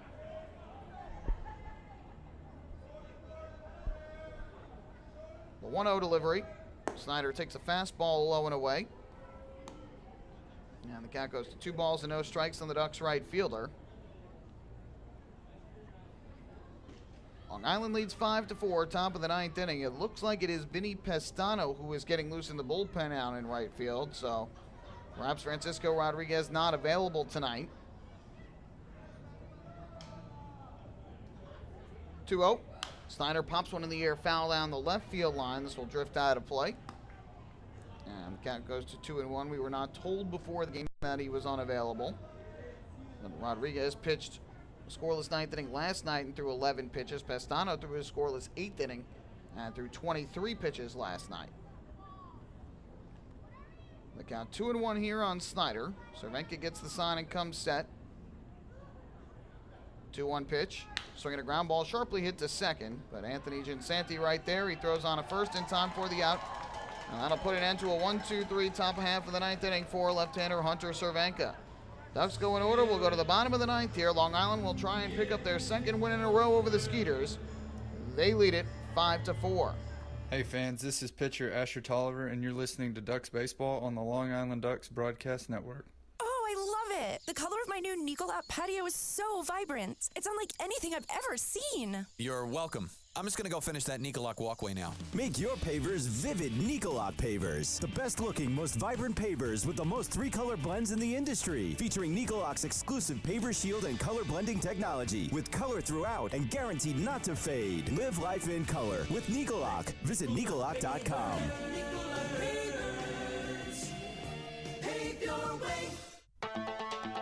Hey Ducks fans, stay up to date with Long Island's hometown team by visiting Quack of the Bat, the official blog of the Long Island Ducks. Quack of the Bat will bring Ducks fans beyond the headlines with in-depth feature articles, breaking news stories, game previews, and so much more. Interact with the team during the entire season through quotes directly from the players and coaches, as well as exclusive video clips and photos. Check out the blog today at quackofthebat.wordpress.com. Quack of the Bat, the official blog of the Long Island Ducks.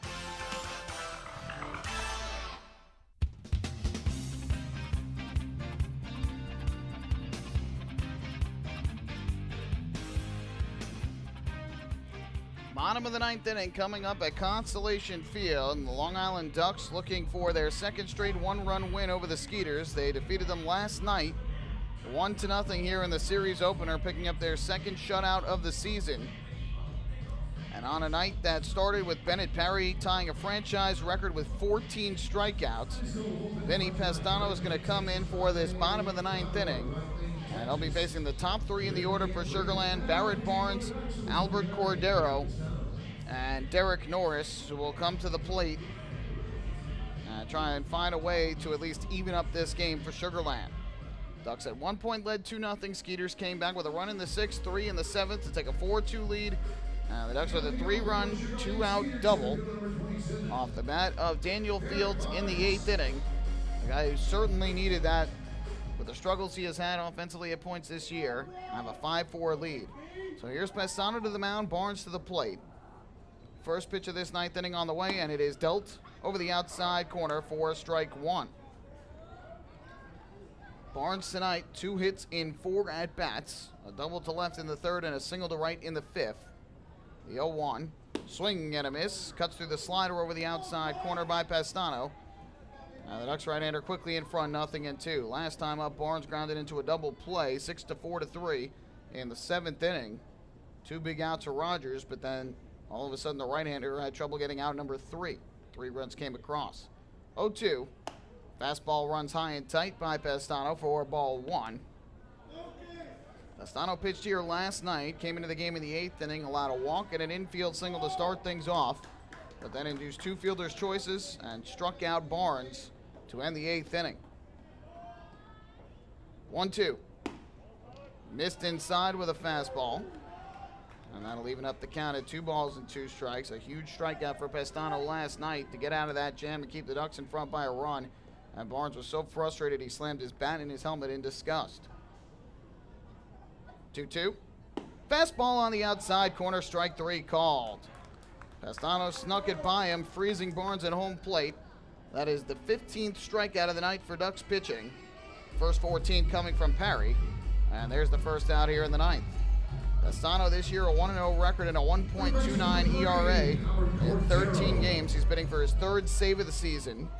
14 innings, has given up 9 hits and 2 runs, both earned. 6 walks to 16 strikeouts. Now 17 with that K of Barnes. Here is Cordero, who's 1 for 4. First pitch on the way, and he takes a breaking ball at the knees for strike 1.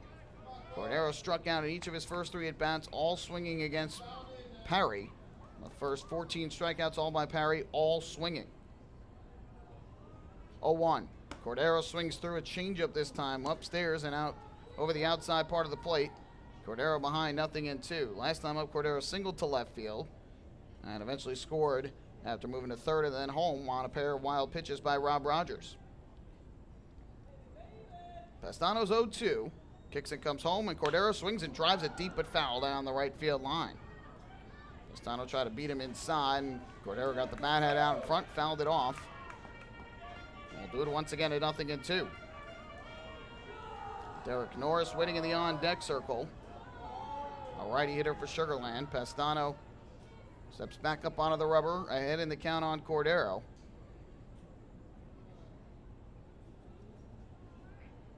Pastano is ready to go now.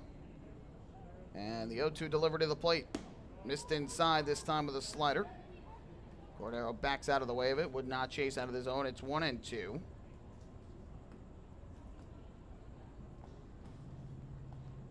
Ducks looking to take the first 2 games of this 3-game set. 1-2.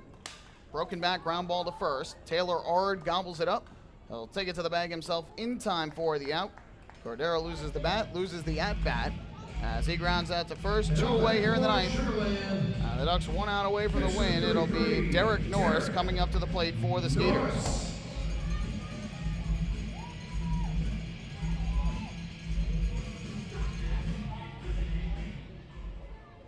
So here is Derek Norris to the plate, who is 0 for 3 on the night with a trio of strikeouts, all against Parry, all swinging in the first, third, and 6th innings.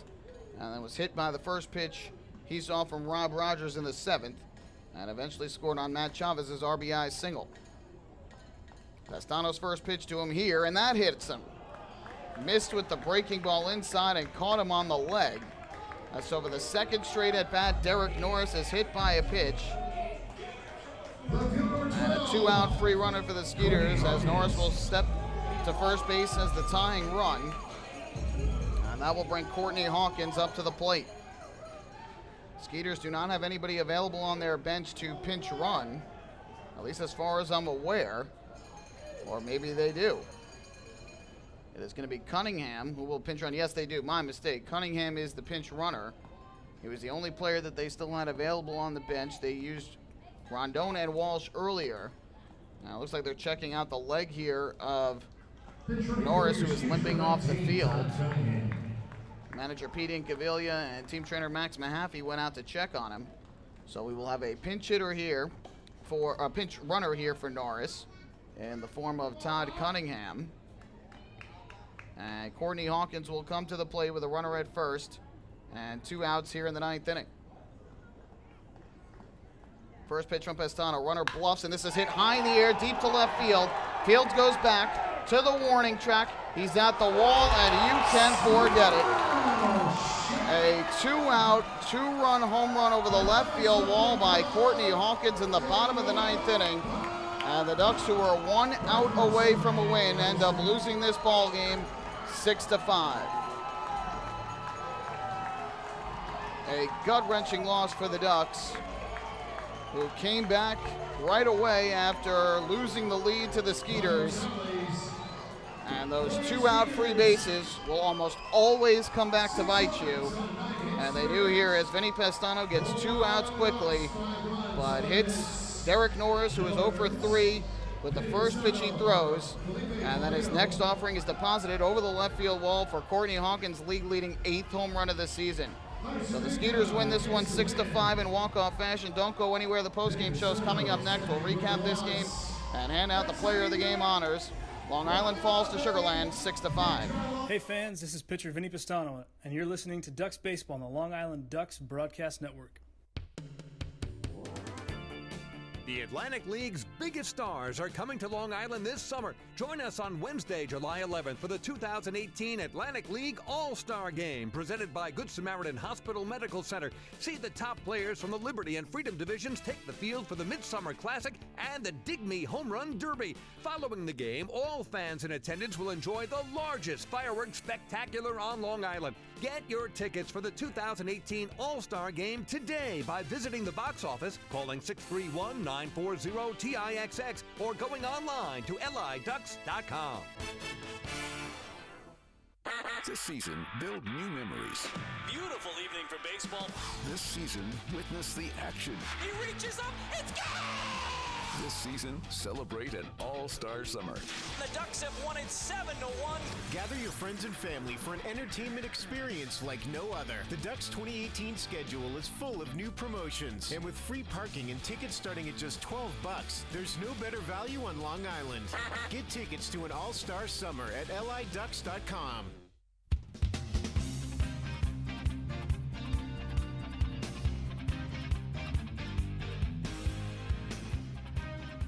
One of the toughest losses that you will ever see for the Ducks tonight, as they had 14 strikeouts from their starter, Bennett Perry, to lead the way early in the game. They lost the lead and got it back. And after Vinny Pestano gets 2 quick outs to begin the ninth, he hits Derek Norris with the first pitch he throws. And then his next pitch is hit over the left field wall for a 2-run home run. And the Skeeters win this one 6-5 to even up this series at 1 game apiece. Again, we were not told before the game that Francisco Rodriguez unavailable, but with a 1-run lead in the ninth inning, you almost always will see K-Rod pitch there. Clearly unavailable tonight as Pestano comes in instead. And Pestano got those 2 quick outs, but you give an opponent a free base, especially a guy in Norris who was struggling this year and was 0 for 3 before that point, and bring up the league leader in home runs. You're asking for trouble, and unfortunately for the Ducks, that trouble came to fruition tonight, and they lose this one 6-5. To recap this game, neither side scored a run in the first 4 innings, and then the Ducks were able to get on the scoreboard for the second straight night in the 5th inning to break the scoreless tie. With 1 out, Dan Lyons reached on an error by shortstop Javier Betancourt. Then with 2 outs, Emilio Bonifacio singled up the middle. And Travis Snyder followed with a 2-run double to the left center field gap that gave Long Island a 2-0 lead. Meanwhile, Bennett Perry was absolutely superb over his first 5 innings tonight. Shutout baseball. He had scattered 4 hits at that point and struck out 12. Picked up 2 more strikeouts in the 6th inning to tie the franchise single-game record in strikeouts, but allows a 1-out walk to Courtney Hawkins and then a 2-out RBI double to left center field off the bat of Dennis Phipps. That makes it a 2-1 game. Then walked Kyle Kubica on a breaking ball in which Kubica had a half swing and almost went around for what would have been the record-setting 15th strikeout. However, they say that he was able to hold up. Dennis O'Grady then comes in out of the bullpen for Perry, who had gotten up close to 100 pitches at that point, and O'Grady gets a ground out to get out of further trouble in the 6th. Then in the 7th inning, the Skeeters were able to take the lead as Rob Rogers came into the game. He walked the leadoff hitter, but then got a double play off the bat of Barrett Barnes.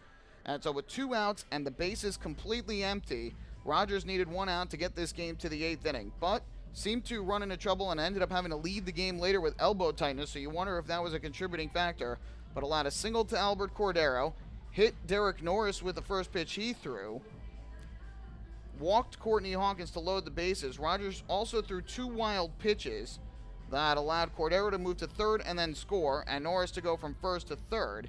And then Chavez delivered an RBI single up the middle that gave the Skeeters the lead at 3-2. In came Daniel Schlereth, and Schlereth allowed an RBI single to right by Dennis Phipps that scored a run, that scored Hawkins to make it 4-2, but Phipps was thrown out trying to advance the second on the throw-in, and so that ended the inning, but the Skeeters had taken the lead. Then in the bottom of the 8th inning, Kyle Winkler comes in to pitch, and with 1 out allows a walk to Lou Ford and a single to Ramon Cabrera. So out of the dugout came Pete Incaviglia. He brought in his closer Felipe Paulino, who had not allowed a run all season long, but struck out Tyler Ard for the second out of the inning, then walked Cody Puckett with 2 outs to load up the bases, and up came Daniel Fields, who lifted a deep fly ball in the air out to left field. Courtney Hawkins had trouble seeing it, I think, and the wind pushed it out of his reach. It landed on the warning track. All 3 runners came in, the 3-run double with 2 outs, and Long Island at that point took a 5-4 lead. And it would stay 5-4 going into the bottom of the 9th inning as Matt Marsh tossed a 1-2-3 inning in the 8th. Vinny Pestano comes in again, presuming that K-Rod was unavailable tonight, and Pestano struck out Barrett Barnes to begin the inning, induced a ground out from Albert Cordero for the second out. But then all of a sudden, first pitch thrown by Pestano to Derek Norris. He hits him in the leg, and just like that, the Skeeters put the tying run on with 2 outs. And now all of a sudden, you give an opponent a free base with 2 outs. You bring up the league leader in home runs. Never a good thing. And Courtney Hawkins showed why as he atoned for the fly ball that he could not catch out in left field and crushed a 2-run home run over the wall in left. His league-leading 8th home run, league-leading 29th and 30th runs batted in of the season. And the Skeeters win this one by the final count of 6-5. So I'll give you the final totals from tonight's ballgame. For the Ducks, they scored 5 runs on 11 hits, no errors, and left 7 men on base. For the Skeeters, 6 runs on 9 hits, 2 errors, and they left a total of 8 men on base. Winning pitcher is going to be Hunter Cervenka, who gets the win in relief after tossing a scoreless 9th inning. He improves to 2-1. Vinny Pestano the loss as he falls to 1-1. There was no save in the game. Didn't get a time game or an attendance just yet. Tonight's player of the game, it's going to go to Courtney Hawkins despite missing that fly ball in left field that almost led to the loss. He comes up with the game-winning hit, a 2-run home run over the left field wall, scored 3 times in this one and drew 2 walks, and he is tonight's player of the game. Take a break when we come back to the out-of-town scores, and then we'll wrap things up from Constellation Field. Hey fans, this is pitcher Jake Dunning, and you're listening to Ducks Baseball on the Long Island Ducks Broadcast Network. Sayville Ford, Long Island's Ford giant, has been family-owned and operated for over 60 years. Stop by today to check out their giant selection of new and pre-owned vehicles at their state-of-the-art showroom featuring enclosed service drives and a luxurious customer lounge. Get giant savings on hundreds of new and used vehicles in stock. Sayville Ford, the no-fees dealer. Visit online at SayvilleFord.com or download the Sayville Ford app today to learn more. Call 855-917-8737 today. Have your birthday at the ballpark this season and celebrate with the Flock. Kona Ice birthday party packages with the Long Island Ducks are now available. Each package includes 10 box seats, a commemorative birthday t-shirt, and autographed baseball. Refreshments including hot dogs, chips, cupcakes, frozen ice treats, and so much more. Best of all, the birthday child will stand on the dugout while the entire crowd sings happy birthday. Reserve your party today by calling the group sales department at 631-940-3825. Kona Ice birthday parties with the Long Island Ducks, a once-in-a-lifetime experience.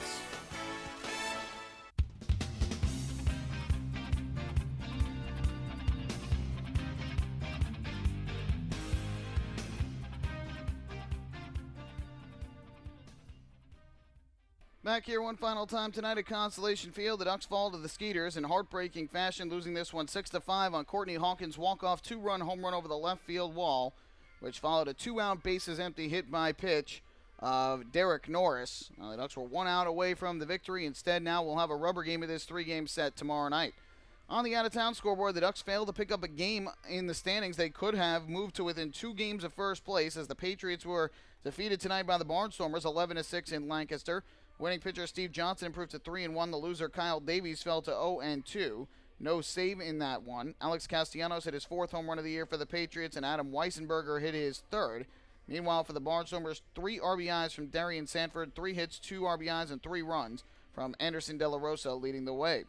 New Britain Bees get a win. They defeat the Road Warriors 7-4 in Connecticut. The winning pitcher Mark Hamburger improved to 2-3. The loser Felix Baez fell to 1-4, and the save to Tyler Higgins, his 3rd of the year. For the Road Warriors, Fernandez Diaz, his 1st home run, and for the Bees, Jamar Walton with his 2nd. And our other final from earlier today, the Revolution defeat the Blue Crabs 7-5. Zach Rhodes, the win, improved to 2-0. Drake Britton, the loser, fell to 2-2, and Junior Rincon with his 5th save of the year. In the home run department, Corey Vaughn hit 2 for Southern Maryland, his 4th and 5th of the year. For the Revolution, Alexi Castillo went deep with his 2nd. He had 4 hits and 4 runs batted in. New York Yankees winners tonight over the Houston Astros 5-3 up in Yankee Stadium. Luis Severino, the win, improved to 8-1, struck out 11. Dallas Keuchel, the loser, fell to 3-7. Aroldis Chapman, his 12th save of the year. Stassi homered for the Astros, hitting his 5th of the year. And for the Yankees, RBIs from Stanton, Gregorius, Hicks, and 2 from Sanchez. Mets defeat the Braves 4-1 tonight down in Atlanta. The winning pitcher, Jason Vargas, improved to 2-3. Julio Teheran, the loser, fell to 4-3. And Robert Gazelman picked up his 2nd save of the year. For the Mets, 2 RBIs each from Gonzalez and Nimmo. And Camargo went deep for the Braves, his 4th home run of the season. And in Game 2 of the Stanley Cup Final, the Washington Capitals go to Vegas and win it 3-2 to even up the series at 1 apiece. Capitals getting goals from Lars Eller, Alex Ovechkin, and Brooks Orpik in succession after falling behind 1-0. And they hang on to win it 3-2 and even up the Stanley Cup Final at 1 game apiece. So that'll do it for us here on the out-of-town scoreboard. This series will conclude tomorrow with the finale of a 3-game series. Rubber game set, and for Long Island, they will be sending left-hander Jake Fisher to the mound, who was 2-0 with a 3.48 ERA on the season. Struggled against the Road Warriors his last time out, but earlier this year pitched 8 shutout innings against the Sugar Land Skeeters. That was back on May 12th. He was fantastic in that one. The Ducks are hoping for more of the same tomorrow. Meanwhile, the Skeeters will send right-hander Casey Coleman to the mound, who has no record and an ERA of 3.00 on the season. Just recently joined the Skeeters did Coleman, and thus far has pitched once out of the bullpen, has allowed 1 run on 3 hits in 3 innings, 2 walks, and 3 strikeouts. So he'll make his first start of the season tomorrow, and Long Island will look to bounce back from a very difficult loss here tonight to try and take this series before heading back home. That'll do it for us tonight here at Constellation Field. Again, the final score in walk-off fashion. The Skeeters defeat the Ducks 6-5. We invite you to join us for our next Ducks broadcast, which will be tomorrow night for the rubber game of this 3-game set. The pregame show will begin at 6:50 local time and 7:50 if you're joining us back on Long Island. First pitch at 7:05 here in Texas, 8:05 on Long Island. Follow all the action right here on the Long Island Ducks Broadcast Network. My name is Michael Pollack. Thank you so much for spending your Wednesday night with me. I hope you enjoyed the broadcast. Have a great rest of your Wednesday night. We'll do it all over again on Thursday evening here in Sugar Land, Texas. Good night and so long from the Lone Star State.